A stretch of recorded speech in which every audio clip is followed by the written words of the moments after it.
Yeah, Senator Robin Padilla. Maraming salamat po, Ginoong Pangulo, at sa ating pong pinunong mayorya.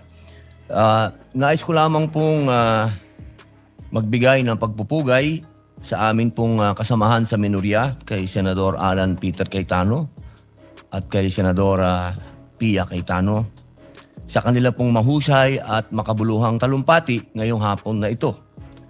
At ako po ay nagpupugay din sa atin pong kasama sa mayorya kay Senator Risa Hontiveros na nandito po at nakinig sa atin na minorya. Maraming salamat po. Isa pong malaking kaligayahan po sa amin na kayo po ay nandito. Maraming salamat po. Sa usapin po ng SONA ng ating mahal na Pangulo, Bongbong Marcos, Ferdinand Marcos Jr., meron lang po kaming mga komento at kasi kami po sa Bicol, sa Camarines Norte, Ginoong Pangulo, lagi po kaming nakakaranas ng brownout. Ito po ang malaking problema namin sa Bicol. Sabihin ko na po buong Bicol region. Kasi yan pong grid, naandyan po yan sa Sual, Pangasinan. Doon po nanggagaling ang energy, ang kuryente. Binabato po yan, dadaan sa maraming lugar bago makarating sa amin sa Bicol. At kapag nagkaroon po ng suliranin, ang mga power plant na yan, ang unang-una pong nagdurusa sa brownout ay kami sa Bicol. Kasi hindi naman po ma-afford ng mga namumuno sa atin na ang Calabarzon ang i-brownout nila dahil nandun lahat ang industrial cities and masasabi natin nandun ang industriya. Kaya doon sa baryo, lagi ang brownout. Ang hinihingi po sana namin, total na pag-usapan na yung sinasabing system loss, bakit hindi po sana bigyan ng solusyon kung ano yung kailangan namin sa malalayong lugar? Bakit hindi po kami payagan na magkaroon ng otonomiya na bigyan kami ng kapangyarihan sa malalayong lugar katulad ng pag-decentralize o pag-devolve ng ilang aspeto ng energy development. Katulad po sa aming Camarines Norte, pwede naman kami sanang pahintulutan na magtayo na lang kami doon ng sarili naming power plant dahil ang kailangan namin 100 megawatts para hindi na po kami nagsasuffer dyan sa systems loss. Kasi isipin nyo po yun, Ginoong Pangulo, babato yan. Ang layo ng bato. Nasaan po yun? Kumbaga, bago dumating sa amin yun, ang dami ng systems loss. Kaya sana po, magkaroon po din ng programa tayo o ng mga panukala na magkaroon na po ng otonomiya ang mga malayong lalawigan na kami na yung magtayo ng aming power plant at sana po, nakikiusap kami na yung hinihingi naman ng gobyerno na mga tinatawag nilang requirements, wag paikliin naman po nila. Paiksiin naman po nila. 2014 pa po ng Camarines Norte nilalakad magkaroon ng power plant doon. 2026 na hanggang ngayon, hindi pa rin po kami tapos sa requirement. Ito po yung mga masasabi po natin, Ginoong Pangulo, na pangmatagalan yung mga totoong solusyon na pwede po sana nating tignan. Ngayon po, isa pa po, napag-usapan po yung napakaganda pong plano, yung rocket. Ako po'y natutuwa dyan dahil nung bata ako, ako din po ay tagahanga nung lumanding ang rocket sa moon, yung mga ganyan, yung ito pong kailan lang, umiikot yung ano po yan pangarap yan ng bawat bansa. Pero sana po, ang kahilingan ko lang po, bago po tayo makarating dyan, maayos muna po yung transportasyon namin sa Bicol. Alam niyo po, Ginoong Pangulo, hanggang ngayon, 12 oras po ang papunta sa aming lugar. Yung pong train, buti pa po nung bata ako, may train kami papuntang Bicol. Ngayon po, wala na po kaming pag-asa yatang magkaroon na ng train. Sapagkat noong araw po, nung panahon po nung nakaraang administrasyon, nagkaroon po ng plano na magkaroon ng train. Nawala na naman po yan, Ginoong Pangulo. Sana po, mabigyan natin ng atensyon na bago tayo mapunta sa racket, magkaroon din tayo ng bullet train. Alam niyo po, sa Indonesia may bullet train na. Ito pong mga ganitong pangarap, kaya po nating abutin. Kaagad. Ito po yung gusto natin na maibigay sa mga katulad po namin na nasa malayong probinsya. Isa pa po, Ginoong Pangulo, narinig ko po kayo. Ito po yung unang narinig natin nung 2025 SONA. Yung patungkol po sa FOI, yung patungkol po sa fake news, yung patungkol po sa pagbibigay natin ng proteksyon sa kabataan sa pamamagitan po ng sa inyo ko po narinig din yan, Ginoong Pangulo. Yung mga kabataan po kung po pwede 16 pababa, wag na po nating pabayaan na gumagamit pa ng social media. Ito naman po practice na sa ibang mga progresibong bansa. At isa pa po, yung krimen na nagagawa po ng mga minor de edad, Ginoong Pangulo, ito po harap-harapan na. Kaya sana po, kung tunay na gusto nating harapin, dahil lang narinig po natin sa mahal na Pangulo, partner niya ang komunidad sa pagharap sa krimen. Paano pong magiging partner ang komunidad kung wala po tayo mga batas na susuporta para maging kapartner ang komunidad?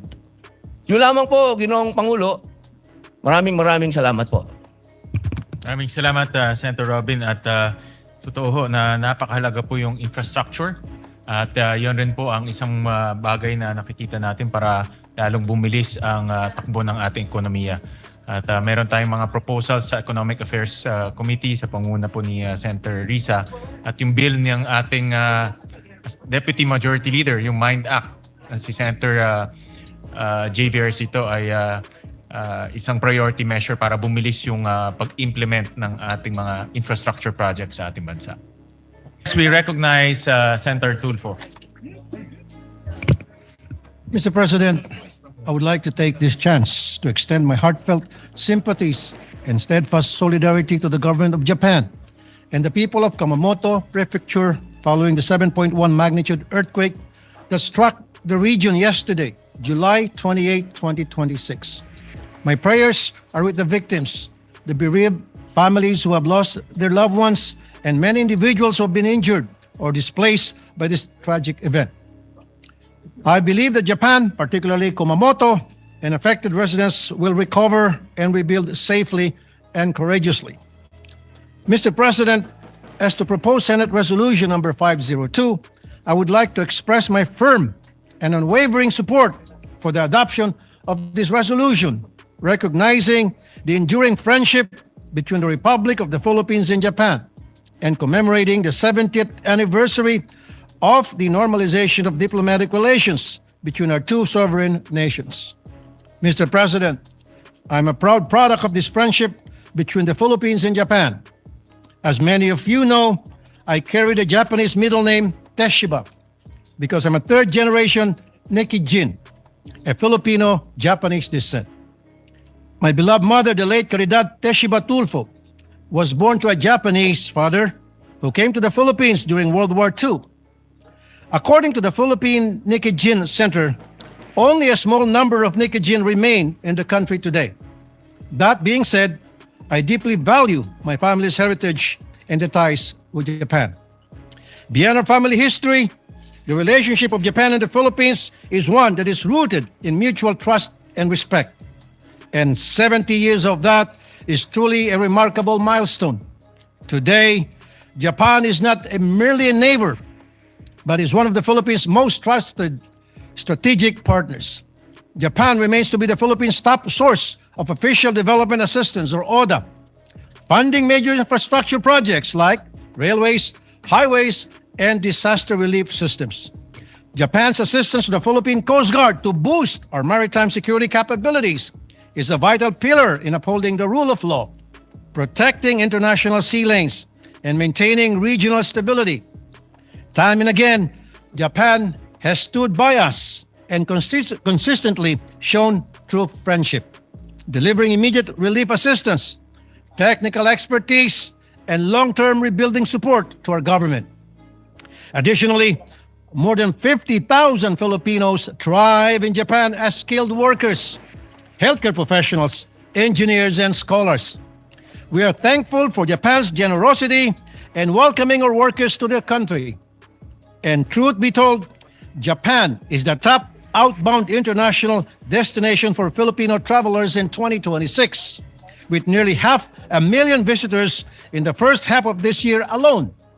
Again, Mr. President, I reaffirm our unyielding friendship with Japan.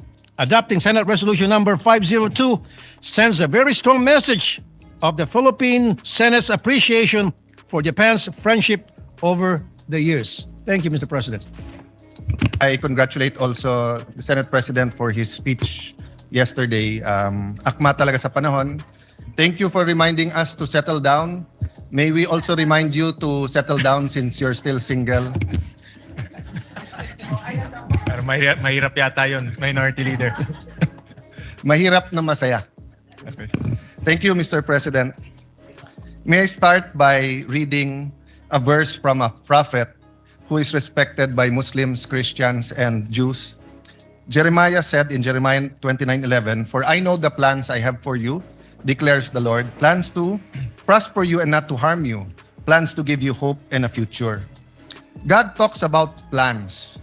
Wala pong sino man sa atin ang magsasabi ng plans o plano na walang vision. Vision is contingent on actions. So siguro po sa privilege ng oposisyon at ng minority na magbigay ng kontrasona, napakalaga po na meron tayong isang bagay na pagkakasunduan bilang mga Pilipino, which is a common vision. But in Jeremiah 29:11, when God says He will give us hope and a future, the plans comes from Him. But if we choose our own plans, or if we choose the plans of the devil, the reverse will happen. We will not have hope, we will not have a future, and instead of prosperity, we will have harm. Many times in the 1980s, I asked my dad about politics, about government, governance. Minsan tinatanong ko, bakit marami kang kaibigan sa oposisyon? Bakit marami kang kaibigan sa media? Bakit ganyan ang debate sa batasan pambansa? Ano ang issue ng Marcoses at ng Aquinos? Not knowing that two of them will be my colleagues today. Not knowing that we will have a President Aquino and President Marcos much later. But there was always a common thread in the answer of my father when I would ask him questions. He would say, para sa inyo to, para sa mga kabataan to, kayo pag-asa, para sa next generation ito. It is in that spirit that when I read the Bible and see the Father's heart, the relationship of a father and a son should be the relationship of leaders of a country, leaders of a province, leaders of a city, leaders of a barangay with his constituents. So payagan niyo ako, Mr. President, na ipagpatuloy itong conversation na to na tawagin nating kontrasona sa pamamagitan ng pagtatanong ng isang anak sa isang ama at pagsasagot ng isang ama sa kanyang anak. So syempre po ang unang tanong ng bata o ng anak, Tay, Tatay, Dad, ano po ba ang state of the nation? Syempre po, sasagutin natin siya, Anak, ang state of the nation ay isang paglalahad ng estado o kalagayan ng ating bansa. Kamusta ang ating komunidad? Kamusta ang ating gobyerno? Ang ating ekonomiya? Maganda ba takbo ng buhay? Hirap ba ang ating mga kababayan? Tay, bakit po kailangan ng state of the nation? Sagot po ni Tatay, para may starting point tayo na pag-usapan natin nasaan ba tayo ngayon? Saan ba tayo papunta? Paano tayo pupunta doon? Ano ang vision, goals, plans, at mga programa? Ano ang pananalapi na kailangan natin para ma-achieve yung vision na yon na gusto natin puntahan? Kaya kasunod parati ng SONA ang pag-deliver ng Executive Department ng national budget or yung kanilang proposal sa both houses of Congress. Anak, nasa demokrasya tayo. Kaya hindi pwedeng diktahan lang tayo. Kailangan natin ng national discussion. Pag-uusap para magkaisa tungo sa isang vision or pinagkaisahan vision para sa ating bansa at ating kababayan. Watak-watak na nga tayo. Lalo pang nagkakawatak-watak kapag ka may mga suliranin o crisis. Ano kaya ang pwedeng magpakaisa sa atin? Or ano po kaya ang pwedeng magbigkis-bigkis sa atin? Una po, ang pagmamahal sa Diyos. Pangalawa ho, pagmamahal sa isa't isa. Pero ngayon po, pag binabash natin yung isa't isa, nagagamit na rin ng Diyos, nagagamit din yung pagmamahal sa bayan, pagmamahal sa isa. So may I propose that we work together for a common vision. We will disagree how we get there. We will disagree what to prioritize, how much to put where, how much time to spend on each issue. But if we agree on a common vision, then we have something to truly give the next generation. Tay, ano po ba ang vision? Ano po ba ang goals? Ano po ba ang plans? Vision ay siyang nakikita ng isang leader o na isang community. Ito ay isang kaisipan na kung saan niya gustong dalhin ang kanyang pinamumunuan. Kailangan ng pagkakaisa papunta sa isang vision. I'm reminded of the story told by many people, including Dr. Miles Monroe, of the story of Walt Disney. There was this particular ride that was going to be groundbreaking, first of its kind sa Disneyland. He put a bench, he continued to just look at that area, then started drawing, then called his engineers at sinabi niya sa engineers, eto ang gagawin natin bagong ride. Magiging bagong section ito ng Disneyland. He died before it was completed. When it was completed, the MC called the wife and said, before he passed the mic sa asawa, sabi niya, nakakalungkot because hindi makikita ni Mr. Walt Disney yung project niya. So pagkuha po ng mikropono ng asawa, sabi niya sa MC, ikaw ang nagkakamali. Kasi ayan yung upuan, no? Araw-araw nakikita ng asawa ko yung project kasi may vision siya. Tayo, ngayon lang natin nakita yan. So, isn't it time that we provide a better vision, a more comprehensive vision, that we articulate what we really want instead of political slogans, no? Importante yung political slogans, a safe and comfortable life, better Philippines, para sa may hirap. Importante po yung mga yon. Ngunit napaka-importante po na may shared vision tayo. Tayo, ano po naman yung mga plano? Ang plano ang sasagot sa mga tanong na paano natin ma-achieve yung vision? Paano tayo makakapunta sa gusto natin paroonan? Ang plano ay dapat may mga goals. At ang goals ay dapat nababase sa kakayahan at potensyal. Huwag tayo gagawa ng goals na hindi naman kayang i-achieve dahil pambobola lang yon. Pero wag na din nating maliitin ang ating mga sarili. Wag nating sasabihin okay na yung grade na 75 kung kaya natin ng 80. Wag natin sabihin okay na yung 80 kung kaya natin ng 85. Potential is very important. Para malaman natin ang potential, may proseso ng analysis at comparison. Kailangan natin maikumpara sa tamang paraan ang ating bansa na ikumpara sa mga mauunlad na bansa at sa mga bansa na ka-level natin.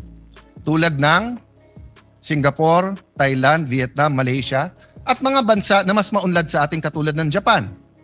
Of course, ngayon sasabihin natin Korea, but once upon a time, baliktad yung storya. Balikan po natin yan. Tay, magbigay ka naman ng halimbawa. Anak, tignan nyo yung GDP per capita natin in current dollars. Ng 1970, ang Thailand ay 197.1, ang Vietnam dahil gera doon 67, ang Philippines ay 200.9. Ng 1980, ang Thailand ay 708, ang Pilipinas ay 767. Never mind Vietnam, they were still at war, it was 46. 1990, 1,559.1 ang Thailand, 803 na lang ang Pilipinas, dumoble na. Mula sa pantay lang ng 1970, in 20 years, doble na. In the year 2000, tumaas din tayo from 800 to 1,050.8 pero tumaas din ang Thailand ng 2006. 2010, 4,973, tayo 2,162. Hindi ko na isa-isahin yung mga bansa pero tignan nyo po. Sa ngayon, Thailand, 8,056. Pang 87 sa mundo. Pilipinas, 4,170. Pang 119 sa mundo. Vietnam, 5,066. Pang 101, pang 111 sa bansa. Pero tignan nyo po, 1970, 67, 1980, 46, 1990, 98. Hanggang 1990, $100 lang ang per capita nila. 2,404. 2010, it was 1,600. Pero ngayon po, nasa 5,000 na. Malaysia, 13,000. Singapore, 98,000. South Korea, 36,000. Japan, 35,000. Tay, ano ba ang estado talaga ng ating bansa? What is the state of our nation? Ang estado, anak, ng ating bansa, ang ating bansa ngayon ay dumadaan sa kahirapan. Mahirap, anak. Mahirap. Mahirap, ngunit malaki ang potensyal. Mahirap, ngunit may dahan-dahan na pagbabago. Mahirap, ngunit malaki ang potensyal. May mga pagbabago, ngunit puno ng pagsusubok. Puno ng pagsusubok at ng peligro. Hirap ang mga namamasadang tricycle at jeep, mga riders. Hirap sa taas ng presyo ng diesel at kuryente. Hirap ang ating mga magsasaka. Mga anak ng magsasaka, ayaw na po nila maging magsasaka o farmers. Hirap po ang mga estudyante, marami rin pong tumitigil sa pag-aaral. Hirap po ang ating mga OFWs kasi tumaas man ang presyo ng dolyar, labis din tumataas ang presyo ng bilihin at ng kuryente sa ating bansa. Tay, malaki din ba ang potensyal ng ating bansa? Malaki ba ang potensyal ng Pilipino at Pilipinas? Nako anak, siguro sa buong mundo baka Pilipinas ang pinakamaganda potensyal. Bakit po? Mayaman at maganda ang ating bansa. Pag-usapan natin pinakamataas na bundok. Pag-usapan natin ang pinaka-humble na plains. Pag-usapan po natin ang dagat, ang ilog. Pag-usapan natin ang kahit anong mineral, ginto, pilak, nickel. Pag-usapan natin langis, natural oil. Meron po tayo. Pag-usapan naman natin ang Pilipino. Sabi nung iba, natural resources natin ang number one blessing ng Panginoon sa atin. Hindi po. Ang Pilipino ang number one blessing sa Pilipinas. Napaka-adaptable ng Pilipino. Dalin mo sa Middle East, dalin mo sa Ukraine, sa Europe, Southeast Asia, Africa. Tinitingala. Gawin mong nani o yaya, nagiging pangalawang nanay. Gawin mong aid sa dentistry, mas gusto pa siya kaso dun sa kanyang dentist. Yung mga nurse natin, lalong hinahanap kaso sa mga doktor. Yan ay sa Japan man, yan ay sa London or sa Amerika. Napakalaki ng potensyal ng mga Pilipino at napakagaling natin sumunod sa batas basta tayo'y nasa abroad. Tay, ano po yung peligro? Anak, ang number one na tinuturo parati sa amin ay ang edukasyon ay ang great equalizer. Yung aking ang ama ang sabi sa akin, anak, lahat ng iiwan ko sa inyo, pwedeng mawala, pwedeng mawaldas, pwedeng nakawin, pero ang edukasyon na nakamtam mo, walang pwedeng magnakaw sa iyo yan. Pero bakit ko sinasabi may peligro? Unang-una po, yung sa problema ng pagkabansot o yung pong sinasabing stunting. Sinasabi na hanggang 25% or 1/4 po ng Pilipino ay nasa endangered ng stunting. Naging bisita po ng Pilipinas ang Pangulo ng Singapore at naging privilege po ng Taguig na maging bisita dahil may proyekto po sa ospital ang kanilang isang foundation, ang Temasek, at napakaganda ng mga teknolohiya. Pero nagulat po kami sa speech ng Pangulo ng Singapore. Sabi niya, kasi ito'y isang finance person, magaling sa negosyo, magaling sa finance. Sabi niya, sa lahat ng nakita niya sa gobyerno, ang pinakamalaking return sa tao ng isang bansa ay yung first 1,000 days. Yung simula sa mabuntis hanggang 1,000 days nung bata, sapagkat pag siya'y nabansot at apektado ang kanyang mental and physical growth, apektado din po ang kanyang emotional growth, apektado ang kanyang health. So kahit anong scholarship, kahit anong gold card ng PhilHealth na ibigay mo sa bata na nabansot na, ay hindi mo na maibabalik. Hindi mo na yung stunting ay pwedeng maging irreversible. So yun po ang number 1. Kailangan nating pagtulong-tulungan yung peligro sa ating bansa yan.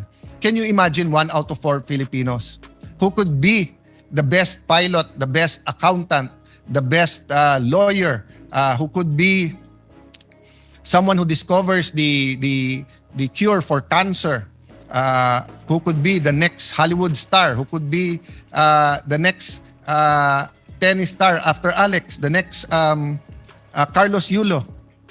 Hindi niya makakamtan ang kanyang pangarap at kanyang potensyal. Bakit po?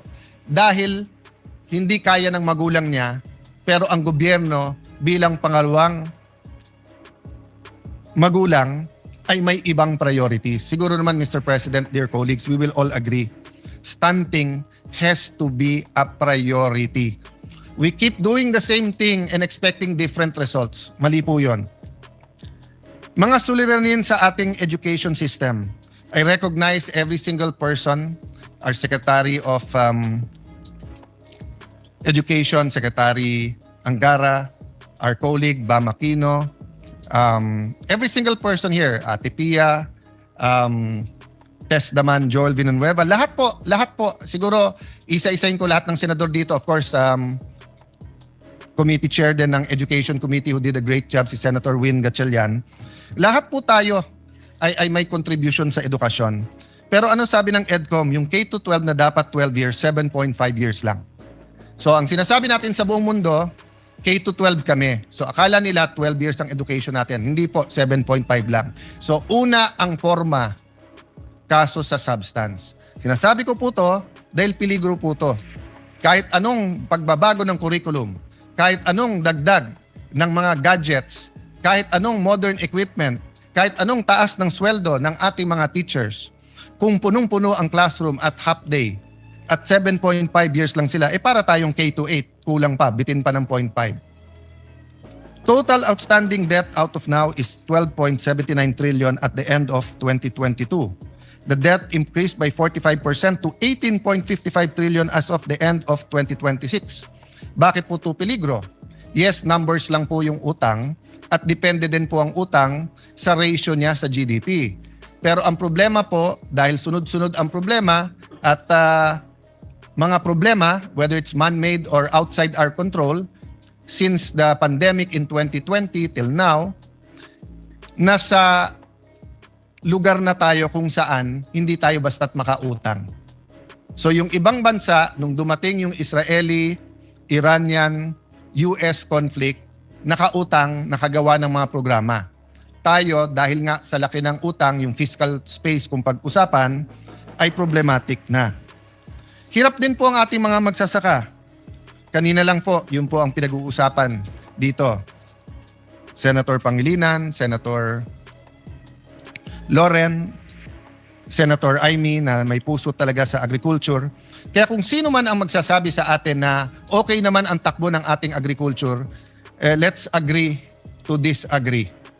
Kasi I think in the last 40 years, I'm not blaming only this administration, we haven't figured out how to really modernize, how to bring back the enthusiasm in agriculture, how to make it really a good business that people will go into farming. Actually, maraming mayaman na pumapasok sa farming.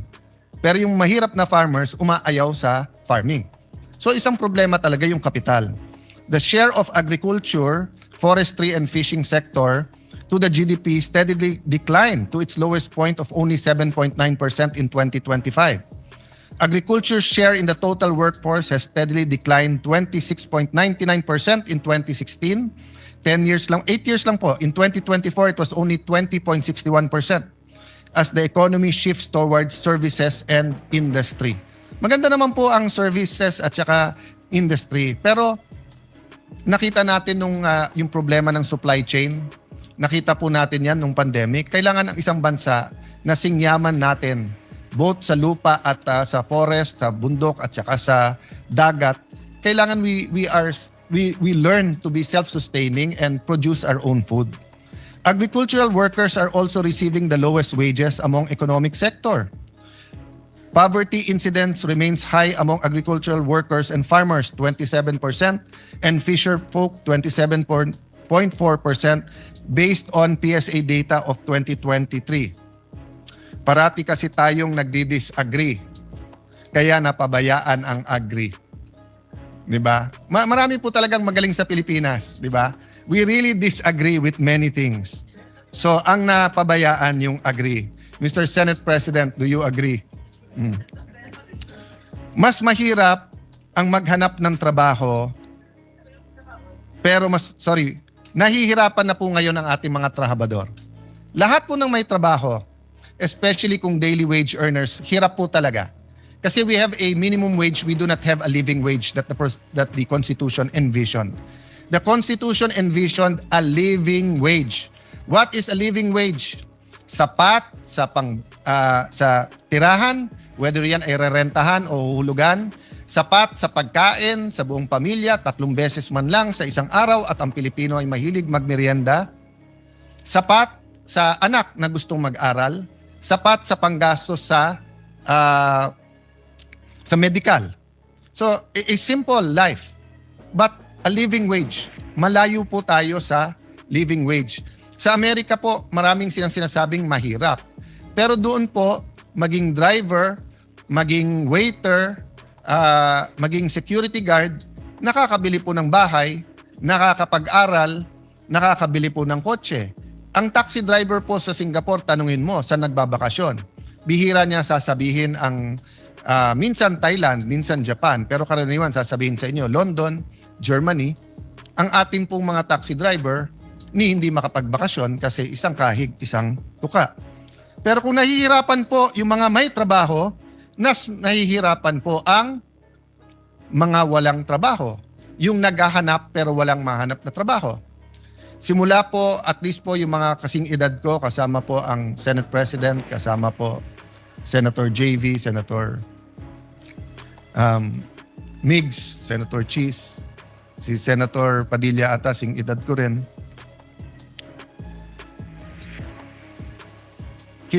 Namulat na po kami na may OFWs. And may lugar po na mabibilib ka. For example po, ibang-iba ang akalain ko sa Saudi. Pero pagdating ko doon po, kahit draftman kahit hindi po siya architect or engineer, bossing doon. Talagang sanay sa mga lugar, etc. No? May mga peligro din, pero lalo po kung ikaw isang professional, ikaw isang architect, for example, doon, na pagtatapos yung anak at magka-ambisyon man sila na yung anak nila ay magtrabaho din doon, it is from strength to strength or from one level of socio-economic status to a higher level. Hindi katulad po, for example, ng iba nating mga nani sa Hong Kong na ang kinikita ay katumbas po ng 18 to 25,000 pesos. Kung 5 yung anak, it barely pays the bill. So malamang po yung asawa OFW din.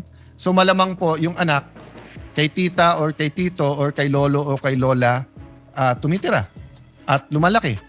At ang problema, dahil nga sa poverty, hindi rin po nakakatapos yung iba. Second generation sila na OFWs, pero hindi tumaas ang antas ng trabahong at ng kita na inaasam-asam nila. So ang tanong ko, Mr. President, going back to vision, can we not have a vision, whether it's 5 years, 10 years, 20 years, where a Philippine president can say, at this year, there will not be any more, let's say it's 2026. Wala bang pwedeng magsabing in 2041 or in 2050, Yung totoo hindi bola. O in 10 years, wala nang Pilipino na OFW na napilitan lang mag-OFW dahil walang trabahong maganda sa Pilipinas. So you will always have expats, you will always have OFWs who want to work somewhere. So if artists love Europe, let them go to Europe.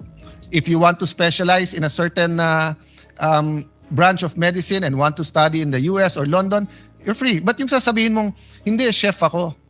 So may nakausap kami sa Singapore. I think ang sweldo doon is between 70 to 110,000. Semi-fast food pa yon. Sabi niya, sir, kalahati lang. Kung 110 ang thousand ang sweldo ko dito, kitain ko lang 55,000 sa Manila. Okay na ako. Pero kung hindi ka rin naman chef ng first class na restaurant o hotel, hindi ka naman kikita ng 55,000 dito. So napipilitan siya mag-abroad. At pag tinanong mo bakit, hindi para sa sarili niya. Hindi para magka-iPhone siya, hindi para magka-kotse siya, kung hindi para makapag-aral yung kanyang mga anak. Para may bahay ang kanyang mga anak. Negosyante, Mr. President. Usually, negosyante ang nagbibigay ng kulay, nagbibigay ng sigla, at pumapalakpak pag may sona. Pero yung sunod-sunod na problema, some we under our control, some hindi. What is not under our control? 2022, patapos yung pandemic, nangyari yung conflict ng Russia at Ukraine, may mga inflation na nangyari. Flood control, in a sense, it's under our control because it could have been stopped, pwedeng hindi, or how are we handling it? Iran, US, and Israel, it's not in our control, but how we reacted is up to us. Nauna pa yung Senate Yung sa ating protect at ang ating Senate President nagpatakbo nun. Yung uplift, sumunod na lang yon. So we could have reacted faster and better. Having said that, nandyan na yan, how do we prepare ourselves to not only be active, proactive, but to really achieve what we can achieve through our potential. Hindi yung pwede na. So tay, tanong nung anak, sinong may kasalanan? Well, anak, madaling magturo. The easiest thing to do for the opposition is to point at the administration. The easiest thing to do for the administration is to point to the secretaries. Secretaries can point to Congress, which they sometimes do. We sometimes point to them because it's the implementation. The local government will point to us, and then to the national government and the local government, and the national government will point to the businessmen. So ang daling magturo. Pero siguro, anak, for the sake netong state of the nation at paano tayo magkakaroon ng common vision, sabihin na lang natin ganito. Parati naman merong kasalanan, pero ang pag-usapan natin, sino may responsibilidad? Kasi maaring hindi mo kasalanan, pero may responsibilidad ka pa rin. Di ba? So, those not involved in the flood control are still responsible na ayusin natin ang bansa at tanggalin ang corruption. Those not walang kasalanan dahil tumaas ang presyo ng diesel, dahil may problema tayo sa fertilizer, dahil byproduct siya ng natural gas. Di natin kasalanan yon. Pero may responsibilidad tayo sa mga jeepney drivers, taxi drivers. Sa ating small businesses, all around the world, same statistic, halos. Sabi po natin dito, and I think the Senate President cited this during his opening of the session yesterday, 99.63% of establishments are micro, small, and medium enterprise, contributing 66.97% to job generation and 40% to our GDP. Pero anong number one problema ng negosyo sa ating bansa? Dagdagan ko pa, problema ng gusto magnegosyo, may magandang idea, masipag, matalino. Pero ang problema, walang kapital. Pag tinanong ng gobyerno, ang gobyerno, saan kami kukuha ng kapital? Sasabihin bangko. Hindi ka naman basta pautangin ng bangko Land bank nga nasa batas na nga na magpautang sa magsasaka. They'd rather pay the fine than magpautang sa mga agribiz na maliliit. Kung wala ka rin isasanla sa bangko, wala ka rin titulo ng lupa o wala kang sasakyan, wala kang mga ari-arian, sasabihin sa'yo, diyan ka sa pawn shop. Sa pawn shop, bukod sa mataas ang interest, may isasanla ka pa rin. So, saan ang baksak ng ating mga kababayan? Sa 5-6. Don't get me wrong. 5-6 is a service. Diba? So, for example, sa palengke, wala ka ng kapital. May piyesta o kaya Pasko. Maraming namamalengke. Kung kikita ka naman ng more than 20% in 1 month, let's say 25-30% tubo mo o kaya 10% per week, so 40% a month, kapit ka na sa patalim sa 5-6. Kasi yung 5,000 mo, babayaran mo ng 200 a day, 6,000, may get 20%. Pero napakataas pa rin nun. Ang yumayaman sa Pilipinas, yung nagpapautang ng 5-6, hindi po yung umuutang. So pagdating po sa gobyerno, sabihin, ilan administrasyon na, sir, bakit hindi natin magaya yung 5-6? Bakit hindi tayo magkaroon ng programa? Ano to ha? The estimates are 20 billion, 50 billion, 200 billion. It's big business. Ano sagot ng gobyerno? 5-6? May pamalit ba tayo doon? Ang sagot ng gobyerno, 6-7. 6-7 lang. O i-google nyo yung 6-7, walang ibig sabihin. So balik ka na naman sa 5-6.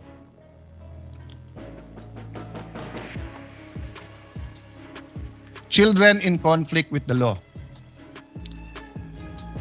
Yan ay isang debate. Mainit ang debate dyan. Pero hindi ba mga kababayan, mga kapwa magulang, kung itong tatay na to ay sinasagot po ang tanong ng anak?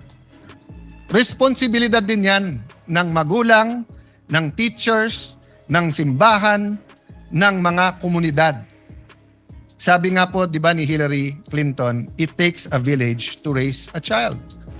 Yes, there is something that caused that child to become violent.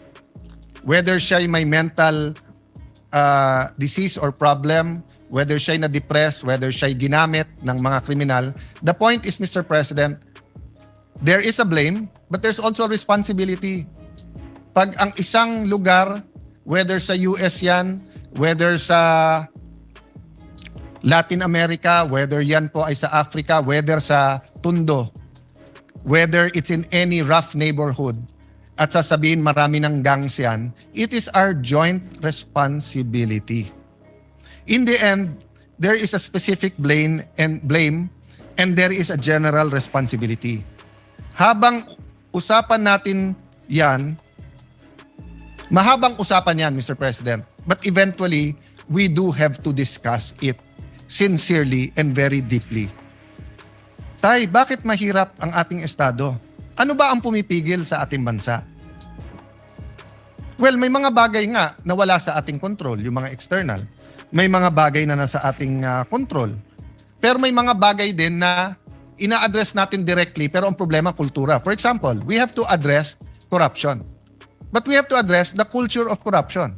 Sasabihin natin, wag magnakaw sa flood control, pero ina-address ba natin ang pandaraya pag nangongopya sa exam? Ina-address ba natin yung simpleng pagsisinungaling sa araw-araw?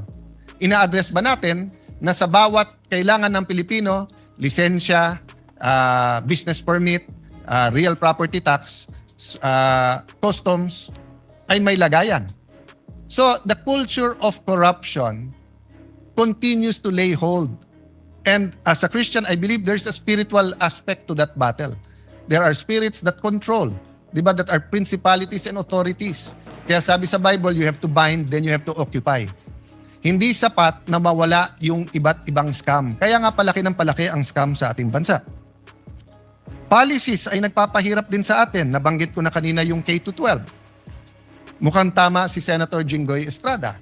Tanggalin na natin ang 1 o 2 taon sa senior high kasi K-10 na 10 taon na nag-aaral ang bata na mas kumpleto ang gamit niya ay mas mabuti kaso sa K-12 pero 7.5 years lang ang pinapasok ng ating bata. Another example, ang bata ngayon karaniwan sa highly urbanized ay half day. Sabi niya, Tay, ang ganda naman ng tinuturo ng aming mga teachers. Magagaling naman ang aming mga teachers. Yung nasa mga religious schools, parochial school, Christian schools, yung mga nasa madrasa, Brother Robin, no? Sabi, maganda naman tinuturo sa amin eh. Maka Diyos. Anong problema? Hindi po kung ano tinuturo nila, kung anong nakikita nila. Children learn by what they see, what they experience, not by what they are taught. So Mr. President, that's a lesson. Mr. President, that's a lesson to us. It is a lesson to us, Mr. President, that in everything we do, the children are watching. And they learn from that. So whether it's the internet, television, whether it's news, whether it's cartoons, whether it's video games, all of this influence them. So what's the solution? Maging klaro kung ano tama at kung anong mali. Di ba? Kahit mapanood nila, pero nakita nila, eto, naparusahan dahil mali, matututunan nila mali. Pero Mr. President, pag nakita nila yung mali, nagiging tama sa matatanda. I remember in the 1980s, yung kasama ko parate, he was in the Marines and they were asked during martial law to lecture about not having colonial mentality. Ano po ang ginawa nila? Nagtuturo na ang local is as good as imported. And then kumuha ng sigarilyo, at the time dito pa pinapasok yung sigarilyo, kinuha Blue Seal. So, yung mga tinuturuan, hindi matuto. Mr. President, pumunta ka ng Hong Kong, Singapore. Sabi ni Senator Pia, pati sa Thailand. Napaka-liberal na nga sa Thailand dahil ang cannabis ay pwede, pero ang vape hindi. I think kay Senator Win Gatchalian, ang ating Senate President, without an S, sorry. Ang halimbawa, ang nagsabi na may nagpakita ng statistics, I think that was 2 years ago, 3 years ago, na despite being heavily regulated, hindi na re-regulate. Halimbawa, sa Baguio City, inulat mismo ng City Health Office na may 350 menor de edad ang nahuli dahil sa pagbe-vape sa loob ng 1 taon. Ayon din sa isang survey, isa sa bawat 7 kabataan Pilipino na edad 13 hanggang 15 ay kasalukuyang gumagamit ng vape. Nakita din na malaki ang tinaas ng paggamit ng vape ng mga kabataan nitong mga nakaraang panahon at mas marami ring kabataan dati namang hindi naninigarilyo ang nagsisimulang gumamit ng vape. Tay, ano naman yung issue sa PhilHealth? Ay nako, pabayaan na natin si Risa Antiveros, si Senator Bongo, si Senator Pia Cayetano, si Aimee, at lahat ng iba, si Senator JB, na napakahaba na ang diskusyon doon. Pero ito lang ang sasabihin ko sa iyo, anak. 20 years ago, more or less, or more pa, maybe more than 20 years ago, nagkaroon ng programa ang Thailand. Magbayad ka ng 100 baht, libre na lahat sa ospital. Ngayon, 30 na lang. 30 baht, libre lahat. Ba't hindi po natin magawa yun? Ganun lang kasimple. Medyo humaba na yung speech ko, anak, kaya hindi ko nababasahin yung statistics ng health. Tay, pinapanood ko ang Pangulo kahapon, bakit unang-una niyang binanggit ang flood control? Ganyan ba ka-importante yung issue na yan? Bakit una niyang binanggit? Anak, biggest issue of the year yan eh. At pinakamalaking skandalo sa corruption in our history. Anak, importante ma-resolve yan. Anak, importante malaman ng taong bayan yung tunay na nangyayari, anong ginagawa, anong pwedeng gawin, anong reforma ang pwede. Anak, dapat kasi bumalik ang tiwala sa leaders at sistema. Pag yan ay hindi binanggit at hindi inayos, lahat ay suspect. Anak, napaka-importante, madapa man ang isang bansa ay siya'y bumangon.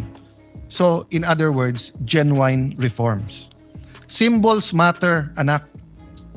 Pag may mga skandalo na tumatama sa isang bansa, may isa o dalawa na bukod tangi dahil nagiging simbolo. Either simbolo kung paano ni-resolve ng isang bansa at paano niya nilampasan ang corruption, or simbolo kung paano nanatiling nakadapa ang bansa at hindi makatayo. So sana anak, we will find the strength and wisdom to conclude the investigations, to hold people accountable, but also to put the genuine reforms. Isang simpleng example lang, isang simpleng suggestion na binigay ko sa DPWH na 2 beses tinanggap ng secretary pero mukhang hindi ginawa. Ordinaryong cellphone, kunan lahat ng projects para makita kung may ghost o wala. So 1 year later, the problem is hindi pa kumpleto yung data. Pero wag ka mawalang ng pag-asa, anak. Walang bansa sa mundo nang hindi dumaan sa corruption. At walang bansa na umunlad na hindi niya kahit papano na-address ang corruption. Tay, bakit ba pinilit mo na dito tayo sa syudad tumira? Kasi anak, dati at least sa probinsya may makakain ka. Ngayon, dito sa mga syudad, lalo sa Metro Manila, libre ang uniforme pag nag-aral. May scholarship pagka college. Pagka single parent, kapag ka PWD, pag senior, may regalo, may cash gift, meron pang minsan mga giveaway. Dito anak, may internet. Mr. President, in 1980, 1/3 lang ng Pilipino ang nakatira sa urban. 2/3 ay sa rural. And we know around the world, mas maganda ang ugali ng mga nakatira sa rural. Mas may sense of community, sense of camaraderie, mas may malasakit sa isa't isa. Pero napilitan ang mga kababayan natin sa rural. Bakit po? Go to certain parts of France, of UK, even the US, Canada. Rural, pero may kuryente, may tubig, may ospital, may eskwelahan, may internet. Sa atin hindi. Pag sinabi mong urban, sigurado po yan, mayaman. Pag pumunta ka ng rural, mahirap. Ang problema, ang mahirap sa rural, pag pumunta sa urban, mahirap pa rin. Mas maginhawa buhay, pero mahirap pa rin. Mahirap po. So Mr. President, we should have a real rural development project. That was something I heard a lot in the 70s, 80s, 90s. Pero siguro kasi mas maganda talagang ang sabihin sa isa't isa, sa syudad ako nakatira, nakakalimutan natin. May I pay tribute to isang USEC ng DBM, I think USEC Abuel. I remember when she topped the bar, sabi ng isang reporter sa kanya, "Ma'am, ano pakiramdam mo ng isang taga-probinsya ay nag-top ng bar?" The reporter, I think from there, but I'm not sure from Manila or from there, was referring to na hindi ka taga Manila. Kasi dati, karamihan ng top 10 nandito sa Manila, Manila Law Schools. Sabi po niya, "Excuse me, Baguio is a city." So hanggang ngayon po sa atin sa Metro Manila, pagka hindi ka sa Metro Manila or Metro Cebu o Metro Davao, or minsan taga Metro Cebu ka na, Metro Davao, ang dating sa atin sa mga Metro Manila, taga-probinsya kayo. Walang masama po maging sa probinsya. Ang problema po, bakit wala tayong rural development program? Which brings us to transportation. Mr. President, ako'y natutuwa na narinig ko po yung additional trains at stasyon na sinabi in both zonas. Last year zona at ngayon. Pero bakit po, kung titignan natin ang national budget, kalye pa rin ang ating tinututukan. Tignan nyo po ang Laguna Lakeshore, yung ginagawa pong highway po dyan. Nasabi natin last year at umuo ang DOTR Secretary, umuo ang DPWH Secretary, na pag-aaralan nila kung lalagyan man ng kalye, lalagyan din ng tren. Pero wala akong nababalitaan magandang plano para sa tren na magkakabit ng probinsya ng Rizal, probinsya ng Laguna at Metro Manila. Napakasimple lang po niyan. Ginagawa na po yung kalye. Nire-reclaiman na po yung lake. Ganon din po ang Mindanao Railway. I have to speak because wala po dito si Senator Bato. Pero sa last year budget natin, inamin po ng DOTR kung lalagyan lang nila ng 10 bilyon. And I think Senator JV mentioned this 7 years. Basta bago ako mag-DFA or after ko mag-DFA, binabanggit na to. So nagka-problema sa funding sa China. Pero yung phase 1 po ay pwedeng pondohan ng ating gobyerno. Bakit hindi? Huwag tayong pumayag na yung pagkakamali ng Metro Manila at ng ibang lugar sa Luzon ay maging pagkakamali ng Mindanao. Kasi unlike Visayas na grupo ng mga isla, ang Mindanao ay mas halintulad sa Luzon, pero mas mayaman sa Luzon. So sana naman po sa 2026 budget, may pondo na po ang Mindanao railway system regardless kung sino ang nagtatap ng survey sa Mindanao. Patapos na to, Mr. President. Makwento po kasi si tatay at si anak.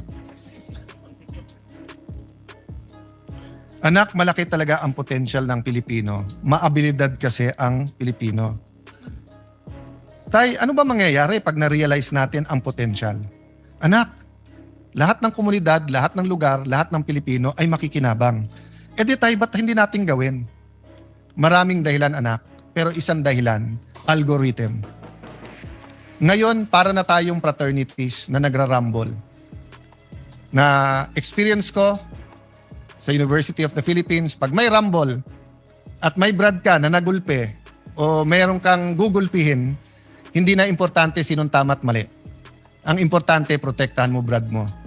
Sa ating national discussions, sa impeachment, sa flood control, sa iba't ibang mga issue, ang kampihan natin, masarap man kung mas marami kang kakampi, wala nang sanity eh. Algorithm. Parang fraternity, kahit mali, kampihan ka na lang. That's a problem, I don't know the solution. But what can I tell you, anak? Noong 1960s, we were second only to Japan. President Erap kept on saying this during their presidential election in 1998. So ni-research ko yan. Meron palang World Bank study na nagsabi, ang pinakamalaking potential ay Pilipinas, ang pinakamaliit na potential, Korea, Taiwan, Vietnam. Bakit po? Dahil po sa mga gera at kondisyon ng kanilang bansa. Ang Korea, yung Korean War, pero dahil din sa sobrang winter doon. And this was 1960s. The technology was much less. We know about Taiwan dahil nga po sa revolution sa China, and we know about Vietnam that had a long war between the South and North at saka yung hilahan during the Cold War. But wag na nating pangarapin na maging second tayo sa Japan, sa Asia. Balik tayo sa 70s, 80s. Vietnam, nasa ilalim natin. Thailand, kapantay natin. Mas moderno tayo sa Malaysia. Pero ngayon, sabihin nyo, whether infrastructure, whether tourism, whether manufacturing, kung ano-anong pag-usapan po natin, naiiwan na po tayo ng ating pong mga neighbor. So anak, we have to get our acts together. Anak, hindi ko na isa-isahin Malaysia, Thailand, Singapore, Vietnam. Kung may pera tayo, puntahan natin. Kung wala, i-internet mo na lang pero makikita mo yung ganda. Pero anak, pinakita ng tatay ko to sa akin. With your permission, Mr. President, can I show the picture of Singapore in the 1950s? In the 1950s po, Singapore was a fishing village. Maraming potential, maraming maganda, pero wala po kasi silang natural resources. Tapos may problema sila with Malaysia, may racial problems. In fact, maraming taga Davao ang meron pong nani na galing po sa Singapore. Pero ngayon po, ano na itsura ng Singapore? Next slide, please. Next slide, please. At kahit anong indicator po, human index indicators, health, education, quality of life, safety, kung hindi number 1, number 2 ang Singapore. So madalas sabihin ng aking ama sa akin, anak, isipin mo, 1 generation lang kaya yan. Kasi yung iba sinasabi, 100 years, 200 years. Hindi, 1 generation. But you know, my good friend and brother in Christ, Jeremiah Belica, who's here, the irony is we're in Singapore, and we had a conference talking to Christians from all over the region, and pinakita niya tong picture na to or similar to this. Next slide, please. He showed this picture. Hindi niya ni-label nun, kaya hindi ko nakilala kaagad. And it wasn't so far ago. It was in 1996. Ito po ang itsura ng Bonifacio Global City. Next slide. Pinakita niya po ano na ang itsura ngayon ng Bonifacio Global City. In 20 to 30 years po, not only did a city rise from 5 million a year in 2009 na budget sa scholarship, 1 billion na ngayon. From a few hundreds to a few thousand, more than 50,000 scholars, between 15,000 to 80,000 pesos. From Fort Bonifacio, catering to mostly Metro Manilan richer cities yung nagtatrabaho dyan. In the last 10 years, napakaraming engineers, abogado, chef, na nagra-graduate, mga professionals, dahil nga nag-rise up in less than 30 years. Next slide, please. President Pinoy saw the potential. So this is just a comparison. Next slide. Ilan administrasyon ang sinubukan ibenta yung part ng FTI? 2012 po to. Ano na itsura ngayon ng Arca South? I was there last Sunday sa Landers. Dinala ko yung anak ni ate at mga pamangking ko. Next slide, please. It's turning out to be, quite a beautiful development. At yung traditional barangays ng Senate, ang Signal Village, Marlica Village, ang Upper Bikutan, Western Bikutan, napakaraming residente ang naglalakad na dyan. So Mr. President, kaya po natin. I don't have time now and I don't have the pictures of how Cebu City, Mandaue, Davao City, Iloilo, Bacolod, your city, Mr. President, Valenzuela, Mandaluyong, Cagayan de Oro. I was thinking if I'm going to mention the city of Senator Jinggoy and Senator JV, but I will mention San Juan. No? But my point is, Mr. President, may pag-asa eh. Di mo kailangan maghintay na matagal. So nung bata ako, gusto ko na sabihin sa matatandang politiko, panay sabi nyo, para sa amin eh. Pero kayo lang yung mayaman eh. Di naman nagbabago. Kaya wag tayong magalit sa mga bata ngayon if they're demanding that when we said this is for you, they want to see faster results. At kaya, Mr. President. So in that sense, let me close, Mr. President, by saying, let's take a second look in having a new local government code, giving more decentralization. Actually, I will push the envelope dahil nakatingin sa akin si Robin Padilla na may kakampi siyang mabigat. Kakampi po niya si Dr. Jose Rizal na nagsabing federalismo ang dapat sa Pilipinas. So Mr. President, there are system changes that can help our country. But it won't happen kung may problema tayo sa demokrasya. Sabi ng Pangulo, I am president not only of my family. And it is worth yung palak na binigay sa kanya. But can we add, the president is also not only the president of the administration, he is also president of the opposition.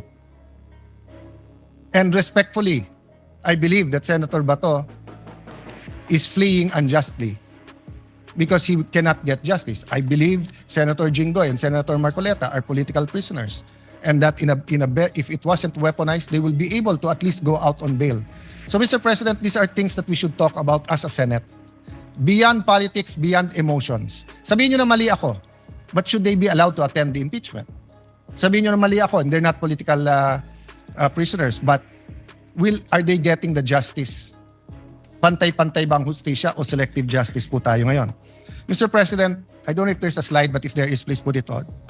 So, ang huling tanong nung anak, Tay, ang daling sabihin, common vision. Pero ano yung common vision na yan? Actually, nasa preamble ng ating Constitution. And allow me to read it.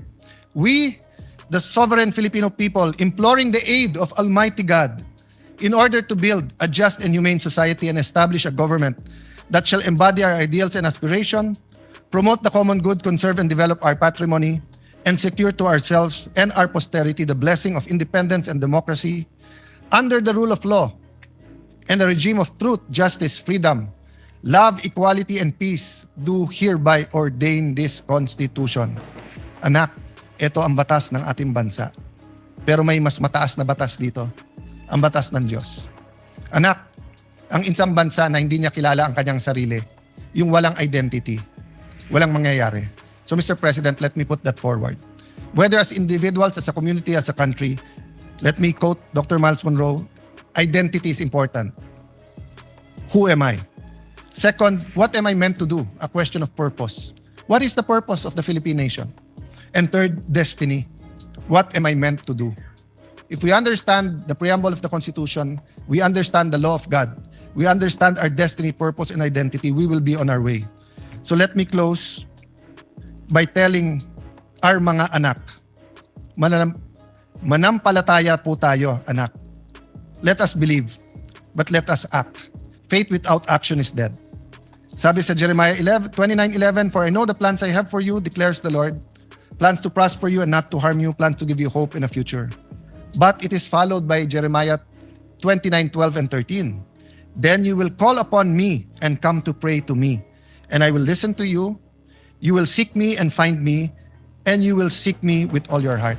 So that's my prayer today, Mr. President, that despite the toxic politics, despite our disagreements, let us all seek God and have faith that when we seek Him, we will find Him.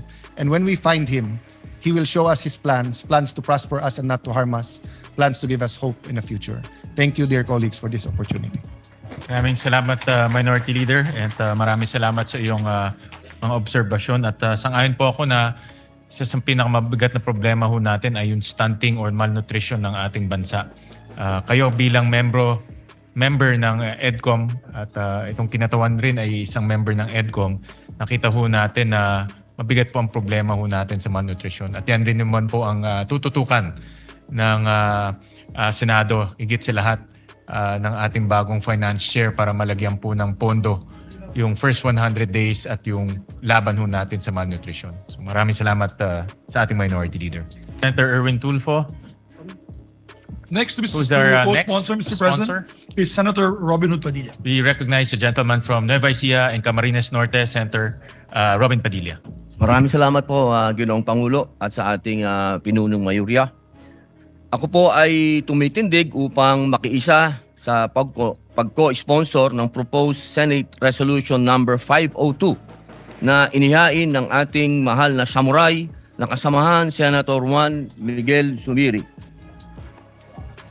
Mga mahal kong kababayan, napakahalaga po ng relasyon natin sa Japan.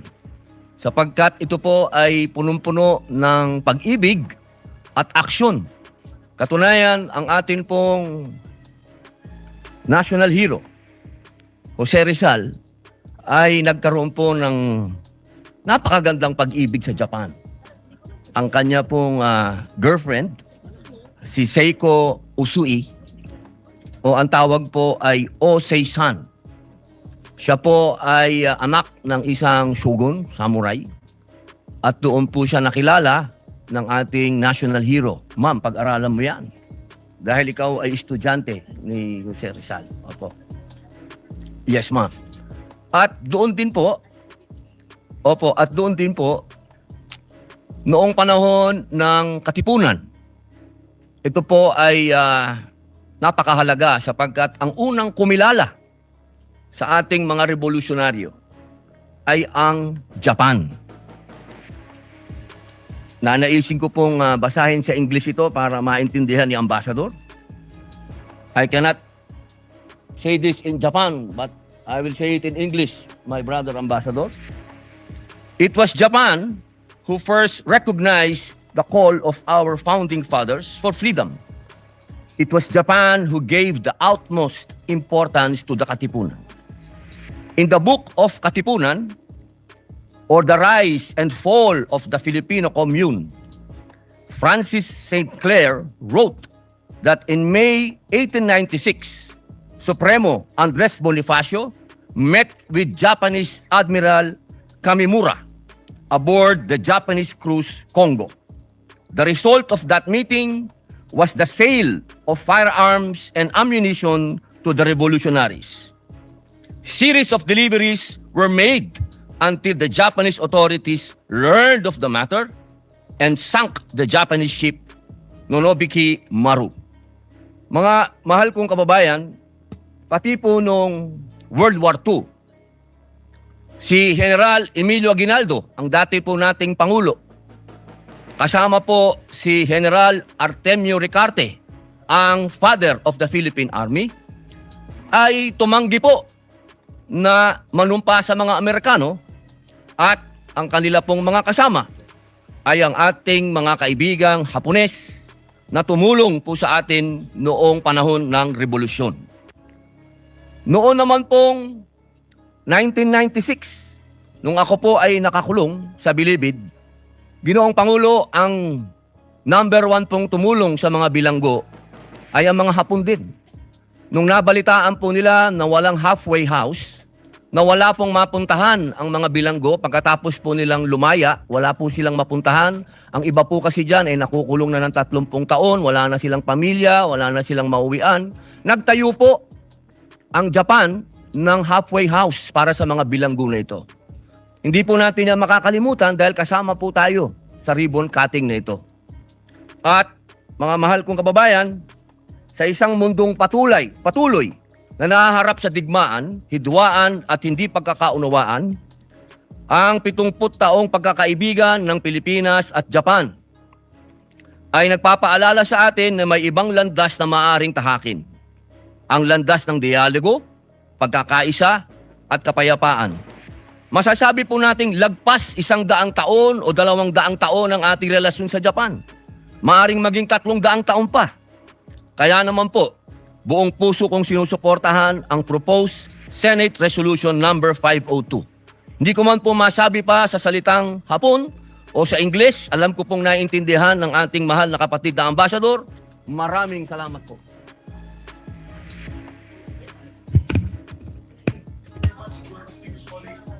Majority Leader is our next sponsor. His colleague, Senator Padilla. Next to co-sponsor the measure is no other than our distinguished colleague from Pampanga in the Republic of the Philippines and Quezon City, Senator Kiko Pangilinan. We recognize the gentleman from Pampanga, Senator Kiko Pangilinan. Thank you very much, Mr. President, Majority Leader.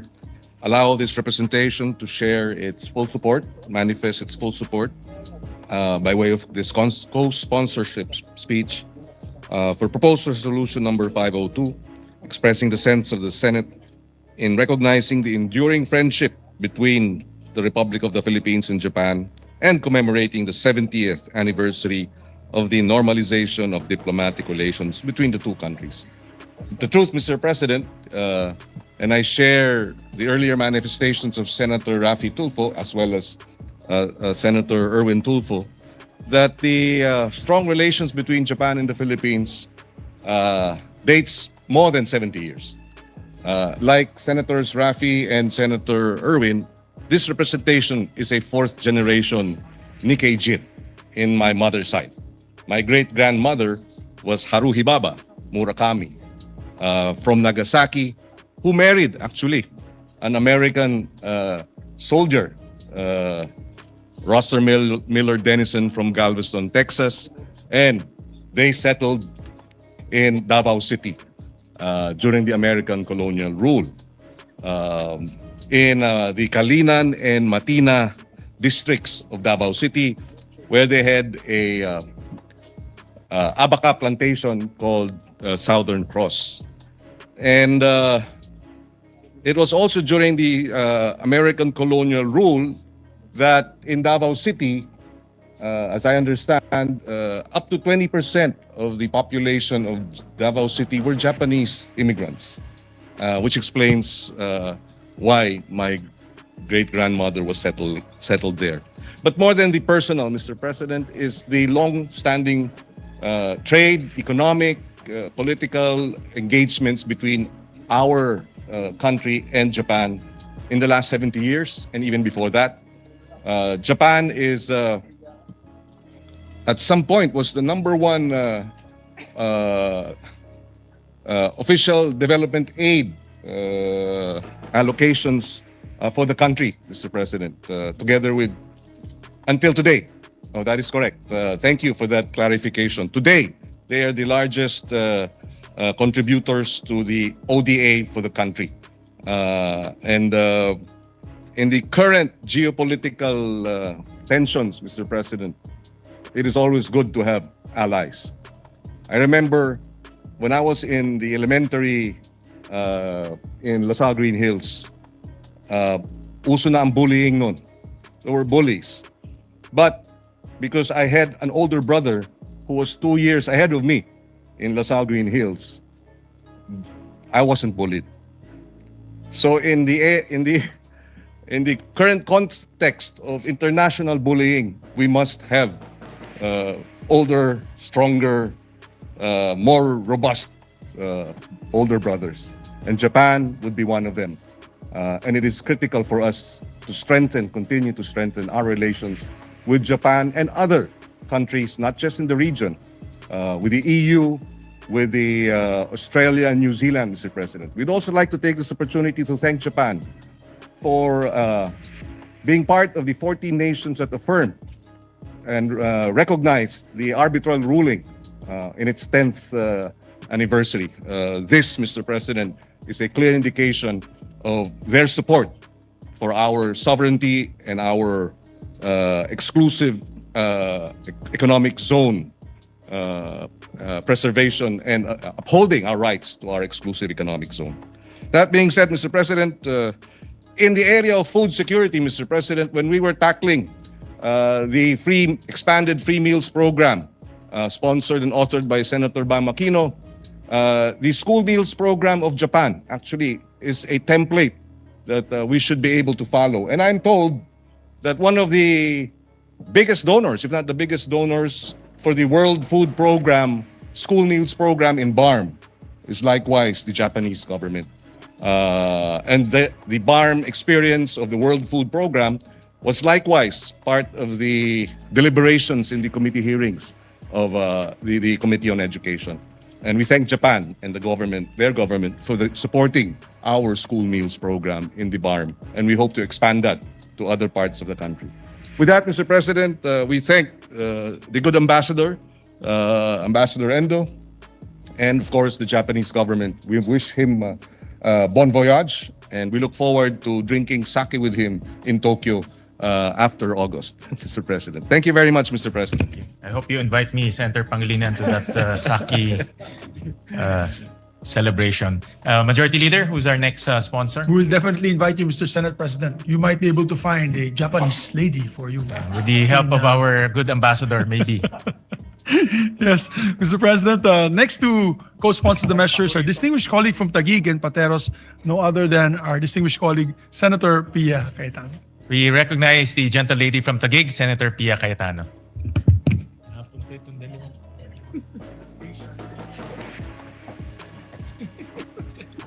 Thank you, Mr. President. Much has been said about the very strong economic ties that we have with Japan, economic ties that have led into friendships. I'd like to focus on something a little bit different but very close to my heart. My ties with Japan are very much in the area of sports. My first official visit to Japan, I was 17 years old, representing the Philippines to play volleyball in the Asian Volleyball Championship, which was hosted in Fukuoka, Japan. And then I had to wait, that was 1983, so I had to wait more than 20 years later for another official trip. And this time, the late Bayani Fernando, then head of our MMDA, had partnerships with other like bodies all over Asia. And so the Tokyo Metro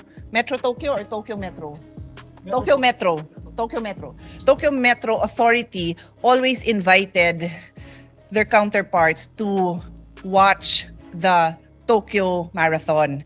And Bayani Fernando said to me in Tagalog, nakailan na ako dyan, nanonood lang naman ako, ikaw na lang tumakbo ka. So I had the honor of representing the Philippines or MMDA as a runner. And it was my 43rd birthday. So a marathon is 42 kilometers. So my best friend and I ran an extra kilometer to commemorate my birthday. And then, but I want to add to that, very Japan style, and the Majority Floor Leader will appreciate this story because you have been a recipient of their hospitality. I traveled with my daughters, but my political officer, just me, my political officer, and my two daughters, also wanted to run. And there was an 11-kilometer run, so sumali din siya. So wala nang naiwan sa daughters ko. So they took care of my daughters, I think maybe 13 and 9, something like that. They picked them up, and then they brought them to the finish line. It was raining, they were in raincoats, and they had flowers for me. All prepared by the Japanese host to welcome me there. So I will never forget that. Anyway, so that was 2009.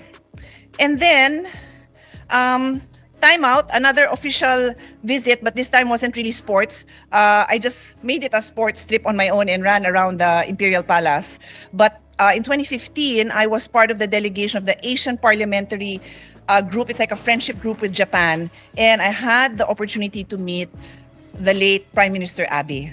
But what strikes me, and still I remember to this day, and again, the Majority Floor Leader will recall that I always talk about it, is Abenomics included in one of their pillars of economic growth, women in the economy, women in leadership positions. And I talk about it all the time because this was ingrained in Japan's moving forward in one of their pillars. And of course, during that same trip, we also had many opportunities to meet with the Japanese parliament. And then in 2019, just before the Olympics, I was informed by the then ambassador that being the host, they were really trying to support the Asian countries in sports. So I had the opportunity of working with the embassy to bring the UP football team to Japan to train there as part of the sports diplomacy.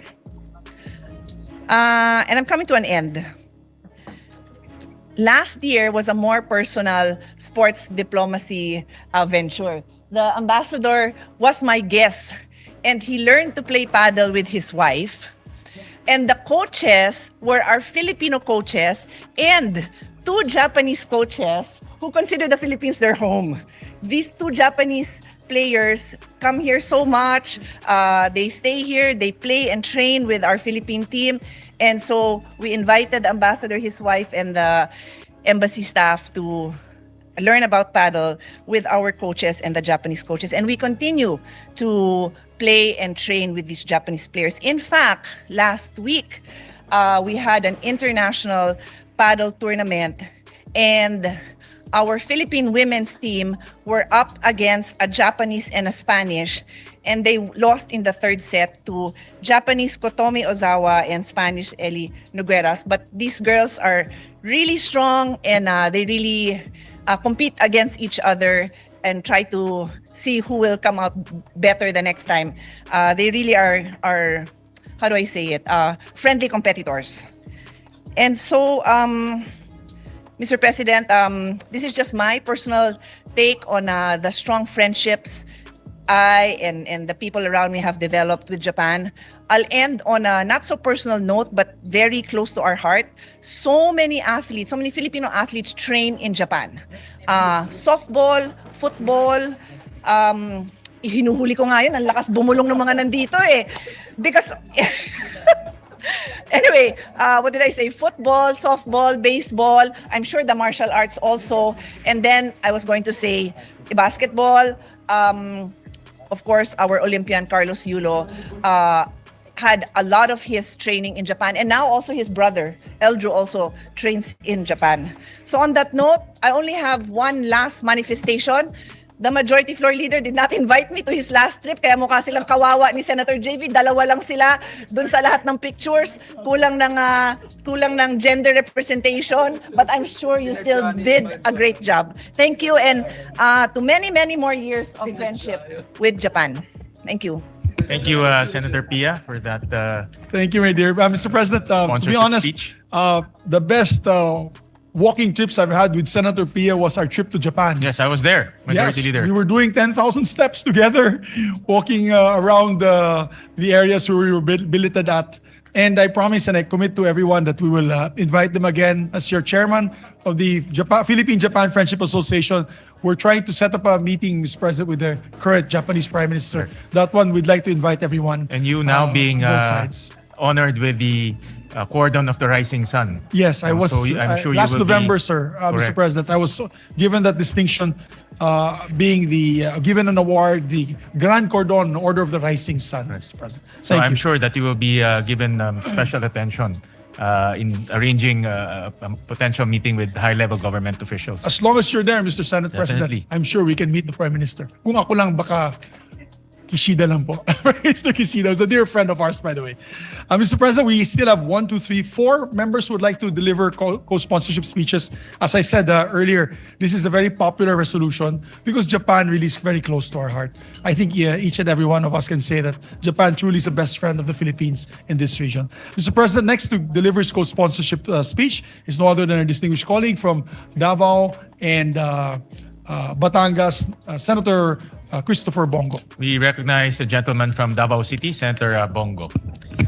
Mr. President, I rise to express my support for the proposed Senate Resolution number 502, recognizing the enduring friendship between the Republic of the Philippines and Japan and commemorating the 70th anniversary of normalization of diplomatic relations between our two nations. We also acknowledge and thank the presence of Japanese Ambassador Endo Kasuya, sir. We also thank our Majority Floor Leader, the Suki of Japan, Senator Mig Subiri, who is an advocate of Philippine-Japan relations. On 23 July 1956, the Philippines and Japan signed the reparations agreement, making the Philippines the first Southeast Asian country to conclude a post-war reparations agreement with Japan. More importantly, this historic agreement paved the way for the normalization of diplomatic relations and became a model for Japan's post-war reconciliation with other countries in Asia. Mr. President, ties between our two nations extend far beyond 7 decades of formal diplomacy. Long before the establishment of official diplomatic relations, Filipinos and Japanese were already connected through trade, migration, and cultural exchange. As early as 1903, Japanese migrants began settling in Davao to work in the thriving abaca industry. By the 1930s, Davao had become had become the home to an estimated 20,000 Japanese migrants, making it one of the largest Japanese communities in Southeast Asia before the Second World War. Ang dami pong mga Filipino-Japanese ngayon at meron pong eskwelahan doon. Ito po yung Nikkei Jinkai na marami pong nag-aaral ng mga Filipino-Japanese. In fact, then Davao City Mayor Rodrigo Duterte initiated to build a monument in Mintal to pay his sincere respect for the Japanese migrants who have migrated in Davao. In fact, and former Japanese Prime Minister Shinzo Abe, the late Prime Minister Shinzo Abe, visited Davao City in 2017, highlighting Japan's commitment to deepening its partnership with the Philippines. Yan po mismo yung pinuntahan niya, yung mismong bahay, yan yung nilalagyan ng kulambo. Pumasok po mismo si former Prime Minister Shinzo Abe dyan sa kwartong yan. Sumili pa sila. From a history marked by conflict, the Philippines and Japan have built a partnership founded on reconciliation, mutual respect, and shared prosperity. Today, Japan remains one of the Philippines' most trusted development partners and among our largest providers of official development assistance. Napakalaki po ng tulong ng Japan sa Davao, sa Mindanao, through JICA. Through the decades of cooperation, Japan has supported transformative investments in infrastructure, transportation, healthcare. Laking tulong po nila sa hospital doon sa Davao. Education, disaster resilience, una po silang tumutugon rin po kagad at tumutulong. And economic development. Projects that continue to improve the lives of millions of Filipinos. One tangible example of this partnership is the EDSA Ayala Underpass, inaugurated in 2005, which continues to ease traffic and enhance mobility for thousands of commuters each day. More than a piece of infrastructure, it stands as a lasting symbol of the friendship and cooperation between our two countries. Our partnership continues to shape the future through landmark projects such as the Metro Manila Subway, the country's first underground railway system, which will provide Filipinos with a faster, safer, and more efficient mode of transportation. Likewise, the North-South Commuter Railway will connect Central Luzon, Metro Manila, Calabarzon, significantly reducing travel time between Clark, Pampanga, Calamba, Laguna, while strengthening regional connectivity and economic growth. Together, these transformative projects will form the backbone of a modern, integrated mass transit network that will benefit generations of Filipinos. Much of this enduring partnership has been made possible through the steadfast support of the Japan International Cooperation Agency or JICA. Malaking tulong po itong JICA. Tagal na po, siguro 20 years ago, narinig ko na po ito at parati rin po silang tumutulong not only in Davao but sa buong Mindanao, whose contributions have helped advance Philippines' infrastructure and development goals. Mr. President, as we commemorate this milestone, we celebrate not only 70 years of diplomatic relations but also a remarkable journey from reconciliation after the Second World War to one of the strongest and most enduring strategic partnerships in the Indo-Pacific. It is a relationship built on trust, strengthened by shared values, and sustained by our common aspiration for peace, stability, and inclusive development. For these reasons, Mr. President, I respectfully express my wholehearted support for the adoption of proposed Senate Resolution number 502. At Your Excellency, maraming salamat po. Thank you very much. Thank you, Mr. President. Thank you very much, Senator Bongo. Thank you very much, Mr. President. Next to co-sponsor the measure is our resident diplomat herself, no other than Senator Lauren Ligarda. We recognize the gentle lady from Malabon and Panay Island. Thank Senator you very much, Lauren Ligarda. Mr. President. Dear colleagues, I rise to co-sponsor the resolution recognizing and commemorating 70 years of friendship between the Philippines and Japan. The measure before us records the milestones of that partnership. I wish to speak to what those milestones mean in the lives of our people and to a friendship I've been privileged to witness up close. Consider the human ledger of this friendship. It is written in the lives of the hundreds of thousands of Filipinos who have found opportunities in Japan, and in the Japanese families who continue to choose the Philippines as a place to visit, invest, and build partnerships. It is seen in the harvest of our banana growers in Mindanao, for whom Japan remains a trusted market, sustaining livelihoods and entire communities. This friendship also helped build the Philippines itself. As our largest development partner, Japan has stood with us in constructing transformative infrastructure, from the Metro Manila subway to the rehabilitation of our railways, while strengthening our capacity to prepare for disasters and safeguard our maritime domain. Every railway completed, every community made safer, every opportunity created is a reminder that this partnership improves the everyday lives of our people. Over the years, I've had the privilege of witnessing this friendship through parliamentary exchanges and international cooperation. I was honored to sponsor the Senate's concurrence in the Philippines-Japan Agreement on Technical Cooperation way back in 2011, when I was chair of the Committee on Foreign Relations, and to work alongside our counterparts through the Japan-Philippines Parliamentary Friendship League in strengthening dialogue between our legislatures. Allow me to recognize His Excellency Endo Kazuya, Ambassador of Japan to the Philippines, whose tireless work has helped deepen the strategic partnership and friendship between our countries. I also had the opportunity to represent the Philippines at the 2015 United Nations World Conference on Disaster Risk Reduction in Sendai, Japan, where I co-chaired the dialogue with then Minister Sanae Takaichi. It is heartening to see Minister Takaichi now serving as Prime Minister of Japan. I was just looking at my photos with a young senator, with then younger minister, and she's now the Prime Minister. I'll post it on Facebook. I wish they could post it here. Sure, so Kung we can hahabol. all see it? Yes, we were both co-anchoring or a dialogue on disaster risk reduction and climate change. There we are. Yes, there we are. In 2015. Yes. A much younger senator and a younger prime minister who was then minister. And I'm confident that under her leadership, the enduring friendship between our two nations will continue to flourish. I think with more pictures. Yes.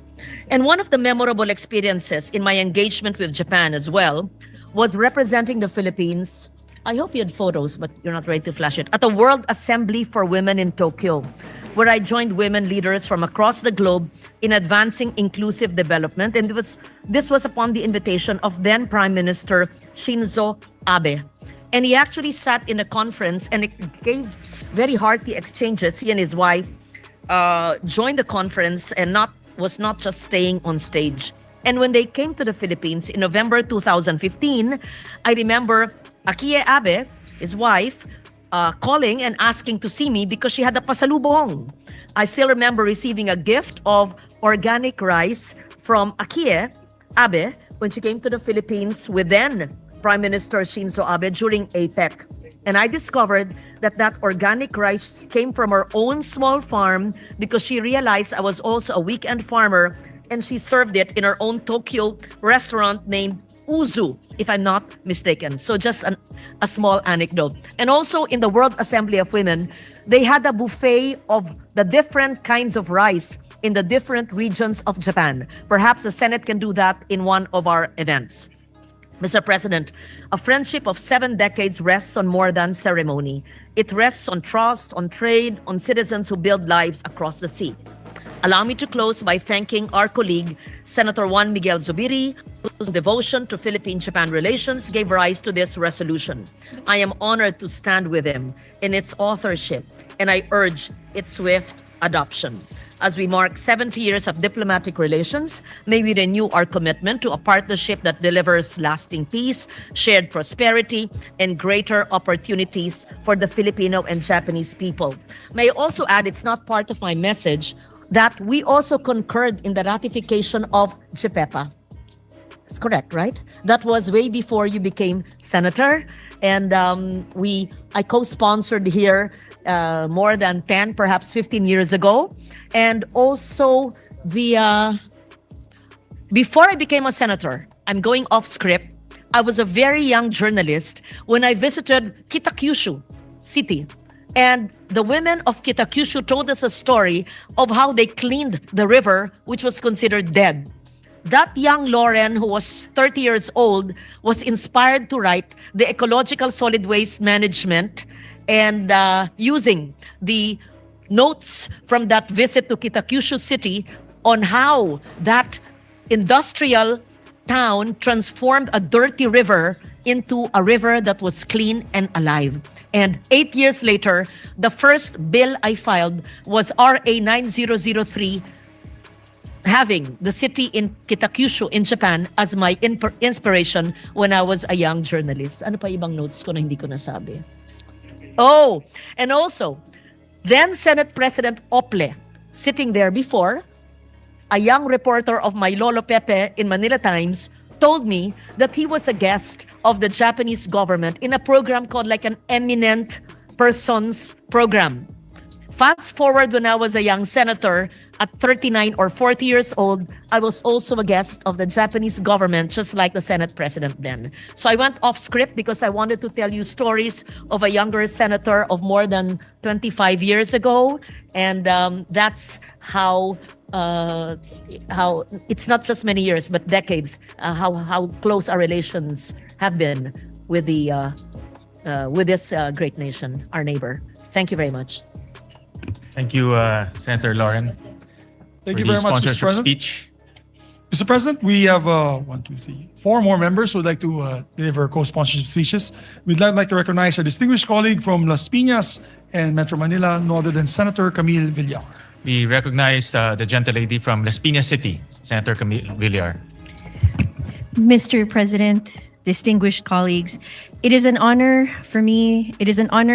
and privilege for me to rise to co-sponsor this resolution, expressing the sense of the Senate in recognizing the enduring friendship between the Republic of the Philippines and Japan and commemorating the 70th anniversary of the normalization of diplomatic relations between our two countries. 70 years ago, the Philippines and Japan formally normalized their diplomatic relations. With political courage, mutual humility, and a shared conviction that two nations would choose to become partners in peace. It was not easy, but today it has resulted in something truly remarkable.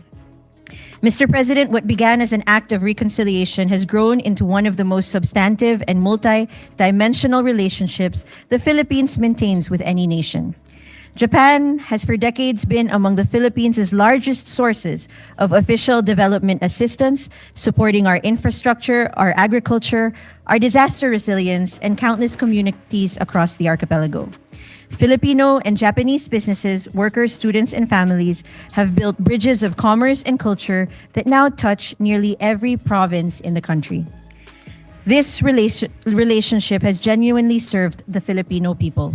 Through decades of development assistance that built roads and bridges in our provinces, through education and cultural exchange that have brought Japanese language, arts, and values closer to Filipino homes, through the hundreds of thousands of Filipinos who have found livelihood and opportunity in Japan, and through a security partnership that today helps safeguard our sovereignty and seas. For our family, on November 25, 2022, my father, Manny Villar, former Senate President and House Speaker, received the Grand Cordon of the Order of the Rising Sun from the government of Japan, conferred on behalf of Emperor Naruhito by the Japanese Ambassador Kazuhiko Koshikawa. We are told that the Order of the Rising Sun, established in 1875, is Japan's oldest national decoration and a principal honor for foreign nationals. And I believe our former Senate President and current Majority Floor Leader, Juan Miguel Zubiri, also received the same. So my father received this award in recognition of his contributions to strengthening economic and bilateral relations between Japan and the Philippines, particularly his role as Senate President, during the time that he was Senate President, in the ratification of the Japan-Philippine Economic Partnership Agreement, or JAPEPA, the Japan-Philippines Tax Treaty Amendment Protocol in 2008, and the Japan-Philippines Technical Cooperation Agreement in 2011. So this was a profound honor, not just for my father, but for our family. And this honor and this friendship and relationship with Japan is something that we hold very dear. And on a personal note, when I first won as senator in 2025, the first meeting I had and the first invitation I had for a meeting was from Ambassador Endo Kazuya. And I will never forget that. And I would like to express my sincere gratitude to him. I would like to thank you for your friendship, for your guidance, and your unwavering support in strengthening the ties between our two countries. Mr. Ambassador, this friendship between the Filipino and Japanese peoples, I know, will continue to go stronger with every generation. Mr. Ambassador, your service here has left a lasting impact, and always remember that wherever you may go, you will always have a home here in the Philippines. Maraming salamat po. Arigato. Thank you, Mr. President. Thank you very much, Senator Camille Villar, for the heartwarming sponsorship speech. Bibigyan daw ni Camille ng bahay si Tama, oo. Ambassador Pwede Endo siyang sa pumili. Camela Homes. Yes, Marami siyang pagpipilian, Yes, Majority yes. Leader. for sure. Mr. President, next to co-sponsor the measure is a distinguished colleague, Senator Risa Ontiveros. We recognize the gentle lady from Panay, Senator Risa Hontiveros. Salamat po, Mr. President. Mr. President, I rise in support of this resolution, marking 70 years since the normalization of relations between the Republic of the Philippines and Japan. And also remembering in my heart my first travel abroad as a scholar of the Japan Airlines Summer Scholarship Program more than 4 decades ago at the Ichigaya campus of Sophia University, just before the People Power Revolution. From the hard work of post-war reconciliation, our peoples have built one of the region's most durable partnerships, standing with us as a strategic partner committed to a free and open Indo-Pacific and the primacy of international law in our maritime domain. Nowhere is that partnership more concrete than in the agreement concluded this July for the transfer of 5 Abukuma-class destroyer escorts from the Japanese Maritime Self-Defense Force. The first time Tokyo will hand over retired surface combatants to any foreign navy, and a decision that will give the Philippine Navy 5 additional hulls purpose-built for anti-submarine and littoral operations, complementing our Jose Rizal and Miguel Malvar class frigates and materially strengthening our presence in the West Philippine Sea. The next 70 years must be built on this new ground as much as the old. Recognition and justice for the Filipino comfort women, deeper maritime and defense cooperation, joint investment in digital and energy infrastructure, semiconductors and artificial intelligence, where Japanese technology and Filipino talent are natural complements, closer collaboration on disaster resilience and climate adaptation, which both our archipelagos know too well, and continued care for the Filipino community in Japan, whose work and families remain the truest expression of the friendship that this resolution honors. Marami pong salamat, Mr. President, and to Ambassador San, domo arigato gozaimashita. Thank you very much, Senator Risa Ontiveros. Thank you, Mr. President. Next to co-sponsor the measure is our distinguished colleague from the city of Las Piñas, Senator Mark Villar. We recognize the gentleman from Las Piñas City, Senator Mark Villar. Mr. President, I rise in support of proposed Senate Resolution number 502, expressing the sense of the Senate and recognizing the enduring friendship between the Republic of the Philippines and Japan and commemorating the 70th anniversary of the normalization of diplomatic relations between the two countries. Mr. President, I join our colleagues in welcoming Ambassador Extraordinary and Plenipotentiary of Japan to the Philippines, Endo Kazuya, to this August chamber as we celebrate the long-standing bilateral relations between our two countries. Welcome to the Philippine Senate, Ambassador. Many times you've hosted me in your house, and now it's our turn to host you in the Senate. So it's an honor. Diplomatic relations between Japan and the Philippines were normalized after the enactment of the San Francisco Peace Treaty and the Reparations Agreement on July 23, 1956. Here, it was declared to be the Japan-Philippines Friendship Year as we commemorate the 70th anniversary of the bilateral relations between the two nations. And Mr. President, we have an exciting year ahead as we would bear witness to a celebration of how far we have come together working on significant economic, security, people-to-people exchanges, and cultural development. It is also equally inspiring to look back on the vital partnerships we had with Japan, particularly on various big-ticket projects that we now enjoy today. Through our active partnership with the Japan International Cooperation Agency, Japan has been a significant contributor to the strengthening of our national development plans and continues to be an important partner for us till this day. And I remember when I was serving in government as the Secretary of Public Works, every month we would have regular meetings with the Japanese government regarding our projects, and regularly we'd always meet with the JICA. So it was a big part, and I can say from personal experience that the Japanese government has been generously giving their support to our infrastructure programs, and this has been going on for a very long time. And for that, we should all be very thankful for their support to our nation building. Through our partnership with JICA, we will soon enjoy improved public transportation through the Metro Manila Subway and the North-South Commuter Railway and other various infrastructure and development projects all throughout the country. Mr. President, beyond infrastructure and economic development projects, security cooperation has also reached unprecedented milestones for Japan and the Philippines. We became the first country in Asia to sign and ratify a reciprocal access agreement with Japan, which enhanced the efficiency of cooperation between the armed forces of the Philippines and the self-defense forces of Japan. The Philippines has also become the sole partner nation to have received Japan's official security assistance for 3 consecutive years. I would also like to highlight that our ties to Japan have been elevated to a comprehensive strategic partnership, which placed our friendship at a much higher tier than before, allowing us to pursue heightened levels of cooperation and strategic alignment across various sectors.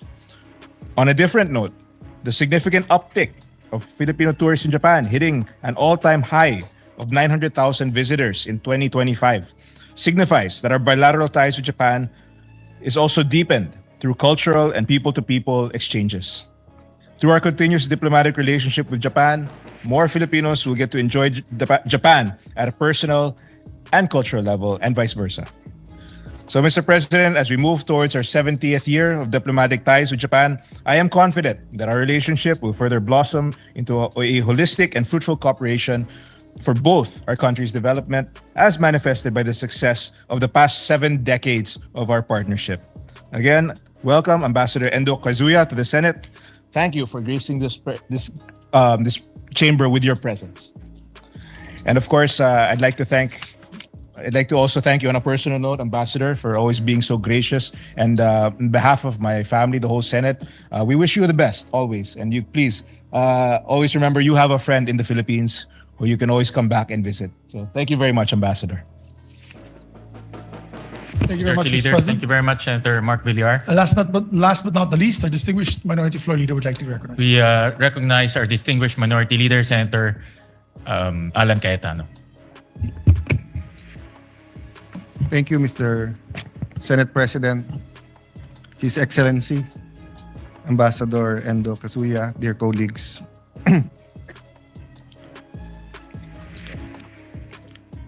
Proverbs 11:14 tells us, "For lack of guidance, a nation falls, but victory is won through many advisors." It is phenomenal how Japan rose from the ashes and the destruction of World War II. But it's equally phenomenal how Japan built its relations with its neighbors and its status or reputation among the countries in the world in such a short period of time. And while being a little bit sensitive, but being bold, Japan still has issues now and then with Korea and China when it comes to World War II. So it is also phenomenal how in such a short period of time, Filipinos and Japanese, or the Philippines and Japan, went from bitter enemies to people doing business together, through two preferred partners, and now enjoying a true brotherhood or sisterhood. So I remember, Your Excellency, that during the time of President Duterte, there are a couple of times that we were in Japan, and whether it was with the media or with businessmen, I would tell them very frankly that people my age and a little bit older, our grandparents, if you mention Japanese, they will really get mad. Because the horrors of World War II was still there, no? The cruelty suffered, the animosity, etc. No? Then when my dad was a, not young lawyer, but gitna na nung career niya, siguro 80s, di ba? 80s, mid-80s going to the 90s. You know, whether it's law firms, whether it's hotels, whether sa mining, transportation, preferred partners were the Japanese. Even in tourism, di ba? Whether you talk about Cebu, you talk about areas in Mindanao, Baguio, whether we had an official campaign or not, we really wanted to attract Japanese tourists. And during this time, slowly but surely, our development assistants and working with JBIC, JICA, their consultants, the studies that they graciously provided, was it the LRT or was it yung mga nauna natin mga trains, di ba, and everything sa airport. So we woke up one day where you have this intimate relationship. Then you wake up also with real life disputes in the West Philippine Sea, and of course Japan and China also have a dispute. And then you wake up 2022 where no one said that there will really be a conflict or of that magnitude between Ukraine and Russia. Then it's happening. And then everyone says the Middle East is volatile, but suddenly Iran, Israel, US, and then the rest of the world is suffering, no? So my point, Mr. President, is the phenomenal rise of Japan and its people also presents so much opportunities. That's why I like that verse, because nations need guides. And sometimes you need an outside guide. And the Japanese and the Japanese people, the Japanese businessmen, you know, can be not only a partner, but a wise counselor and guide to the Philippines. And also us in certain issues. For example, migration is now and then an issue in Japan. And of course, we have more than 10 million Filipinos abroad, and Japan has hosted many Filipinos. Sensitively, we were saying, because one of the problems, of course, of Japan is the birth rate. That's why di ba, yung population of Japan, and we were saying, you know, because usually Japanese couples only want one child. But when a Japanese and a Filipino gets together, whether the man is Filipino or the woman is Filipino, they don't only want to have one child. They want to have at least 2 or 3. So we were saying that even in that aspect, we can share some expertise in a bigger family. Unfortunately, this year, very steep din ang pagbaksak, di ba, ng ating birth rate, no? Having said that, Mr. President, we're here to honor the ambassador because in such a short period of time, he has done so much. So I think we're unanimous, Your Excellency, in saying thank you. I know it's for your country to say that you did a great job, but at least for Filipinos, we know that you did a great job. But we're also here to say that culture matters. When you go to Japan, and unfortunately you leave your bag or your wallet somewhere, go back, it's there, and it's there. I mean, you don't even have to go to the lost and found. No one will get it, diba? Everyone, you go to a shop that you're not going to buy anything, and you say, where's the restroom? And there's no restroom there. They'll excuse themselves, go out the door, and walk with you for a while and point you where it is. No? So there's a lot of things to learn in terms of culture. So I hope that the last few months of our ambassador here, of course, we all hope you're extended, but if not, the last few months, we can continue to work on more exchanges, more exchange students, more trips between the Japanese to the Philippines, the Filipinos to Japanese. Not just projects. We will not cement a relationship literally by just infrastructure projects using cement, but we will cement the relationship by people-to-people exchanges. And of course, we have a very good ambassador also in Japan. Not sure about the husband, but the ambassador is a very good ambassador. And lastly, we honor the leaders of Japan that regardless of our foreign policy, regardless who our president is, they're there to help. They're there to build bridges. Medyo nainggit din ako sa ibang mga colleagues natin, especially kilala nila yung mga prime minister, defense minister, yung iba may kilala sila mga artista ng Japan. Ako kasi ang kilala ko si Pikachu, si Monkey D. Luffy, si Nami, Blastoise, si Psyduck, no? But I mentioned that just because, even in the cultural, artistic creations of Japan, may it be from Sanrio, Hello Kitty to the present, no? So for example, when it comes to Pokemon and One Piece, young people are learning accounting, are learning trading, are learning, sabi ng Pangulo sa SONA, mag-impok ang mga bata. But actually, the trend is not in saving but investing. So, people learn by experience rather than being taught. So you want better peace and order, go to Japan.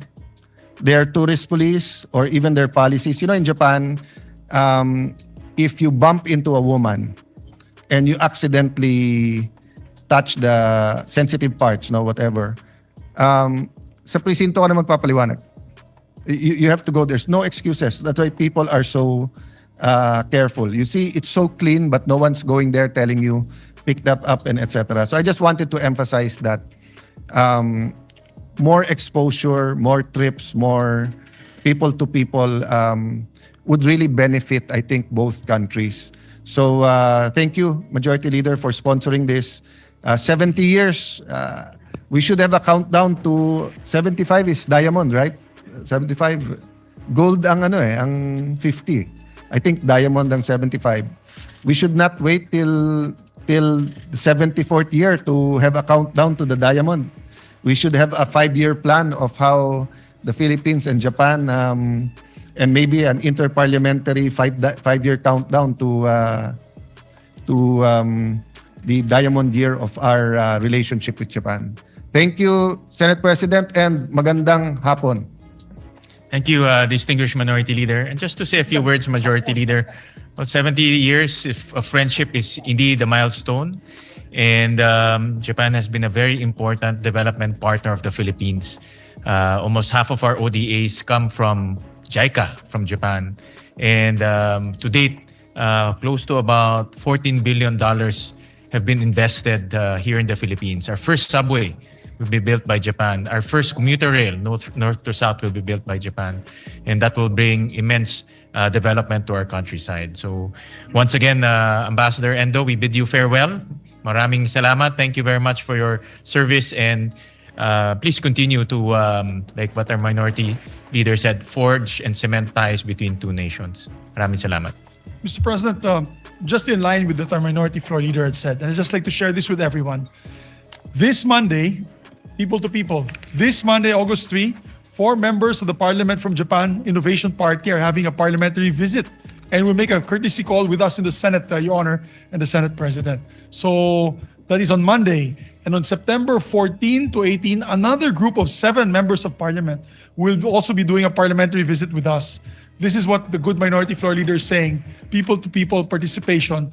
And as I mentioned earlier during my speech earlier, they are the same people who visit us, are the same people who fight for us when we need assistance, help in terms of defense cooperation, economic participation, and trade with Japan. And I'm so happy that we are having more members of Parliament of Japan visiting us in the Philippines, and we should reciprocate. As a matter of fact, we're planning, Mr. President, your chairman of the Philippine-Japan Friendship Association, yours truly, is planning a November trip, first week of November trip before the scheduled sessions on November 9 to be able to also visit once again Japan. And I'm inviting all our colleagues here who would like to join us both from the minority and majority. Sure. And we'll have hopefully a high-level delegation meeting in Japan, Your Honor, Mr. So President. you, Majority Leader, you being the president of the Philippine-Japan Parliamentary Friendship Group, you're tasked to entertain our guests Yes, who are sir. coming here. I will do that as your orders. We will host them and take care of them. Mr. President, I just want to put on record, a total of 14 senators have sponsored and co-sponsored this resolution. I think one of the most for a resolution honoring a partner and friend to us. I just want to let the ambassador know that usually when we have we're celebrating an anniversary for a friendship of another country, marami na po yung 5 na magtatayo, no? That 5 would be a lot to stand up and sponsor the measure. We have today a total of 14 senators, and I know a lot more want to co-sponsor this to show our gratitude to Japan. As mentioned by Senator Alan Cayetano, yung alam niya is Pikachu and the others. Nung Sanrio. bata po kami ni Senator Alan, Bolt is 5, si Steve, Little John, Koji Kabuto, of Mazinger Z. Akala ko po nung bata po ako lahat ng Hapon ay ganun ng itsura. Itsura ni Koji Kabuto. And so, with that, Mr. President, before we adopt the resolution, I'd just like to make one insertion, amendment to the resolution, if possible, with the permission of the body. On page 2, after line 7, we'd like to insert a new paragraph that reads as follows.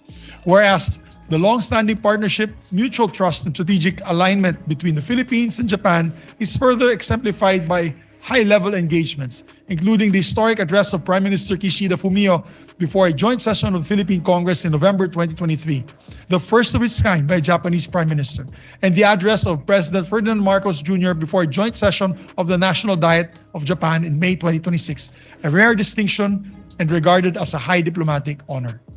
I move to insert Is that. there any objection?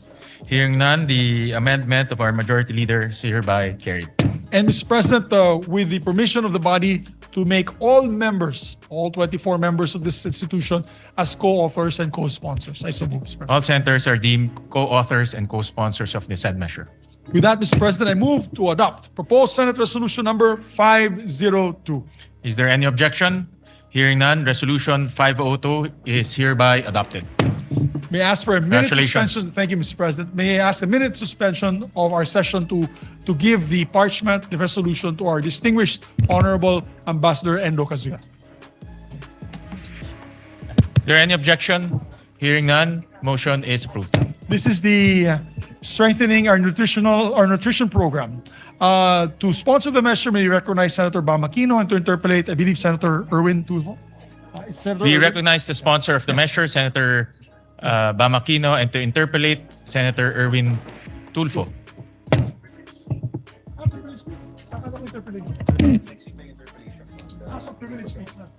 Oh, okay. Mr. President, I stand corrected. Okay. Apparently, when Senator Bamakino approached me, that he and Senator Erwin would speak. I thought it was for his bill. Apparently, it's for privileged speeches. Yes, so, they are both scheduled to give privileged speeches. So with that, I withdraw my motion, Mr. President, for consideration of these measures. Is there any objection? Hearing none, the motion of the Majority Leader is hereby approved.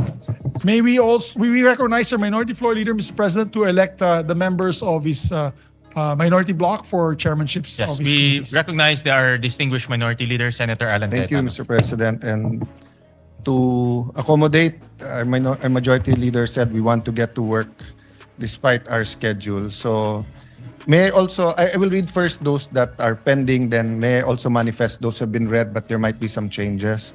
So for the Committee on Public Works, Senator Mark Villar. For the Committee on Public Works. For the Committee on Cooperatives, Senator Marcos. For the Committee on Culture and Arts, Senator Legarda. For the Committee on Public Information, Senator Padilla. For the Committee on Sustainable Development Goals, Innovation and Futures Thinking, Senator Pia Cayetano. For the Committee on Tourism, Senator Marcoleta, who is celebrating his birthday today. For the Committee on Civil Service, Government Reorganization and Professional Regulation, Senator Legarda. For the Committee on Cultural Communities and Muslim Affairs, Senator Padilla. Senator Mark Villar will give way to Senator Estrada for the Committee on Financial Institution and Currency, Banks, Financial Institutions and Currencies. But Senator Mark Villar will be the Senior Vice Chairperson, as I manifest now, and will be the acting chair. Then the Committee on Government, Corporation, and Public Enterprise, Senator Camille Villar. Committee on Sports, Senator Go. Committee on Youth, Senator Go. Unless the majority leader has any comment, I'll ask for a which one? Can I ask for a minute suspension? Session Which one? suspended.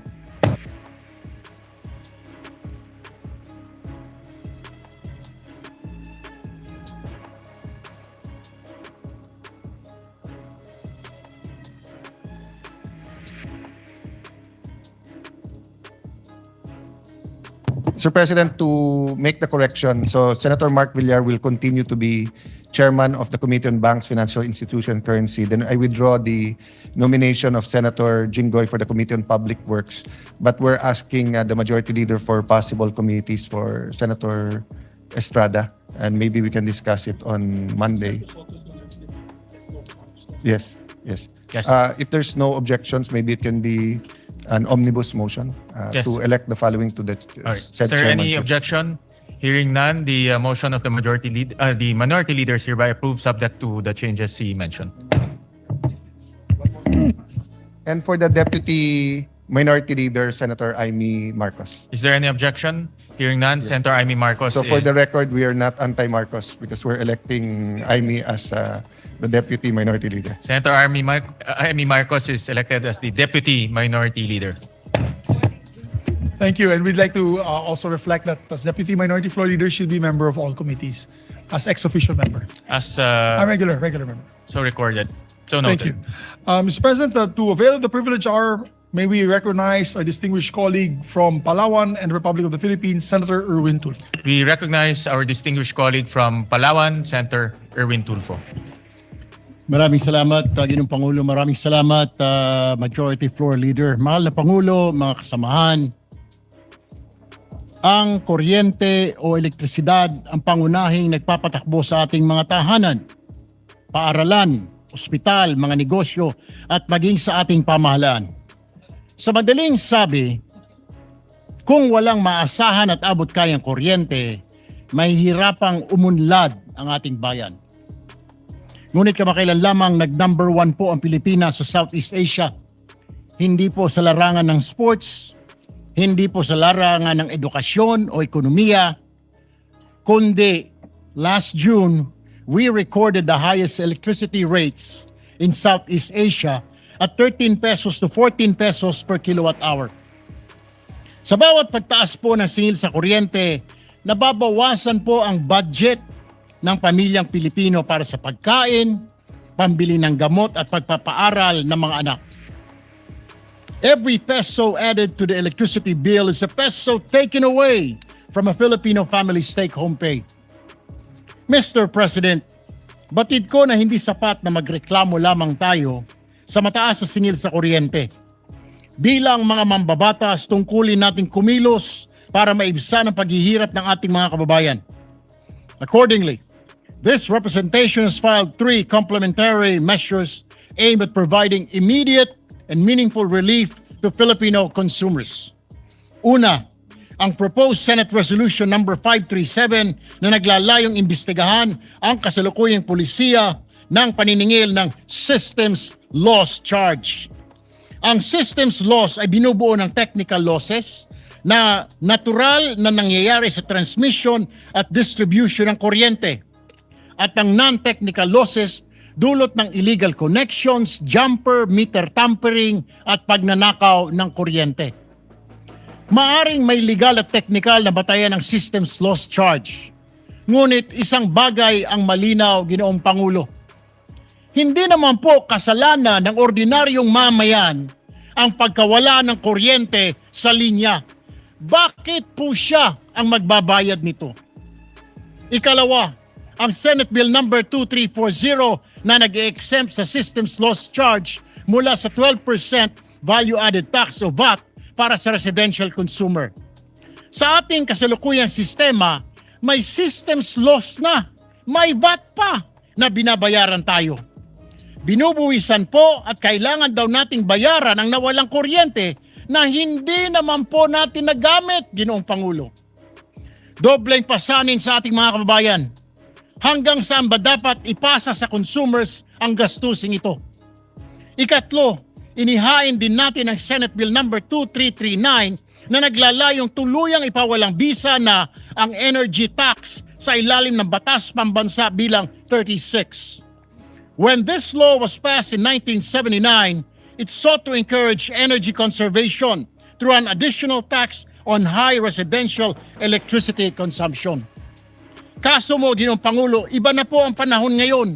Hindi na po luho ang kuryente, kundi pangunahing pangangailangan para sa pag-aaral, paghahanap buhay, komunikasyon, pangangalagang pangkalusugan at sa simpleng pamumuhay na may dangal at dignidad ng bawat pamilyang Pilipino.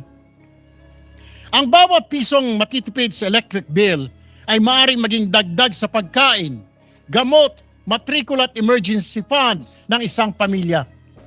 Ayon mismo sa mga distribution utilities, ang systems loss ay isang regulated pass-through charge kung saan humigit kumulang 5% na karaniwang residential bill ay napupunta rito, habang mahigit 10% naman ay napupunta sa iba't ibang buwis at government charge. Kung may kapangyarihan po ang pamahalaan na suriin ang mga lumang pulisiya at alisin ang mga hindi na makatarungang pasanin, mayroon din po tayong tungkulin para ibasura ito. If we are serious about easing the burden on our people, then we must have the courage to revisit policies that have long been accepted but may no longer be fair, Mr. President. As I conclude, allow me also to acknowledge my fellow senators who have filed similar or related measures. Senator J.B. Ejercito, Senator Kiko Pangilinan, Senator Risa Ontiveros, Senator Lito Lapid, Senator Chis Escudero, Senator Bam Aquino, and Senator Amy Marcos, Senator Rodante Marcoleta, and Senate President Gatchalian. I therefore call on this chamber, both the majority and the minority, to join me, Mr. President, in supporting these measures and in working together toward an energy sector that is efficient, transparent, competitive, and above all, fair to the Filipino people. Maraming salamat po, Ginoong Pangulo. Maraming salamat, Senator Erwin. And it's really about time to revisit the IPIRA bill after many, many years. At tama ho kayo na kailangan ho natin pag-aralan ulit itong mga ipinapasang charges sa ating mga consumers. Lalo na ngayon na napakataas po ang binibayad po ng ating mga consumers. The highest in ASEAN. So maraming salamat. The sooner we can get this hearing going, the better for our consumers. Senator Bam Aquino, I think you'll also deliver a privilege speech. We recognize the gentleman from Tarlac, Senator Bam Aquino. Maraming salamat. Mga kaibigan, mga kababayan, Mr. President, karangalan ko po ngayon na pag-usapan ang isang bagay na talagang nakakabahala. Ang estado ng ating maliliit na negosyo or MSMEs. Bago pa man po tayo pumasok sa Senado, malapit na po ang maliliit na negosyo sa ating puso. At noong ating unang termino, ang unang batas na napasa po natin ay ang Go Negosyo Act of 2014 na nagbigay ng mas malaking access sa mga maliliit na negosyo sa tinatawag na 3Ms. or money, market, and mentorship. Ang Go Negosyo Act po ang nagtatag ng mga negosyo center sa lahat ng syudad at munisipalidad upang mailapit ang mentoring, training, financing at business advisory service sa ating mga maliliit na negosyo. Sinulong din po natin noong unang termino ang Philippine Competition Act na nagbigay ng patas na laban sa mga negosyo at mas matibay na proteksyon sa mga namimili. Kaya napakalaking karangalan po na bumabalik tayo bilang chairperson ng Committee on Trade, Commerce and Entrepreneurship. At noong Lunes na binuksan ang second session of the 20th Congress, natuwa po kami na isa sa mga pinangalangang priority ni Senate President Win Gatchalian ang pagpapalakas ng ating ekonomiya at pagpapagaan ng pagnenegosyo ng ating mga MSMEs. Ito rin po ay naging panawagan ng Pangulo sa kanyang SONA na tulungan ang mga maliliit na negosyo sa gitna ng krisis ng pagtaas ng presyo ng bilihin, kuryente at krudo. Mr. President, bilang chairperson ng Senate Committee on Trade, Commerce and Entrepreneurship, handa po ang komite na tugunan ang mga pangailangan ng mga maliliit na negosyo na siyang 99% ng lahat ng rehistradong negosyo sa ating bansa. Ito po ang 5-point agenda ng committee upang matulungan ang mga maliliit na negosyo at upang palaguin ang problemado nating ekonomiya. Una po, dagdag suporta para sa MSME. Priority po natin ang amendments sa Magna Carta for MSME at sa Go Negosyo Act. Alam niyo po, nagbago na ang muka ng maliliit na negosyo. Nung una po nating term, nung pinasa ang Go Negosyo Act of 2014, nasa isip po namin ay sari-sari store at karinderya. Pero ngayon po, kasama na sa listahan ng MSME ang mga online seller, ang mga freelancer, ang mga content creator, ang ating virtual assistant at maging mga magsasaka at maliliit na food processor. Kasama rin po sa MSME ang ilang startup, social enterprise at iba pang mga makabagong negosyo. Kaya panahon na pong i-update ang mga batas para i-define ang MSME, para mabigyan sila ng tulong at para matugunan ang mga panibagong pangangailangan at panibagong anyo ng ating micro, small, and medium enterprises. Kasama rin po dito ang pag-amendya sa ating unang batas noong 2014, ang Go Negosyo Act. Layunin po nating gawing mas makabuluhan ang bawat negosyo center para maging tunay na katuwang ng bawat maliit na negosyo at entrepreneur. Palalawakin po natin ang access to capital, access to microinsurance at iba pang suportang kailangan ng ating maliit na negosyo. Pangalawa po sa agenda, panahon na rin pong seryosohin ang creative economy bilang isa sa mga bagong makina ng paglago ng ating ekonomiya. Matagal na po tayong nanonood, nakikinig at natutuwa kapag kinikilala ang mga Pilipino sa pandaigdigang entablado. Mula BINI, SB19, Filipino filmmakers, animators, game developers, Filipino fashion designers, graphic artists, writers, meron pong renewed interest in Filipino culture, food and creativity. Kaya kailangan po nating suportahan at tulungan ang industriya na ito. Ang inspirasyon po natin ang Coca ng Korea, kung saan saklaw po ng ahensyang ito ang pagpapalaganap ng Korean culture sa buong mundo. Nais po natin makita ang isang ahensya ng ating gobyerno na siyang kumakalinga sa ating Filipino creatives at tumulong sa kanilang expansion dito po sa pandaigdigang entablado. Third agenda po, isang massive local farmer and MSME support and voucher program. Isa po sigurong evolution ng sagip-saka ni Senator Kiko Pangilinan, kung saan ang gobyerno po can leverage its huge budget to buy directly from our local farmers and MSMEs. Ang hangarin po dito ay isang inclusive supply chain na kung saan ang parehas na binibigyan at pinagkukuhanan ay nakikinabang. Kung magamit lang po ng tama ang napakalaking budget ng gobyerno, napakarami pong pwedeng matulungan at mapapanatili pang abot kaya ang mga bilihin. Naisip po natin kung saan pwedeng kunin ang pera. Naisip po namin na pwede pong ma-access ang 300 billion pesos na kaprogram na ayuda sa ating bansa. Hindi ho ba napakaganda? Tumutulong na nga po tayo sa mga kababayan po natin, yung pinagkukuhanan pa po natin ay natutulungan din. Tuloy-tuloy po yung tulong, pero mismo yung tulong merong ding natutulungan.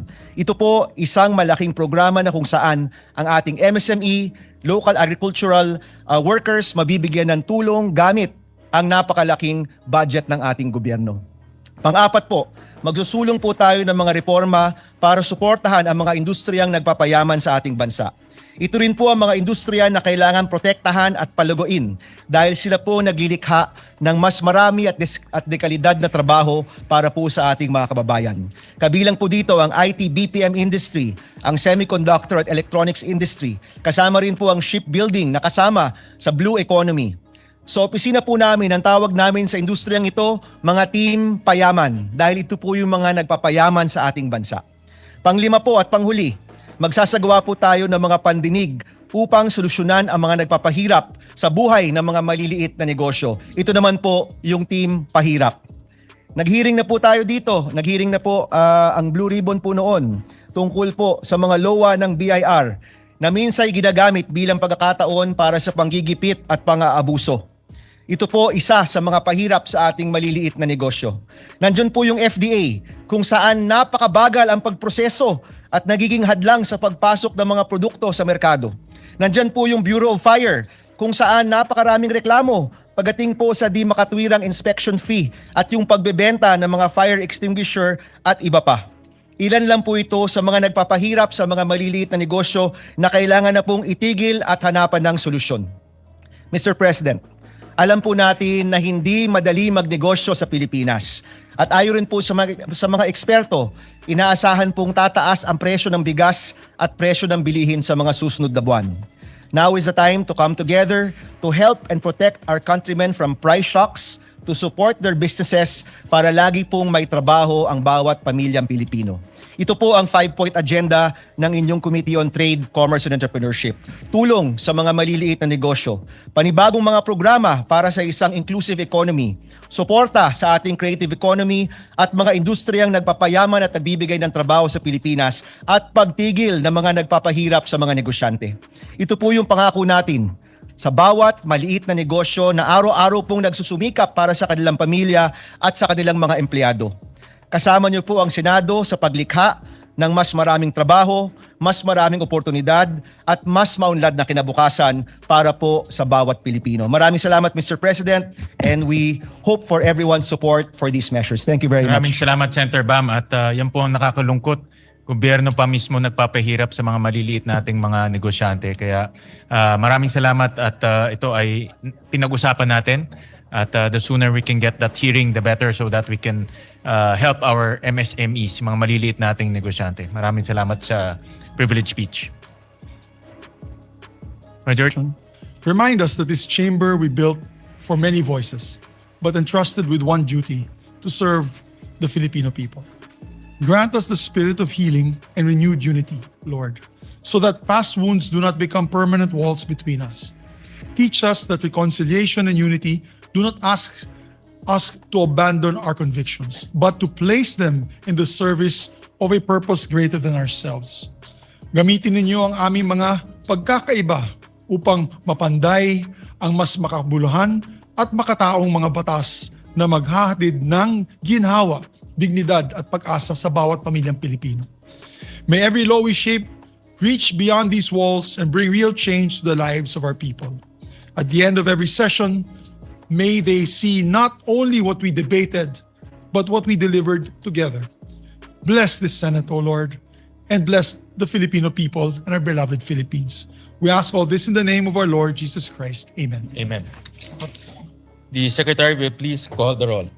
Call of members. The Honorable Senator Aquino, Senator Cayetano Alan, Senator Cayetano Pia, Senator De La Rosa, Senator Ejercito, Senator Escudero, Senator Estrada, Senator Go, Senator Ontiveros, Senator Lacson, Senator Lapid, Senator Legarda, Senator Marcoleta, Senator Marcos, Senator Padilla, Senator Pangilinan, Senator Soto III, Senator Tulfo Erwin, Senator Tulfo Raffy, Senator Villanueva, Senator Villar Camille, Senator Villar Mark, Senator Zubiri. Senate President is present.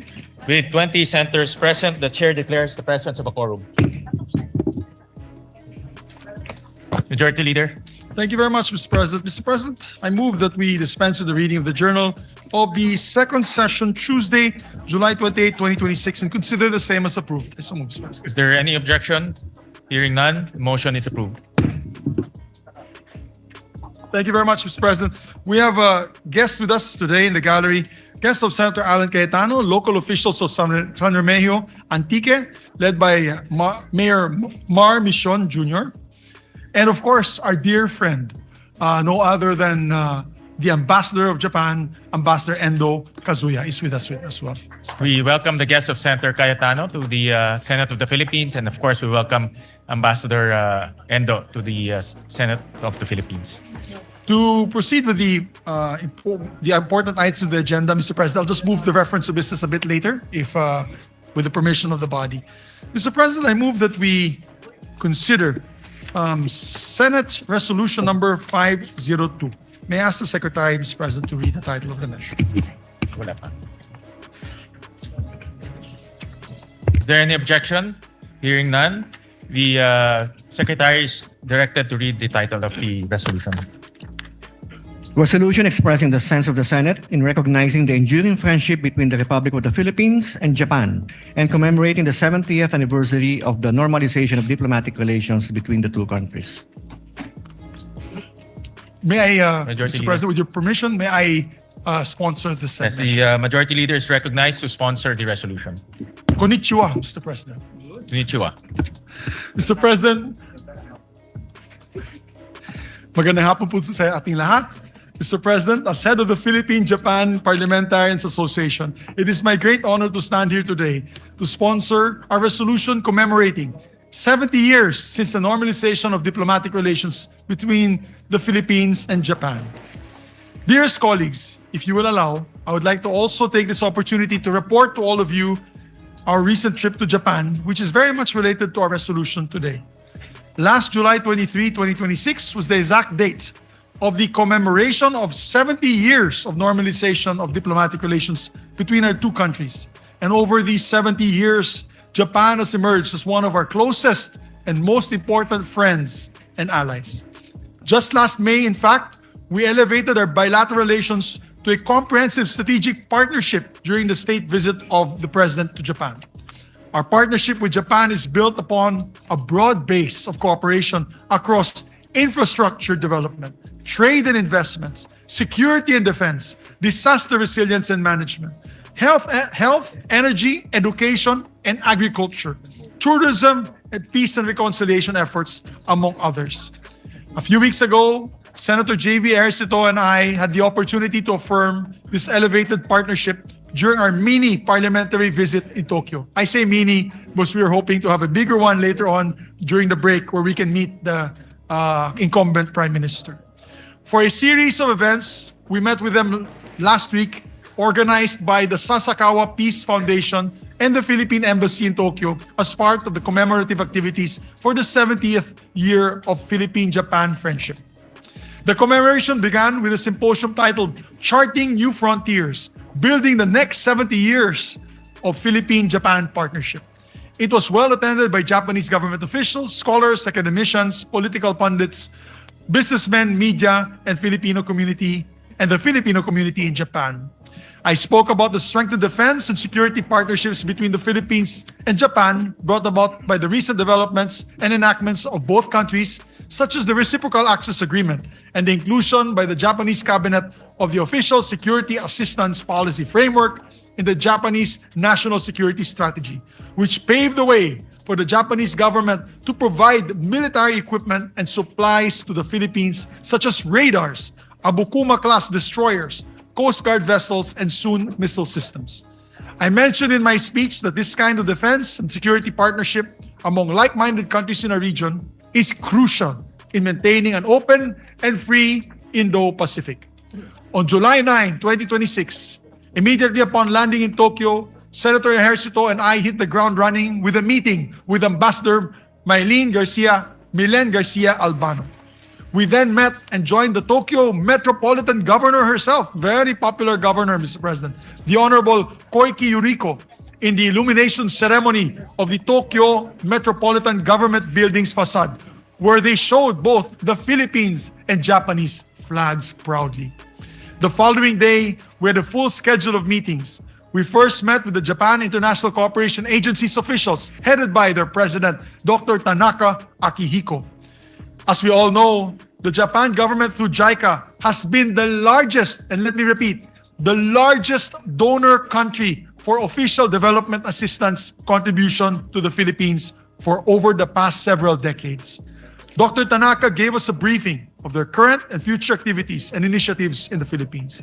We also thank them for JICA's development projects in the country, such as the Metro Manila Subway Project and the Bataan-Cavite Interlink Bridge, which is touted to be Southeast Asia's longest bridge once finished. After which, we had a mini reunion with the Honorable Moriyama-san or Moriyama Horishi, an influential leader of the Liberal Democratic Party and our Japanese counterpart for being the chairman of the Japan-Philippines Friendship League. We also met with Dr. Tsunami Atsushi, the president of the Sasakawa Peace Foundation or SPF, who organized the commemorative events. The SPF is involved in peace and human resource development programs, policy research, and the provision of academic scholarships. We had a casual but productive meeting with our dear friend. Many of you have met him before. No other than the former Japanese Prime Minister Kishida Fumio, who is the special envoy of Japanese Prime Minister Takaishi Sanae and the supreme advisor to the Parliamentary Association of the Asia Zero Emissions Community. We discussed the strengthening and the elevation of the Philippine-Japan partnership into comprehensive strategic partnership, as well as the reduction of carbon emissions in the region. We learned from the former Prime Minister, who is still a member of the Japanese Diet, that there is a stronger interest and support for the Philippines from the Japanese Diet. On the issue of trade and economy, we met with the State Minister for Foreign Affairs, Kuminitsu Ayano, who we touched on the possibility of reviewing and upgrading the Philippine-Japan Economic Partnership Agreement to benefit our Filipino businesses. Senator Ejercito raised with the State Minister, who, by the way, is a medical doctor by profession and a former official in the Japanese Health Ministry, the Japanese government's experience in universal healthcare. She is open to facilitating a Lakbay Aral program for our members and the Filipino policymakers on this issue. One of the highlights of our trip was that Senator Ejercito and I gained a new friend in the person of a charismatic and social media savvy Defense Minister, Koizumi Shinjiro. Very popular minister, who probably one day might become Prime Minister as well, who is one of the staunch supporters of the Japanese Parliament, one of our strongest supporters in the Japanese Parliament and in the region of defense and security cooperation between our two countries in the maintenance of a free and open Indo-Pacific. He also mentioned that we are working to provide the Philippine Navy Abukuma-class destroyers. These are the ones in the picture, Mr. President. They're budgeting a substantial amount for official security assistance for the Philippines next year. To cap our schedule on that day, we also met with members of the House of Councilors. This is the equivalent of our Senate in the Japanese legislature. From the Japanese Sansieto Party, they were Honorable Ando Hiroshi, Matsuda Manabu, and Yamanaka Sen. Sanseto is actually the opposition party in the House of Councilors, but when it comes to cooperation and partnership with the Philippines, they are one of our most ardent supporters. Mr. President, we met both with public and private sector partners in Japan who share with us a vision of an economically stable Indo-Pacific region ruled by peaceful relations and respect for international law. This shared vision and our shared principles as like-minded democracies are at the heart of our 70 years of friendship. Building upon our decades of friendship of various scales, from grassroots waste management program at the municipal level to major transportation projects such as the Metro Manila Subway Project and the North-South Commuter Railway that will drastically improve the daily transit of millions of Filipinos. And they are also have become our most dependable defense partner, extending billions of official security assistance in support of our armed forces and humanitarian response, further strengthened by a reciprocal access agreement. And also, they have helped us in the peace process many times over. As a matter of fact, they're on the ground now in the BARM, helping ensure that there will be honest and peaceful elections for our brothers in the BARM region. We are deeply grateful for their heightened cooperation on those issues, defense, security, and sovereignty, anchored in our common principles such as like-minded democracies seeking to build genuine peace to make way for genuine progress. To make way for such progress, the Japan-Philippines Economic Partnership Agreement, and more recently, the RCEP, or the Regional Comprehensive Economic Partnership Agreement, have been instrumental in paving the way for an influx of trade and investments that have led to Japan becoming our second largest trading partner, Mr. President. Japan now is our second largest trading partner and the third largest source of foreign direct investment. These agreements would not have been secured without the coordination and alignment between our respective executive bodies and parliaments. I'm particularly grateful to the members of the Japan-Philippines Parliamentary League who always advocate for the Philippine cause in their Japanese parliament and government. We do have a voice in the Japanese parliament, Mr. President, and I thank them all for supporting this 70 years of friendship. Through our strong parliamentary ties, we had the honor of inviting Prime Minister Kishida Fumio to address the historic joint session of the Philippine Congress in 2023. It's historic because it was the first time a leader of the leader of Japan delivered an address before us. In turn, President Marcos also invited to deliver the equally historic address before the National Diet of Japan during his state visit this year. The deep friendship between our countries is proof positive that there is a way forward for those who choose a path of unity and cooperation.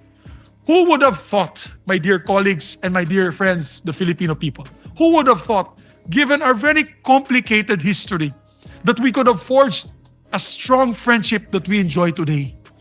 It is well-earned. It is a well-earned partnership that we have made even stronger by our conscious choice to pursue reconciliation, unity, and cooperation, which we are pursuing even in the Senate today. Reconciliation, unity, and cooperation.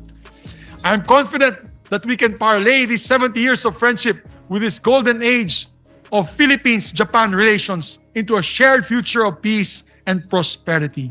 And before I end, I want to also give credit where credit is due. The last 3 years have been very productive in Japan-Philippine friendship relationships, friendship and cooperation, Mr. President, due to their Ambassador Endo, who has been in the forefront of developing closer ties between our two countries. He's about to leave next month on August, Mr. President. We will miss him deeply. He will be a loss to us, but I'm sure whoever his counterpart will be to come in, we will be able to work with as well. But we will definitely miss Ambassador Endo. So kay Ambassador Endo at sa ating mga kapatid na Hapon, domo arigato gozaimasu. Maraming salamat at mabuhay po ang ating pagkakaibigan. Mabuhay. Salamat po, Mr. President. Arigato gozaimasu. Senator Zubiri. Yes, we recognize Senator Tulfo. Mr. President, I would like to take this chance to extend my heartfelt sympathies and steadfast solidarity to the government of Japan and the people of Kumamoto Prefecture following the 7.1 magnitude earthquake that struck the region yesterday, July 28, 2026. My prayers are with the victims, the bereaved families who have lost their loved ones, and many individuals who have been injured or displaced. I believe that Japan, particularly Kumamoto, and affected residents will recover and rebuild safely and courageously. Mr. President, as to proposed Senate Resolution number 502, I would like to express my firm and unwavering support for the adoption of this resolution, recognizing the enduring friendship between the Republic of the Philippines and Japan, and commemorating the 70th anniversary of the normalization of diplomatic relations between our two sovereign nations. Mr. President, I'm a proud product of this friendship between the Philippines and Japan. As many of you know, I carry the Japanese middle name Teshiba because I'm a third-generation Nekijin, a Filipino-Japanese descent. My beloved mother, the late Caridad Teshiba Tulfo, was born to a Japanese father who came to the Philippines during World War II. According to the Philippine Nekijin Center, only a small number of Nekijin remain in the country today. That being said, I deeply value my family's heritage and the ties with Japan. Beyond our family history, the relationship of Japan and the Philippines is one that is rooted in mutual trust and respect. And 70 years of that is truly a remarkable milestone. Today, Japan is not merely a neighbor, but is one of the Philippines' most trusted strategic partners. Japan remains to be the Philippines' top source of official development assistance, or ODA, funding major infrastructure projects like railways, highways, and disaster relief systems. Japan's assistance to the Philippine Coast Guard to boost our maritime security capabilities is a vital pillar in upholding the rule of law, protecting international sea lanes, and maintaining regional stability. Time and again, Japan has stood by us and consistently shown true friendship, delivering immediate relief assistance, technical expertise, and long-term rebuilding support to our government. Additionally, more than 50,000 Filipinos thrive in Japan as skilled workers, healthcare professionals, engineers, and scholars. We are thankful for Japan's generosity and welcoming our workers to their country. And truth be told, Japan is the top outbound international destination for Filipino travelers in 2026, with nearly 500,000 visitors in the first half of this year alone. Again, Mr. President, I reaffirm our unyielding friendship with Japan. Adopting Senate Resolution number 502 sends a very strong message of the Philippine Senate's appreciation for Japan's friendship over the years. Thank you, Mr. President. Recognize the gentleman from Nueva Ecija, Senator Robin Padilla. Maraming salamat po, Ginoong Pangulo, at sa ating pong pinunong mayorya. Nais ko lamang pong magbigay ng pagpupugay sa amin pong kasamahan sa minorya, kay Senador Alan Peter Cayetano at kay Senadora Pia Cayetano, sa kanila pong mahusay at makabuluhang talumpati ngayong hapon na ito.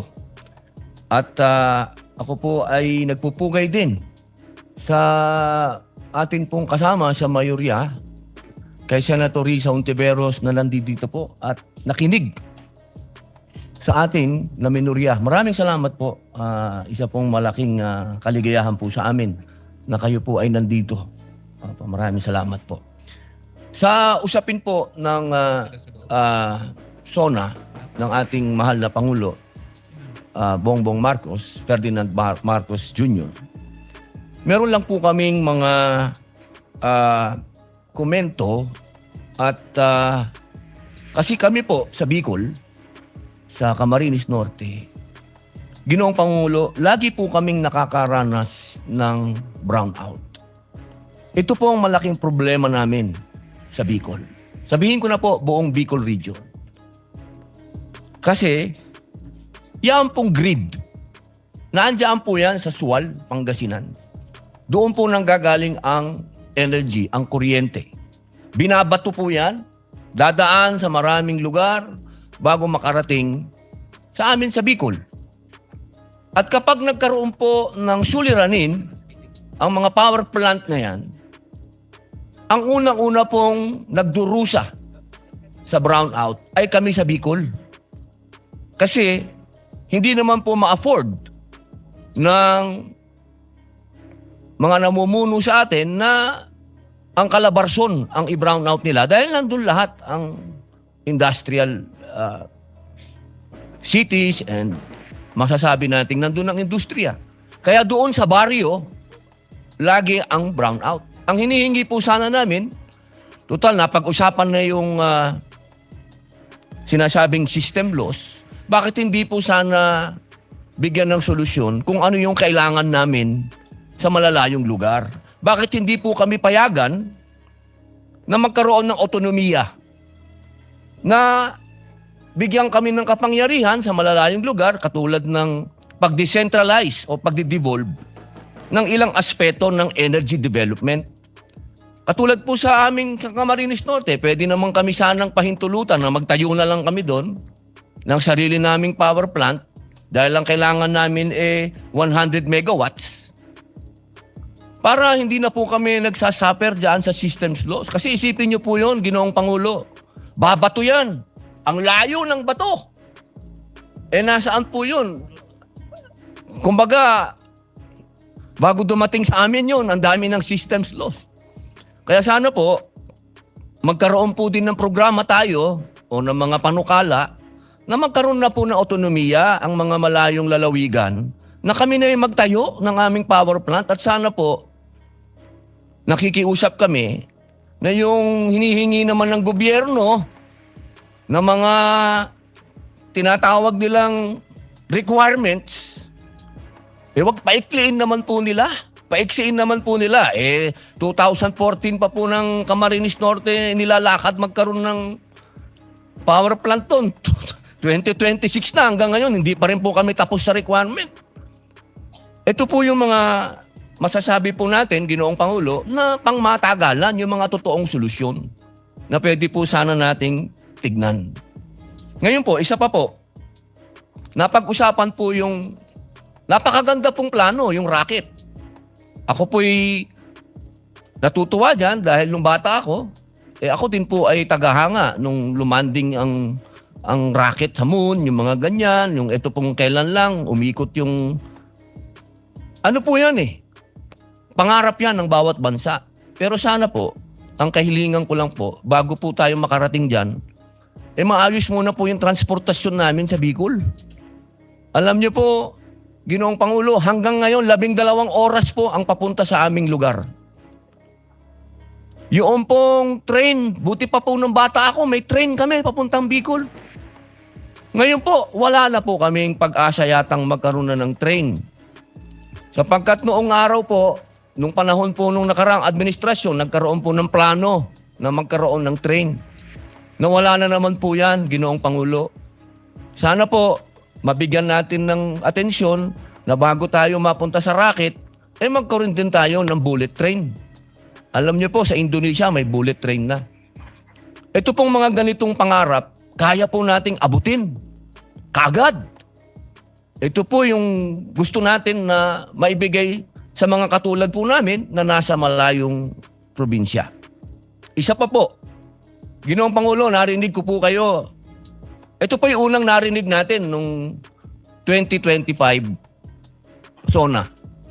Yung patungkol po sa FOI, yung patungkol po sa fake news, yung patungkol po sa pagbibigay natin ng proteksyon sa kabataan sa pamamagitan po ng sa inyo ko po narinig din yan, Ginoong Pangulo. Yung mga kabataan po kung po pwede 16 pababa, wag na po nating pabayaan na gumagamit pa ng social media. Ito naman po practice na sa ibang mga progresibong bansa. At isa pa po, yung krimen na nagagawa po ng mga minor de edad, Ginoong Pangulo, ito po harap-harapan na. Kaya sana po, kung tunay na gusto nating harapin, dahil lang narinig po natin sa mahal na Pangulo, partner niya ang komunidad sa pagharap sa krimen. Paano pong magiging partner ng komunidad kung wala po tayo mga batas na susuporta para maging kapartner ang komunidad? Yun lamang po, Ginoong Pangulo. Maraming salamat po. Maraming salamat, Senator Robin. At totoo na napakahalaga po yung infrastructure. At yun rin po ang isang bagay na nakikita natin para lalong bumilis ang takbo ng ating ekonomiya. At meron tayong mga proposals sa Economic Affairs Committee sa panguna po ni Senator Risa. At yung bill ng ating Deputy Majority Leader, yung MIND Act, si Senator JV Arcito ay isang priority measure para bumilis yung pag-implement ng ating mga infrastructure projects sa ating bansa. Thank you, Senator Tulfo, for that sponsorship speech. We recognize... Thank you, Mr. President. Before we recognize, we have a list. Okay, all right. Yeah, thank Go you. ahead, Majority With the permission Leader. of our colleagues. Next to co-sponsor the measure is Senator Ejercito, after which will be Senator Villanueva, Senator Tulfo, Erwin Tulfo, and Senator Padilla. And after which will be the minority leader as last to co-sponsor or give a manifestation. All right, we recognize the gentleman from San Juan, Senator JV Ejercito. Thank you, Mr. President, dear colleagues. Our good friend, Ambassador Endo Kazuya. Konnichiwa, good afternoon. On behalf of the Filipinos, it is with profound joy and gratitude to co-sponsor Senate Resolution number 502 that expresses the sense of the Senate in recognizing and celebrating the enduring friendship between the Republic of the Philippines and Japan as we mark the 70th anniversary of the normalization of our bilateral ties. Mr. President, I would like to co-sponsor, of course, and support our main sponsor, our resident samurai in the Senate now, in the Indian samurai, Senator Zubiri. We were just there just last month, recently. It was a very, very productive visit, Mr. President, and we would like to report. The Philippine-Japan relations have stood the test of time and circumstance. From past adversaries belong to different camps to the closest of partners and allies. Our bond now serves as a firm anchor for stability in the greater Indo-Pacific region. It is only fitting to celebrate this historic landmark in our friendship by elevating our ties to a comprehensive strategic partnership as announced by our respective heads of government in Tokyo last May. This will reflect the strength, the depth, and the breadth of our mutual trust and expanding ties. As this August body commemorates 7 decades of formal diplomatic ties initiated by the San Francisco Peace Treaty and the subsequent reparations agreement, let us likewise recognize that our shared affinity is one that is both deep and ancient. Drawing from the accounts of our historians, the shared history of Japan, the Philippines began long before the arrival of Western explorers. As early as 654 AD, the ancient Japanese chronicle Nihon Shoki notes the arrival of shipwrecked voyagers from Tokara in Kyushu Island, whom a group of scholars identify as our Tagalog ancestors. This serves as a touching reminder that the bond between our two nations isn't just of modern conception. It was forged by the tides of history over a millennium ago. On a more personal note, Mr. President, I also wish to extend my sincere appreciation for the steadfast assistance rendered by the Japanese government since time immemorial. On a personal note, it is during the time of my father, then President Joseph Ercito Estrada, that he became very close to then Prime Minister Obuchi. As I remember that my father then, who was about to take his oath as President of the Republic, invited Prime Minister Obuchi to his residence, and for the Japanese, it's really a big thing for them, no, to be invited in your personal home. And after that, Japan extended through the ODA, the SCTEX or the Subic-Clark-Tarlac Expressway, which began in 1998, and now we are already reaping the benefits of the construction of the SCTEX. So likewise, in 1998, at the height of the Asian financial crisis, Japan once again stood with the Filipino people through the Miyazawa Initiative, nearly $1.5 billion in official development aid to support economic recovery and essential reforms was provided, highlighting the foresight of former Finance Minister Kiichi Miyazawa. Furthermore, Japanese assistance also complemented our efforts to modernize our agriculture.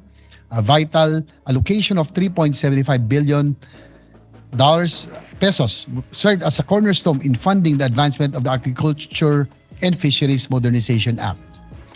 When my good friend and one of the respected statesmen in Japan, former Prime Minister Taro Aso, who was my good friend in the Junior Chamber International or JCI, was the Japanese Foreign Minister, the Philippines received $555 million in grants for disaster prevention and maritime safety, which was a clear demonstration of Japan's long-standing dedication to humanitarian and disaster resilience efforts in the Philippines.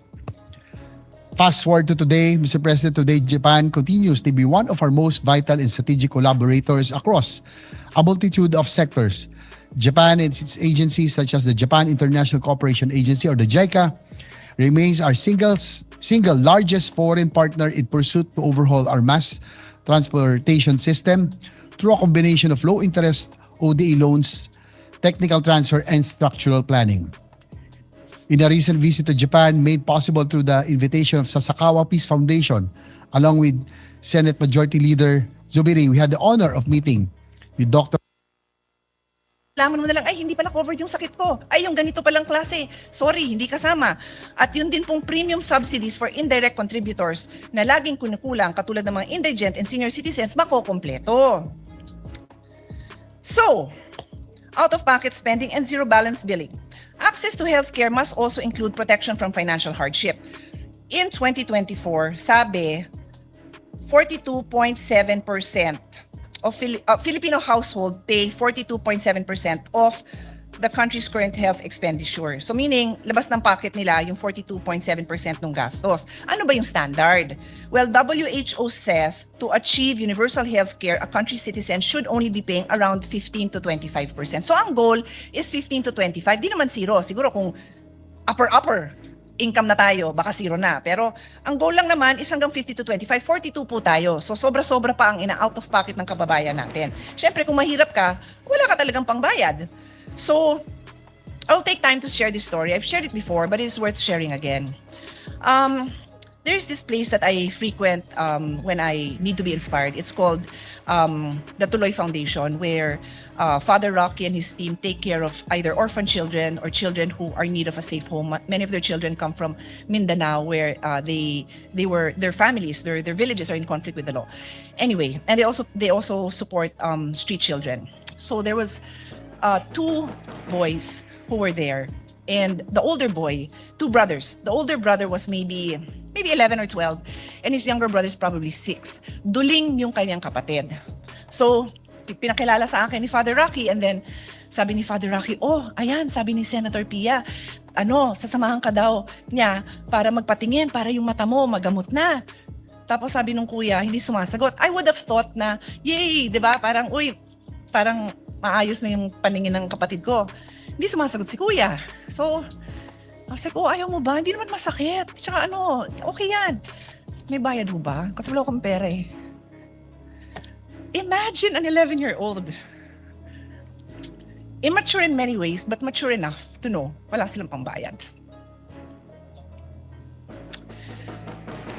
So, that is the state of the nation for many children, for many families. The president reported that the expansion of zero-balance billing, which he said already benefited nearly 3 million patients, he mentioned that in his statement. That was already mentioned last year. And it took a week or even longer for the then Secretary of Health to explain that this only applied to DOH hospitals, DOH hospital wards. So meanwhile, the LGUs all over the country nataranta kasi syempre, yung mga constituents nila pupunta sa LGU hospital, nag-e-expect ng zero balance. Hindi naman available ang zero balance doon kasi kaka-launch lang ng program. So yun nga, it took a few weeks, finally, na-clarify na DOH hospital wards lang. Inulit po ngayon. Naintindihan ko po yun, dumadaan po tayo sa, ano ba tawag doon? Pag tinetesting pa natin yung program, piloting pa lang, naintindihan ko po yun. Pero ito yung reality natin. Out of more than 1,200 government and private hospitals nationwide, zero balance billing is available in only 87 DOH-run facilities and 4 GOCC specialty hospitals and 6 LG hospitals that are now being piloted. So wala pang 100. So 1,100 other hospitals do not have zero balance billing. Again, hindi naman kailangan agad-agad, but i-announce natin to eh. Iklaro natin kung ano yung state of the nation natin. More than 1,100 hospitals do not have zero balance billing. So, these are the details. A vast majority of our country's healthcare capacity, including 346 LG-run hospitals and 864 private hospitals, do not have zero balance billing. So ang mga kababayan natin, pag yan ang napuntahan nyo, sorry po, wala pong ZBB doon. This narrow scope is further compounded by geographical imbalances. 40 out of the country's 82 provinces do not have a single DOH hospital. So, 40 provinces, walang DOH hospital doon. Eh di paano? Sasakay ka ng tricycle, kalabaw, jeepney para pumunta sa kabilang probinsya para maghanap ng DOH hospital. That is the reality. Again, alam ko naman it takes time, pero we have to be honest about where we are. The 87 DOH hospitals are concentrated in only 42 provinces and major urban centers. As a result, patients in underserved provinces must travel 3 to 4 hours across municipal lines just to reach a facility that offers zero balance billing. In urban areas like Metro Manila, bed capacity is predominantly provided by private hospitals which far outnumber regional public facilities. So kung taga Metro Manila ka, mas konti pa rin. Madami na nga ang tao, mas konti din ang DOH hospital. Coupled with low bed-to-patient ratios and chronic overcrowding, relying solely on 87 DOH facilities is simply not enough. As such, in the 2026 budget, we had to push for additional funding. Funding, additional, amendment, tawagin yung insertion, kahit ano pang gusto nyo itawag. Pinagmamalaki ko na pinaglaban ko ang additional funding sinuport ng ating chairman, now Senate President, ang additional funding for ZBB, 3.3 billion operation of DOH hospitals in Metro Manila, another 6 billion operation of DOH regional hospitals and other health facilities, and 1 billion for DOH Universal Healthcare Fund for zero balance billing. Kasi yung pondo nun, kulang talaga.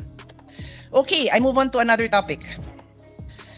Human resource for health shortage. However, facilities cannot function without health professionals. The Philippines continues to face a serious shortage and unequal distribution of doctors, nurses, pharmacists, dentists, psychologists, and allied health workers, particularly in rural and underserved communities.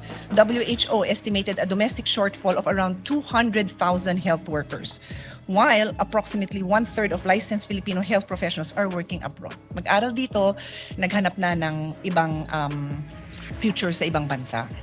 As a consequence, the Philippines has only 21.2 healthcare workers for every 10,000 people as of 2026, far below WHO's benchmark of 44.5 health workers for every 10,000. So more than kalahati yung kailangan, more than double yung kailangan isupport ng isang health worker sa recommended ratio. This requires sustained investment, which this representation has advocated through the expansion of medical scholarships under the Doktor para sa Bayan at kasama ng marami nating kasamahan dito sa Senado. Tayo ho ang nagpupush niyan. Maraming salamat sa Senate. Additional medical schools and investment in allied health. When we passed this law, there were only 8 medical SUCs. Today, we have 28. I am so proud of the Senate for pushing for this. It is a collective effort of this body. We have also been pushing for more science labs because kailangan ng doktor ng mga partners in healthcare. So lahat ng allied health, yan naman ang kailangan natin din pagtuunan ng pansin. Nabanggit ko na nga yun, may shortage tayo sa pharmacy, sa therapy, occupational therapist, physical therapist, sports, sa speech therapist. Lahat po yun, kulang na kulang. Lab technician, yung kumukuha lang ng blood test, kulang po yan all over the country. And this is a whole of government approach. We need SHED. We need the state universities. We need the higher education institutions to be a part of this because saan naman natin dadamputin itong mga professionals? We have to train them. We have to encourage them to enter into these professions. And then we have to make them realize that they have a bright future in this profession, in this country. So marami pa talagang kailangan gawin, kailangan po ma-address ito. And I end on this interesting note. Today, and I've seen this a couple of times, may mga vlog po akong nakita sa Instagram ng mga foreigners na magre-relocate na daw sa Philippines because mas maganda daw ang treatment and care for children with special needs sa Pilipinas.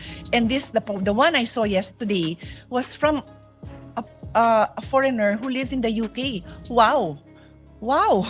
And I think that is a tribute to our healthcare workers because alam ko naman na may shortage. Alam natin yan.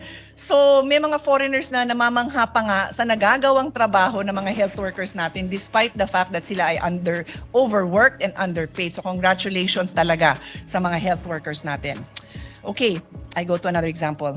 I'll try to keep this short because you've all heard me talk about this. The vape epidemic. Data from the Food and Nutrition Research Institute reveals the rapid growth of youth vaping from 2015 to 2023, which recorded an increase in e-cigarette use of 0.8%, meaning less than 1%, to, guess what? 39.9%. Practically 40%, almost half of the youth are now vaping. Something that never even existed 10 years ago. A focus group research conducted by the Institute for Global Tobacco Control at the Johns Hopkins Bloomberg School of Public Health finds a tidal wave of flavors from e-cigarette manufacturers have been embraced by Filipino youth since 2022, not even 5 years ago, when the Philippine government lifted restrictions on e-cigarette flavors and lowered the legal purchasing age to 18. 21 years na nga po yun, dear colleagues. But this Congress, not this particular Congress, but the previous Congress, reduce the age to 18. Why? I do not know why. The US FDA, this is interesting, dear colleagues. I reported many times that the US FDA has rejected 55,000 flavors in the US because unhealthy yung flavors. I researched again. 1 million flavors na ang na-reject ng US FDA sa mga nag-a-apply na magbenta ng flavored e-cigarettes sa US. Ang Pilipinas, ilan ang na-reject? Sige nga, isipin natin. 1,000 applications kaya? 5,000? Ang ni-report is that they have rejected certain applications because of the flavor descriptors. Because it violates a provision in the law that we have na bawal mag-describe ng fruit flavors, bawal din mag-describe ng dessert flavors. So na-reject yun because of the way it was described, not the content of the vape. So good luck sa mga nagve-vape, sa mga magulang na pinapayagan nyo ang anak niyo nag-vape o hindi nyo alam na nagve-vape dahil hindi po tested yung mga products na yan. Pwedeng lason ang bini-vape ng mga anak natin dahil hanggang ngayon wala pang natitest. Dahil binigay ng Kongreso ang power din sa DTI na wala namang kakayanan ng DTI at hindi naman nag-aabala. For whose benefit? For the benefit of the vape manufacturing companies, many of whom are the same cigarette companies. That is the state of our nation. Vape promotional events using celebrities and endorsers and giveaways are still rampant and these are not allowed. Pero nangyayari pa rin. So I move on. Teenage pregnancy. I welcome the President's recognition of teenage pregnancy as an urgent national concern. When we fail to protect our youth from early pregnancy, we deprive them of a future. Napakahirap po ng problemang ito, Mr. President. And I intend to work with our colleagues who will be supporting clear measures on this.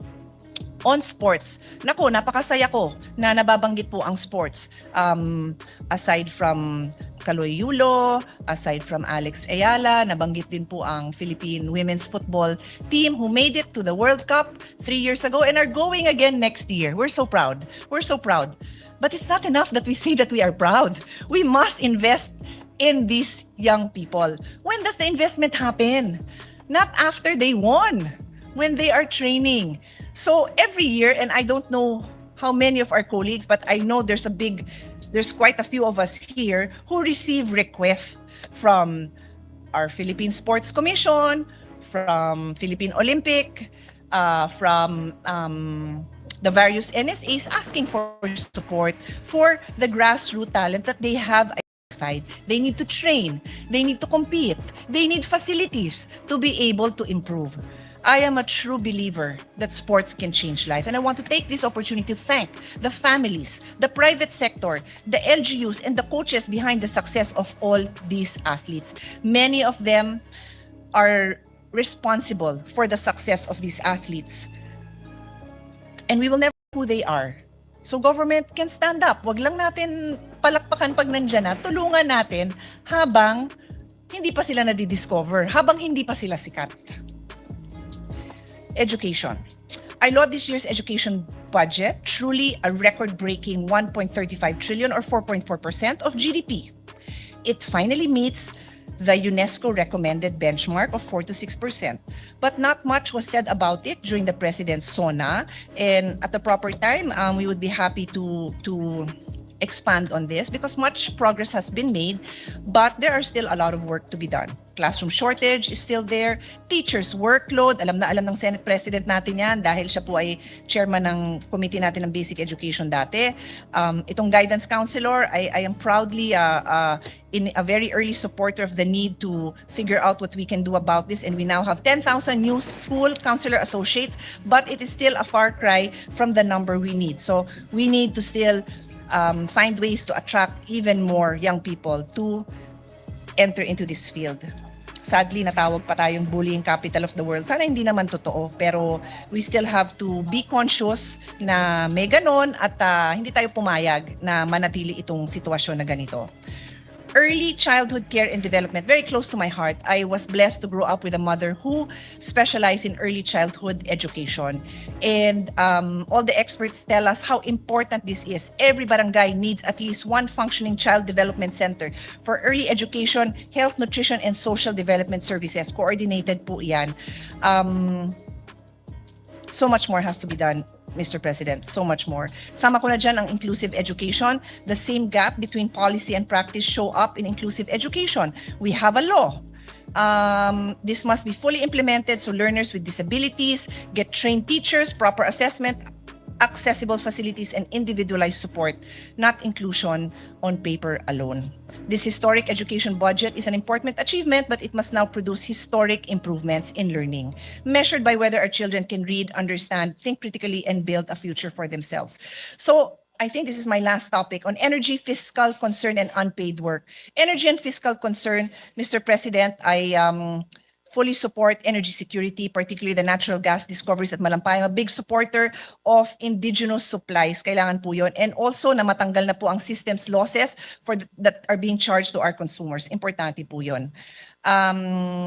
I also recognize administration's initiative to increase the annual personal income tax exemption. Mr. President, na-hearing na po natin ito nung tayo ay chairman ng Committee on Ways and Means. Pwede na ho itong ituloy-tuloy para maging law na to para sa mga kababayan natin nagsisipag at nagtatrabaho. There will be a higher threshold now for tax exemption. We also support the exemptions for small businesses. There were specific measures mentioned, but perhaps we can even improve on that and provide more support.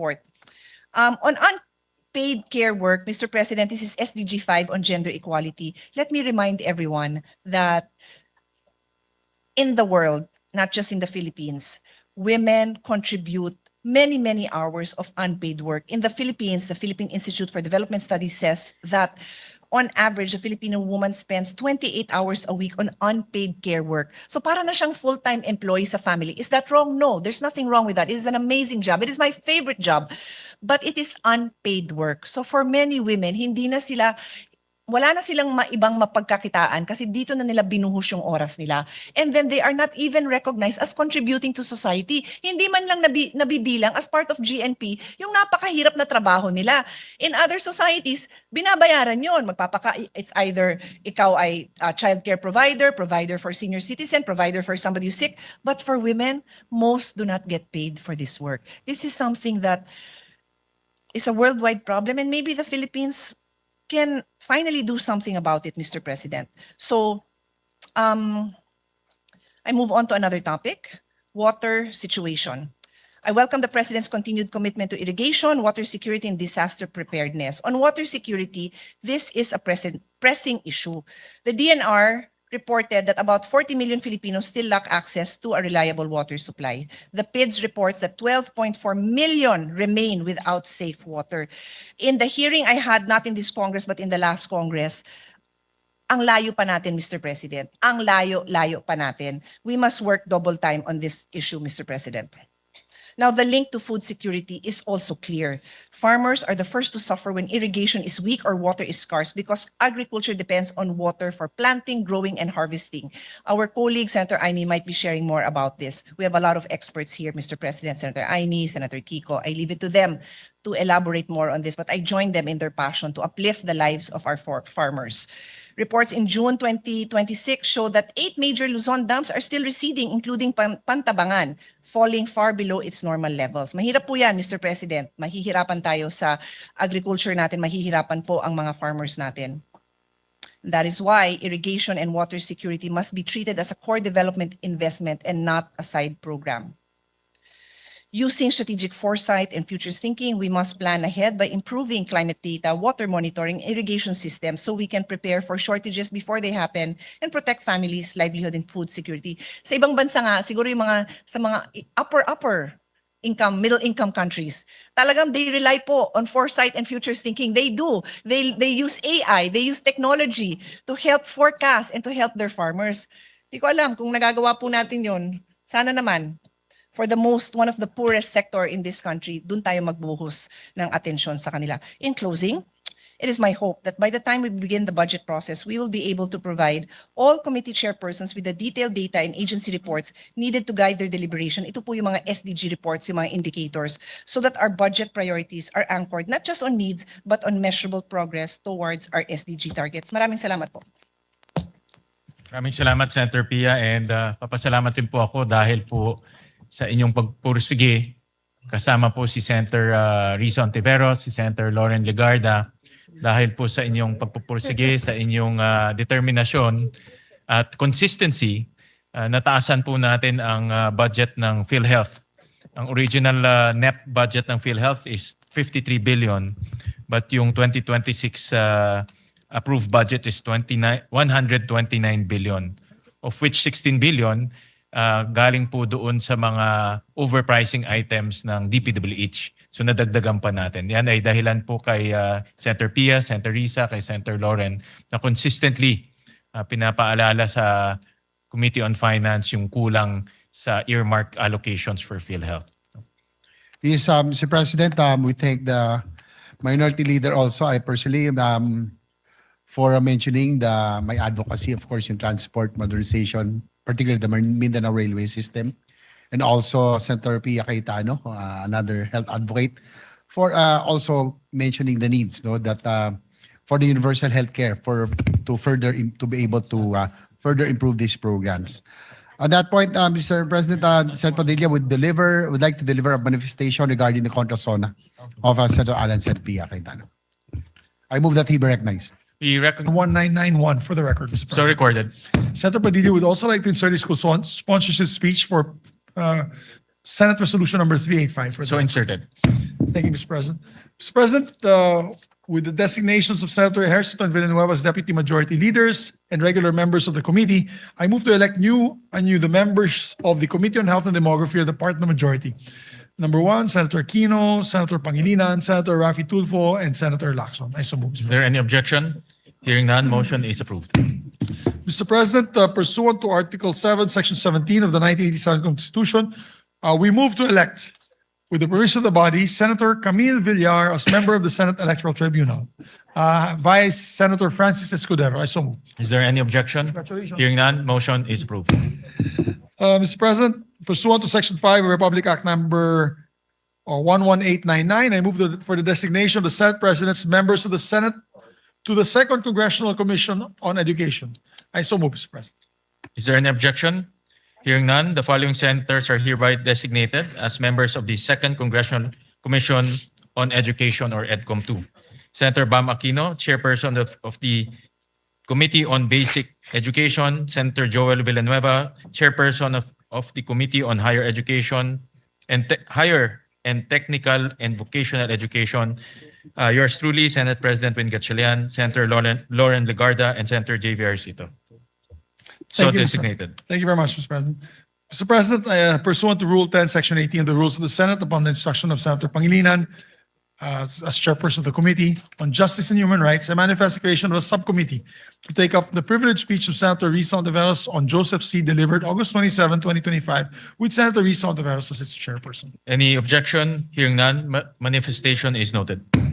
Mr. President, pursuant to Rule 10, Section 18 of the Rules of the Senate, and upon the instruction of the chairperson of the Games and Amusements Committee, I manifest the creation of the subcommittee to take up the following measures on online gambling.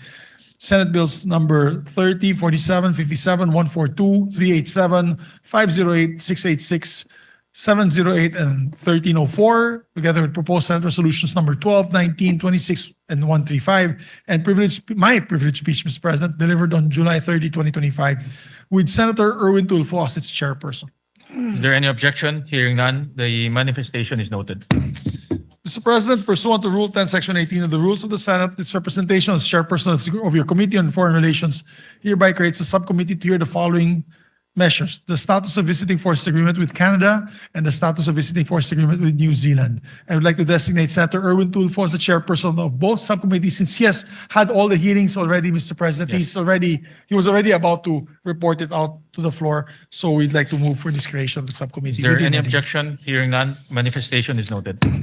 Mr. President, pursuant to Rule 10, Section 18 of the Rules of the Senate, and upon the instruction of the chairperson of the Committee on Banks, Financial Institutions, and Currencies, I manifest the creation of the subcommittee to deliberate the following measures which seeks to establish a comprehensive digital payments framework in the Philippines. Senate Bills number 99633, 947, 1454, 1821, 1939, 2058, and House Bill number 8468 with Senator Joel Villanueva as its chairperson. Is there any objection? Hearing none, the manifestation is noted.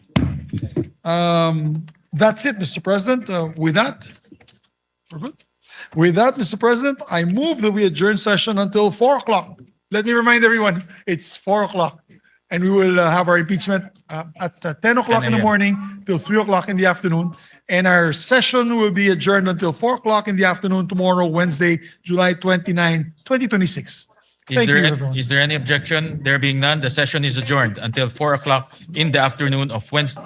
Senator Judge Lapid, Senator Judge Legarda, Senator Judge Marcoleta, Senator Judge Marcos, Senator Judge Padilla, Senator Judge Pangilinan, Senator Judge Soto III, Senator Judge Tulfo Erwin, Senator Judge Tulfo Raffy, Senator Judge Villanueva, Senator Judge Villar Camille, Senator Judge Villar Mark, Senator Judge Zubiri, the presiding officer, Senator Judge Escudero, Senate President Gatchalian. With 14 Senator judges present, the chair declares the presence of a quorum. In accordance with the rules of procedure on impeachment trials, the chair now recognizes the duly elected presiding officer to preside over the proceedings of the impeachment court. Thank you, Mr. Senate President. Magandang umaga po sa ating lahat. If there are no objections, the chair shall dispense with the reading of the Journal of the Senate sitting as an impeachment court dated July 22, 2026, and shall consider the same as approved. The clerk of court will please call the case before the impeachment court. Case number 004-2026 in the matter of impeachment trial of Vice President Sara Zimmerman Duterte. Appearances? Good morning, Your Honors. Respectfully appearing for the prosecution, we are ready, Your Honor, for the presentation of our initial witnesses for Article 1, that is confidential fund, misuse, misappropriation, and irregular liquidation. Good morning. Appearances for the respondent? Good morning, Your Honors. Same appearances for the respondent accused. Good morning as well. Will the lead prosecutor kindly call their first witness for this morning? Your Honor, may I request that the head prosecutor of Article 1, confidential fund, the Honorable Joel Chua, be recognized, Your Honor. The Honorable Chua, member of the panel of prosecutors, is recognized to call their first witness to the stand.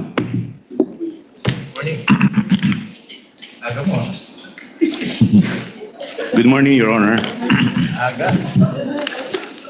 Your Honor, same appearance for the prosecution.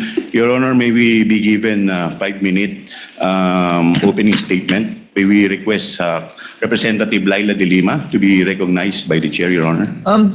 The chair would like to remind the Honorable de Lima, if indeed she will make an opening statement, to kindly avoid conclusions of both fact and law, as we have previously agreed upon and raised by the defense in previous hearings, and as pointed out by several senator judges. With that conditionality, the Honorable de Lima may proceed with her opening statement.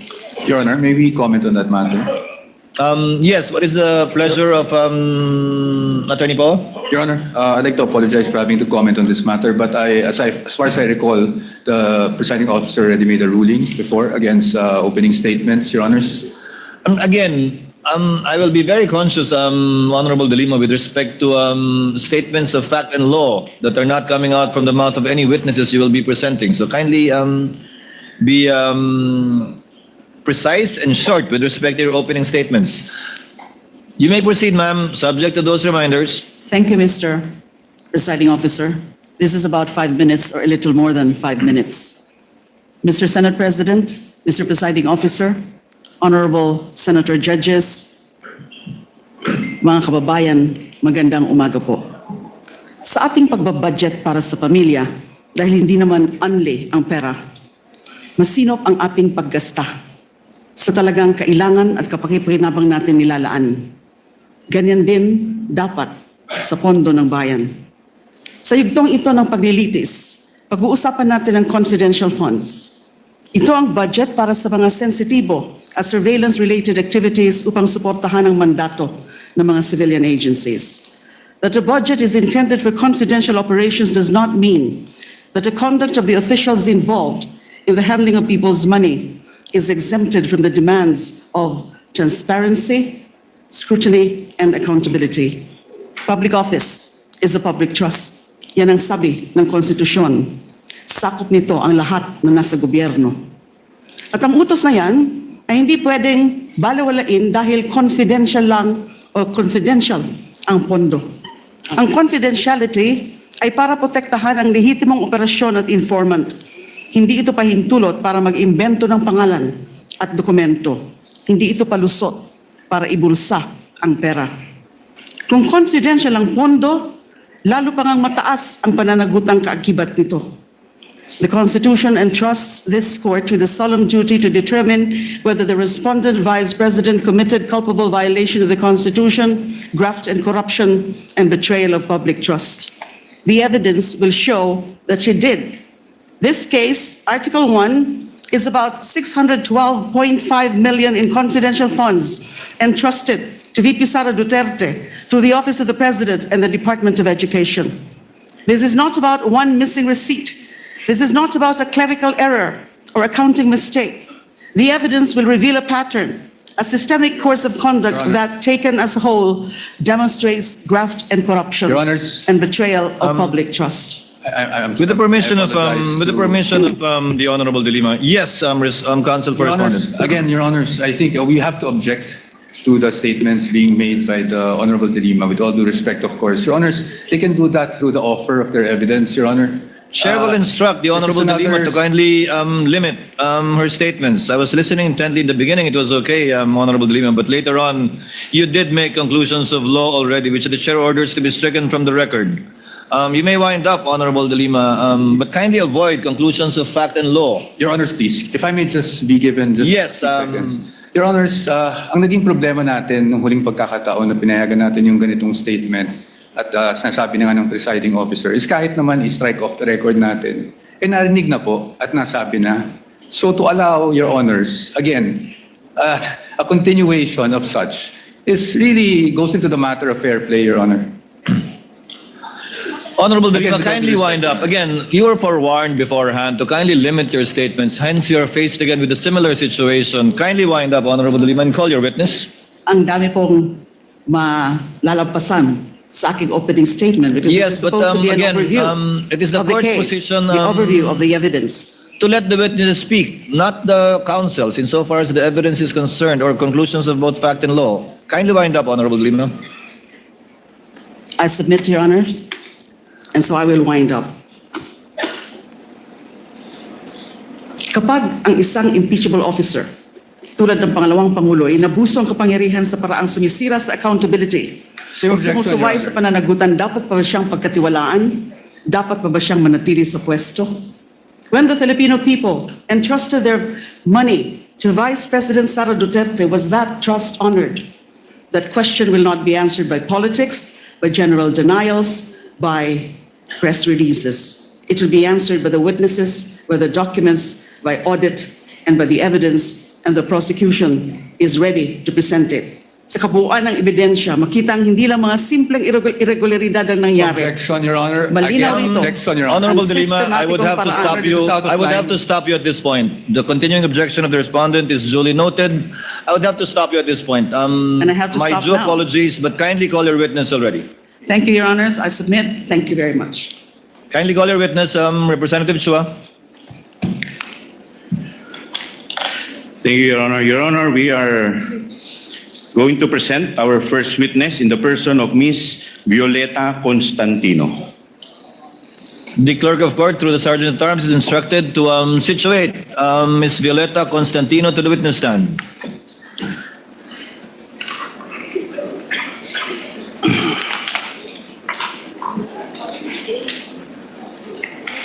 Kindly remain standing, ma'am. Clerk of court is directed to administer the oath to the witness. Please raise your right hand, ma'am.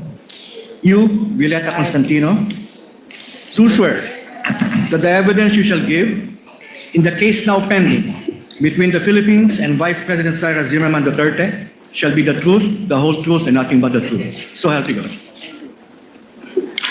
Kindly be seated, ma'am. May I proceed, Your Honor? You may proceed, counsel. Thank you. When you're ready. Your Honor, we are offering the testimony of Miss Violeta Constantino to prove the following. Una, na si Miss Constantino ay isang retiradong department manager ng Land Bank of the Philippines, Show Boulevard Branch from May 2017 to January 2024. Pangalawa, na ang Land Bank of the Philippines, Show Boulevard Branch, ang nagproseso ng encashment ng 4 na cheque payable sa isang Gina F. Acosta sa halagang 125 million each sa mga sumusunod na cheque. Una, Land Bank check number 0000244027 na may petsang December 20, 2022. Ikalawa, Land Bank check number 0000244053 na may petsang January 31, 2023. Ikatlo, Land Bank check number 0000245511 na may petsang April 18, 2023. At ikaapat, Land Bank check number 0000245664 na may petsang July 13, 2023. Katlo, na ang mga nasabing cheque ay lahat pinondohan ng Philippine Treasury at nilipat sa account ng Office of the Vice President. Kaapat, na ang 4 na nasabing cheque ay personal na in-encash ng isang Miss Gina F. Acosta bilang SDO o Special Disbursing Officer ng Office of the Vice President noong December 20, 2022, February 6, 2023, April 25, 2023, at July 14, 2023. Ikalima, bilang Department Manager ng Land Bank, Show Boulevard Branch, si Miss Constantino ay personal na nakasaksi at nag-oversee ng pag-encash at pagtanggap ng pera mula sa cheque ni Miss Acosta. At panghuli, kaanim, iba pang mga bagay-bagay na may kinalaman dito sa impeachment case in relation to Article 1 on confidential funds and in relation to the aforementioned purposes, Your Honor. The Honorable Chair, Your Honor. before the comment, what is the third purpose for the offer again? Your Honor, that all were funded by the Philippine Treasury and drawn against the account of the Office of the Vice President. Thank you. Comment from the Council for Respondents? Subject to cross, Your Honor.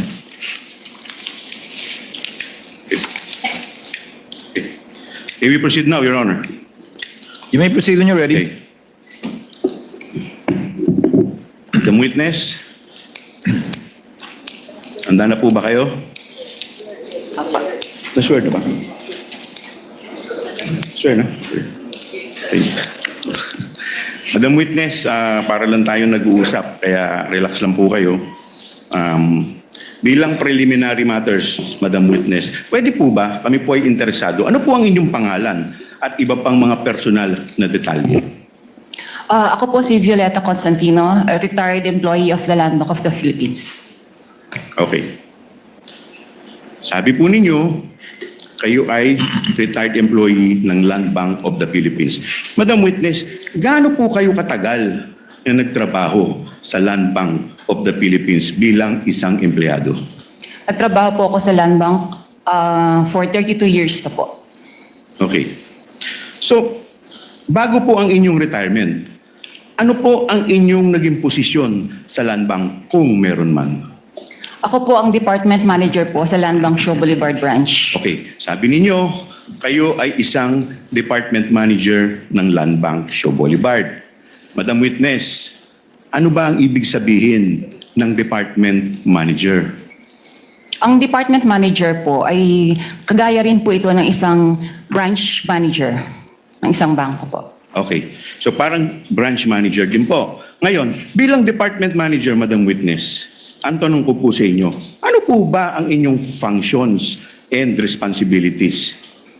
Ang main function ko po as a branch manager, ako po ang nag-oversee sa lahat ng transactions po ng branch, particularly po sa opening ng accounts, deposits, encashments, withdrawals. Kasama na rin po dito yung pagmamarketing po and other administrative functions.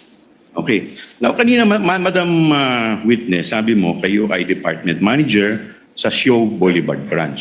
Now, ang tanong ko po, kailan po kayo nagsimula maging Department Manager ng Show Boulevard Branch? Kailan hanggang kailan po? Kung maalala po ninyo. Nag-start po ako sa Land Bank Show Boulevard Branch noong May 2017 until po nung mag-retire ako noong January 2024. Okay. Now, Madam Witness, nandirito po ngayon kayo sa impeachment court. Anong po sa inyo? Bakit po kayo nandirito yung araw na to dito sa impeachment court kung alam po ninyo? Dito po ako sa araw nito dahil po naka-receive po ako ng subpoena from the Honorable Impeachment Court to testify po yung knowledge ko regarding po doon sa impeachment trial po ngayon ni VP Sara Duterte. Okay. Now, Madam Witness, ano naman po ang kinalaman ninyo sa impeachment trial ni VP Sara Duterte kung meron man po? Tungkol po ito sa 4 na cheque po ng OVP na in-encash po sa Land Bank Show Boulevard nung ako po ay branch manager. Okay. Ngayon, binanggit po ninyong 4 na cheque. Ano po itong 4 na cheque ang binabanggit po ninyo? Yung 4 na cheque po ito ay nakapangalan po kay Miss Gina F. Costa na may amount pong 125 million each. Okay. Madam Witness, bakit naman po kayo pamilyar dito po sa 4 na cheque na binabanggit po ninyo? Familiar po ako dito kasi ako po yung nag-oversee ng encashment na to nung ako po ay branch manager po ng Show Boulevard Branch. Okay. Now, Madam Witness, kung ipakikita po sa inyo itong 4 na cheque na in-encash po ninyo sa Show Boulevard Branch, pag ipakikita po ito sa inyo, itong kopyang ito, ma-identify po ba ninyo ito? Opo. Okay. Madam Witness,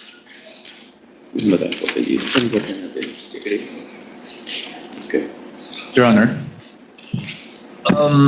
Yes, Counsel for Respondent, Just Attorney Paul. to- if What is your pleasure? Counsel is okay with just to expedite the proceedings, Your Honor, we are willing to stipulate that the witness has the ability to identify these checks. okay. Has the ability to identify the checks. And we are also not questioning the authenticity of such checks, Your Honor. For the reference of the senator judges, you're referring, Attorney Poa, to the 4 checks which are common exhibits of both parties. That is correct, Your Honor. Can we, just to confirm, Clerk of Court is directed to kindly show on the screen the checks being stipulated to and admitted by the respondent. It should be exhibit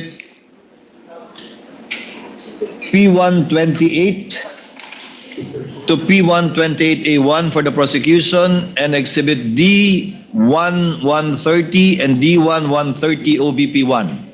Is that it? That is correct, Your Honor. So this is one of the checks. Yes, Your Honor. Kindly also show the other exhibits that the respondent is stipulating to so that the senator judges can catch up.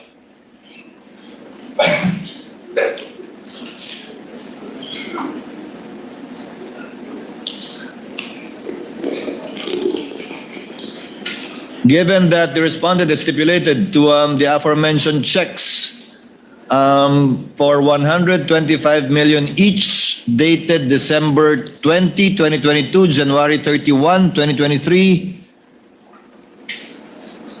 April 18, 2023, and July 13, 2023, correct?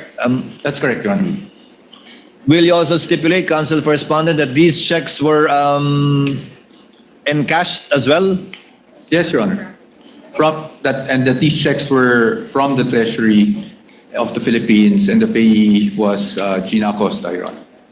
So that these checks are authentic, that these checks were encashed by Gina Acosta, that these checks cover the face value of 125 million each, encashed on the dates mentioned by the respondent, and that it was encashed by Gina Acosta. As SDO, Your Honor. As SDO.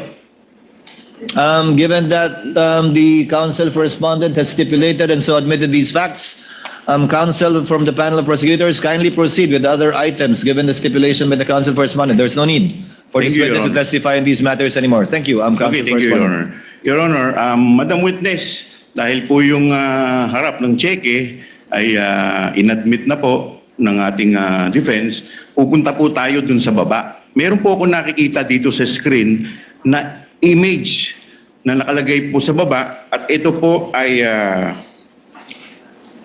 asan din yan natin? Ano mas?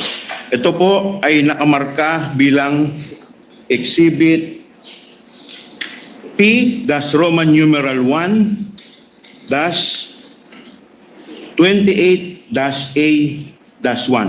Madam Witness, ano po itong imahe na nakikita po natin sa baba? Kung alam po ninyo. Sir, pwede po ba ako makahingi ng copy? Medyo Your Honor, may we request... Assisting counsel is authorized to approach the witness as well as assisting counsel from the respondent. Okay, Your Honor, my assisting counsel, Attorney Cristina Pasicolan, will approach the witness, Your Honor.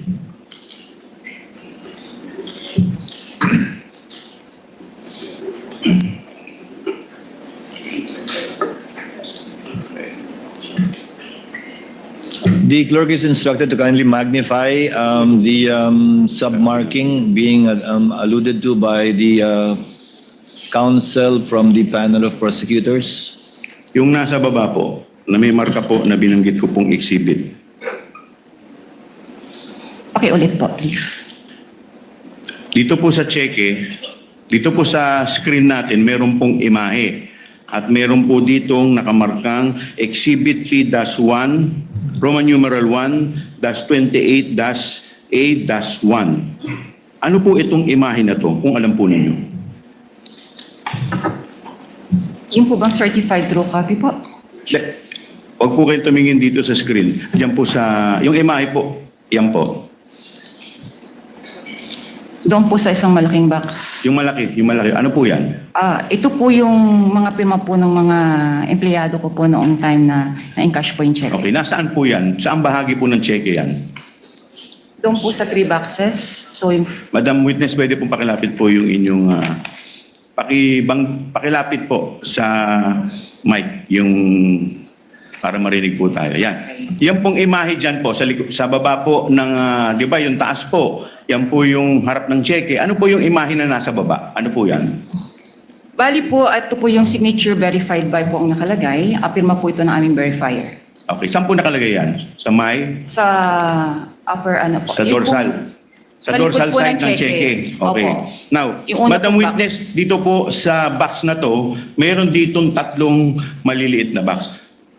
Pwede po ba mai-request yung box na to na medyo palakihan at i-zoom po? I-zoom po, papalapit. Yan. Pwede po bang pataas? Pataas, paharap. Pa-rotate po, paki-rotate po, paki-rotate.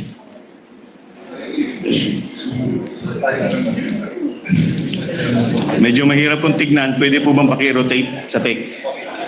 Okay. Hindi pwede? Ay, hindi pwede. Okay. Madam Witness, hindi daw po pwede. Now, Madam Witness, dito po, ayun. Okay. Now, Madam Witness, dito po sa box na malaking to, meron po ditong 3 box na napansin ko. Doon po sa bandang kaliwa, na unang box, may nakalagay po dito, signature verified by. At sa baba po nito, meron pong mukhang pirma. Now, Madam Witness, ang tanong ko po sa inyo, kaninong pirma po to kung alam po ninyo? Ang pirma pong ito ay kay verifier po ng branch.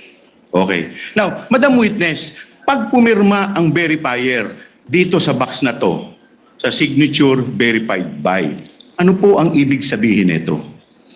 Ang ibig sabihin po ng signature ng verifier ay na-verify niya po yung identity ng payee base po sa kanyang ID na presinta.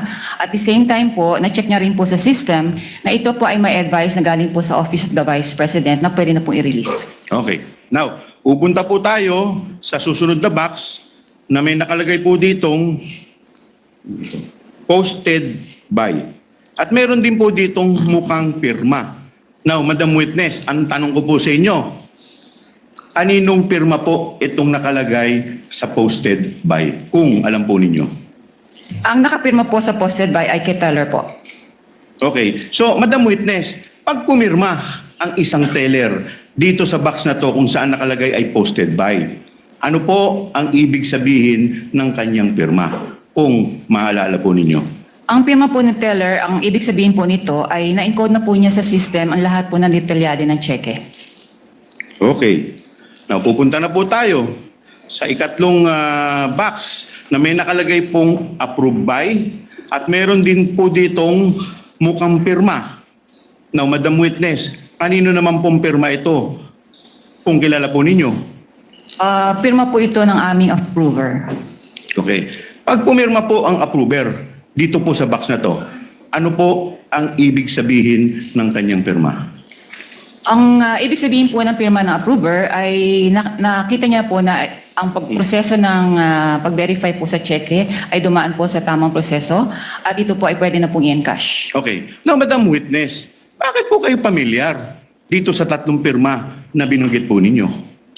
Sila po yung aking mga staff nung ako po ay nasa Land Bank Show Boulevard pa po. Ako po yung branch manager. Okay. Now, Madam Witness, ang susunod ko pong tanong sa inyo, kailan po na-encash itong checking ito?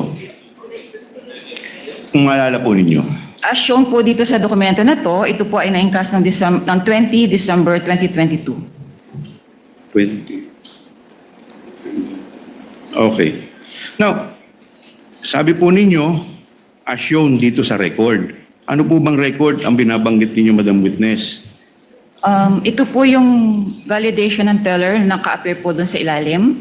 Now, Madam Witness, pwede po bang pakituro po sa amin, nasaan po dito sa parting to, ng dorsal side Ito ng po. cheque, yung binabanggit po ninyo? Nasa ibaba po, lower right portion. Lower right portion. Opo, Pwede po bang paki-zoom para po mas malinaw at para po sa mas makita po natin ng maigi? Ganun. Yan. Yan. Saan po dito? Ano pong nakalagay? 20 December 2022. Yan. Okay. Now, Madam Witness, kailan nilagay ang markang ito kung alam po ninyo? On time po ng encashment. Okay. Now, pupunta na po tayo sa pangalawang dokumento, Madam Witness. Ito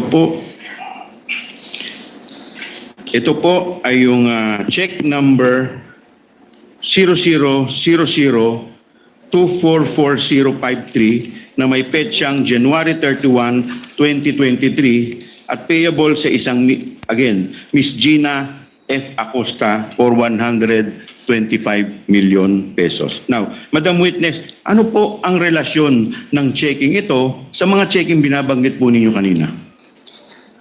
Kung meron man po. Yan pong cheque na yan ay isa po sa mga apat na cheque po na na-encash po ni Miss Gina F. Acosta nung ako po ang branch manager. Okay.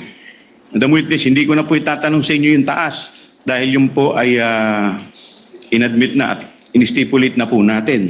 Pupunta po tayo doon sa lower portion kung saan may nakalagay na Exhibit P-Roman numeral 1-28-B-1. Now, Madam Witness, ano po itong imahe na minarkahan ng nasabing exhibit? Kung alam po ninyo. Ito po yung likod ng cheque po. Okay. Now, bakit po pa kayo pamilyar dito po sa checking ito, Madam Witness? Ito po yung in-encash nga po nung ni Miss Gina Costa nung time ko pong manager sa Land Bank Show. Okay. Now, Madam Witness, pupunta tayo dun sa malaking box. Pwede po bang paki-zoom in ulit yung malaking box? Pwede po paki-ipatya tayo po. Yan. Now, Madam Witness, kagaya po ng naunang cheque, ito po ay may 3 boxes doon at nakapaloob po sa malaking box. Doon sa kaliwa, may nakalagay po dito, signature verified by, at meron din pong mukhang pirma. Now, Madam Witness, kaninong pirma po to? Kung maalala po ninyo at kung kilala po ninyo. Gaya po na sabi ko kanina, ang nakapirma po sa signature verified by ang verifier po ng branch.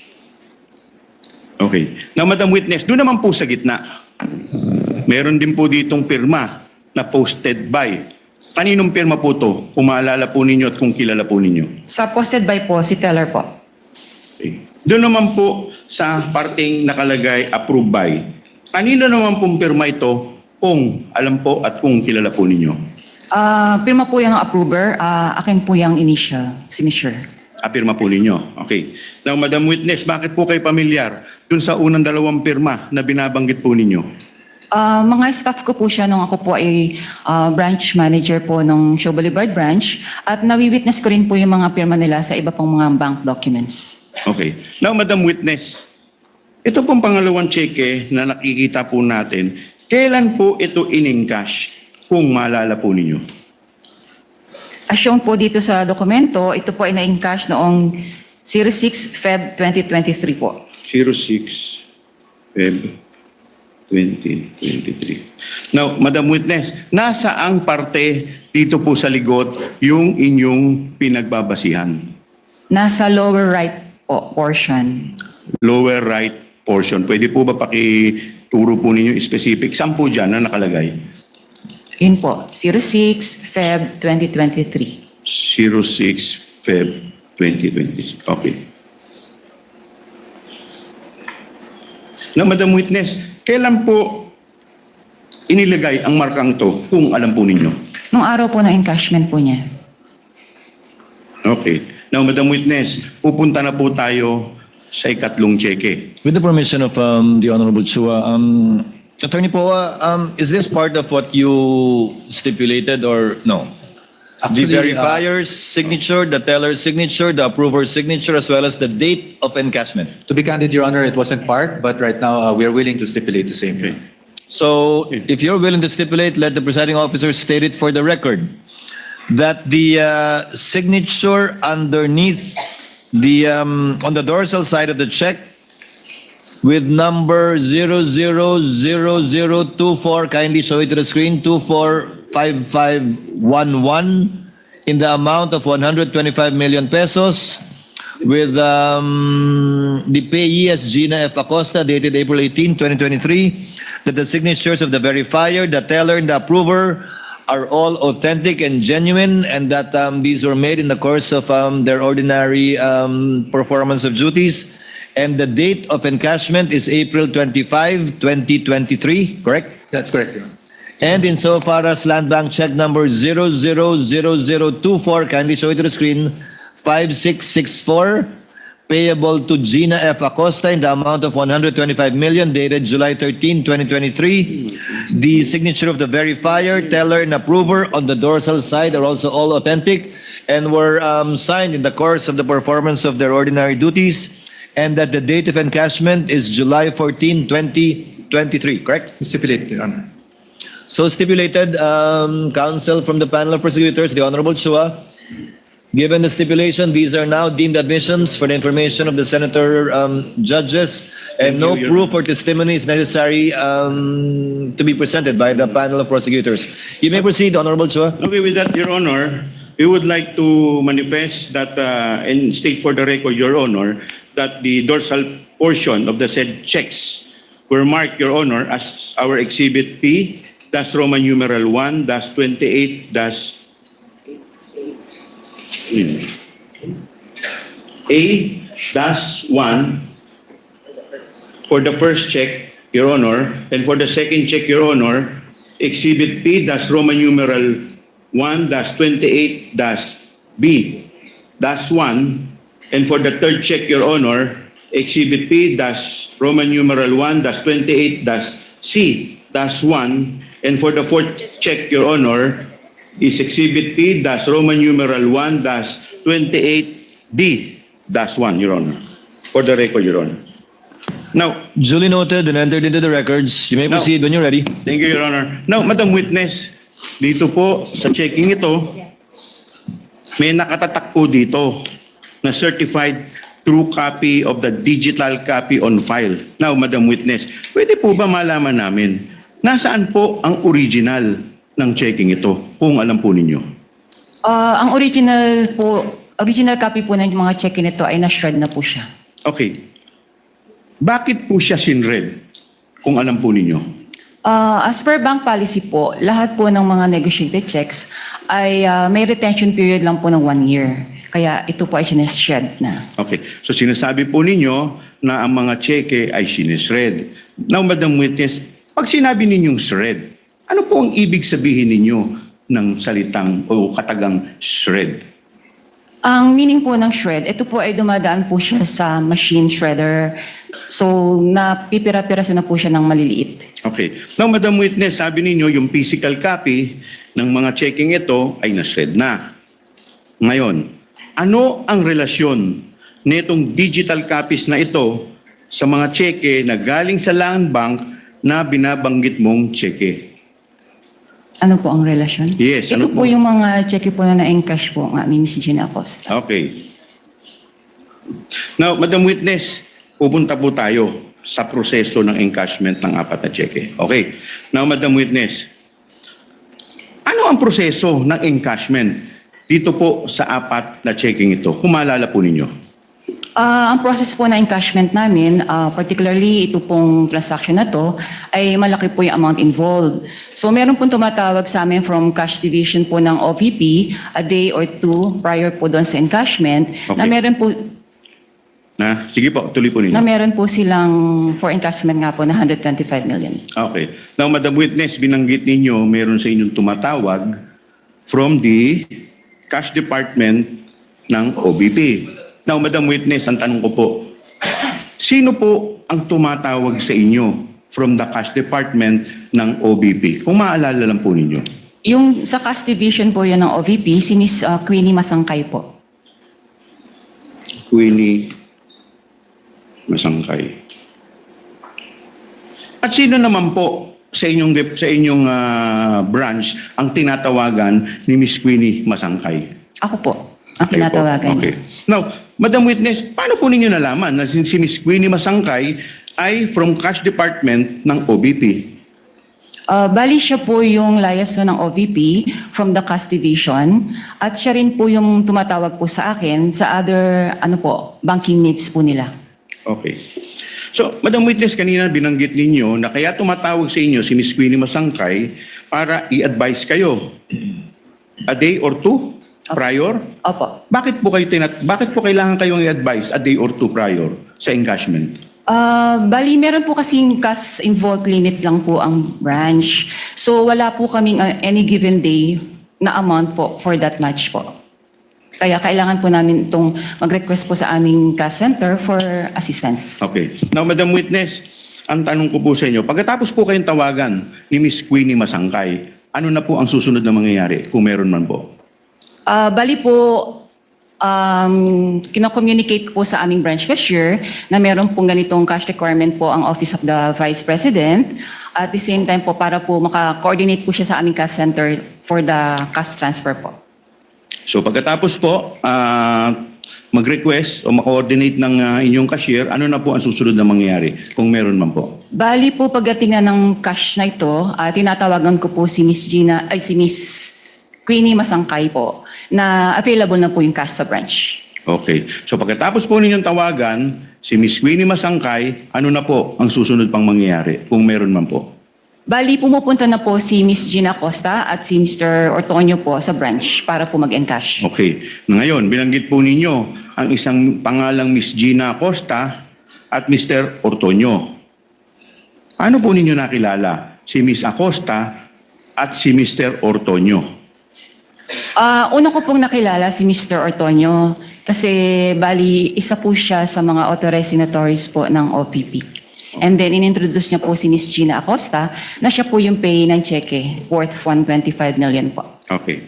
Now, Madam Witness, pagpunta po sa inyo ni Miss Gina Acosta at ni Mr. Ortonio, ano na po ang susunod na mangyayari? Noong first encounter ko po sa kanila, bali po yung cheque na yon ay binigay po ni Miss Gina together with her identification card niya. So, finorward ko po ito sa verifier para po ma-process.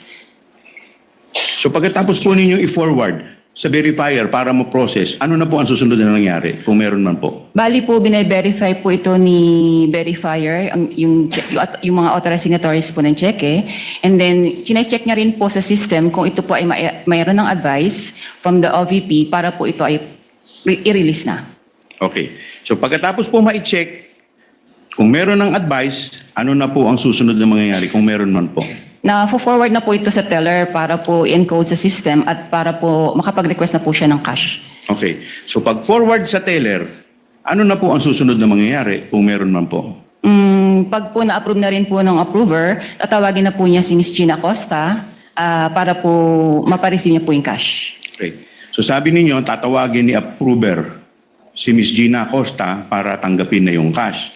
Si teller po ang tumatawag Okay. po. Tatawagin ni teller si Ms. Gina Acosta para Ipareceive na po yung ipa-receive na yung cash. Ano na po ang susunod mangyayari pagkatapos pong inform ni teller si Ms. Gina Acosta? Bali, since malaki din nga po yung amount, ina-guide po si Gina Acosta papasok po sa backroom para po doon i-release yung cash. Okay. Ngayon, may binabanggit po kayong backroom. Sino-sino po ang nasa backroom kung alam po ninyo? Noong pong unang release po noong cash, ako po ang nandoon, si teller, yung branch cashier, si Miss Gina, and then si Mr. Limuel po. Okay. Ortonio. So pagdating ninyo sa backroom, ano na po yung mga sumunod na pangyayari kung meron man po? Nirelease po yung ng teller po, after po ma-receive sa cheque po, yung payment received, nirelease na po ni teller yung cash kay Miss Gina in packs po siya worth 1 million each po. Okay, so maalala po ba ninyo kung ilang packs po ang nirelease kay Miss Gina Acosta? Bali, 125 packs po yun. 125 packs. Okay. Now, pagkatapos pong i-release itong pera in packs, in 125 packs, ano na po ang susunod na mangyayari? Bali, nilalagay na po nila yon sa dala po nilang bags. Okay. Ngayon, meron po kayong binanggit na bag. Madam Witness, anong klaseng bag ang pinaglagyan ng pera kung maalala po ninyo? Sa pagkaalala ko po, isang mahabang malaking bag po siya. Para pong gym bag. Okay. Madam Witness, ilang bag po ang dala po ni Miss Gina Acosta at ni Mr. Ortonio? Sa pagkaalala ko po, mga 3 to 4 bags po yun. Okay. Now, Madam Witness, sabi ninyo, nilagay dito yung 125 million sa 3 to 4 bags. Okay. Ano na po ang susunod na mangyayari pagkalagay po nila dito po sa bag? Lalabas na po sila ng bangko. Okay. Madam Witness, si Miss Gina Acosta lang po ba? O sino, may kasama pa po ba si Miss Gina Acosta at saka si Limuel Ortonio? Sa pagkaalala ko po, meron po silang kasama. Ilan po, kung maalala po ninyo? Hindi ko na po ma-recall. Okay. Now, Madam Witness, ang tanong ko po sa inyo, paglabas po nila, meron po ba sa bangko na empleyado na tumulong sa kanila para bitbitin po itong bag kung meron man po? Wala po, sir. Bakit po wala? It's against bank policy po na tumulong po sa mga kliyente, ang mga empleyado or even po yung security guards po namin. Bakit po yun against sa bank policy, Madam Witness? In case po na for safety and security measures din po, para po hands off na po ang bangko once na ma-release na po yung physical cash po. Okay. Now, Madam Witness, ito pong huling tanong ko. How much po in total, Madam Witness, ang winidraw in relation po dito po sa 4 na checking binabanggit po ninyo? Ang total po ng 4 na cheque, mga ano po siya, kalahating bilyon po. Okay. That would be all, Your Honor.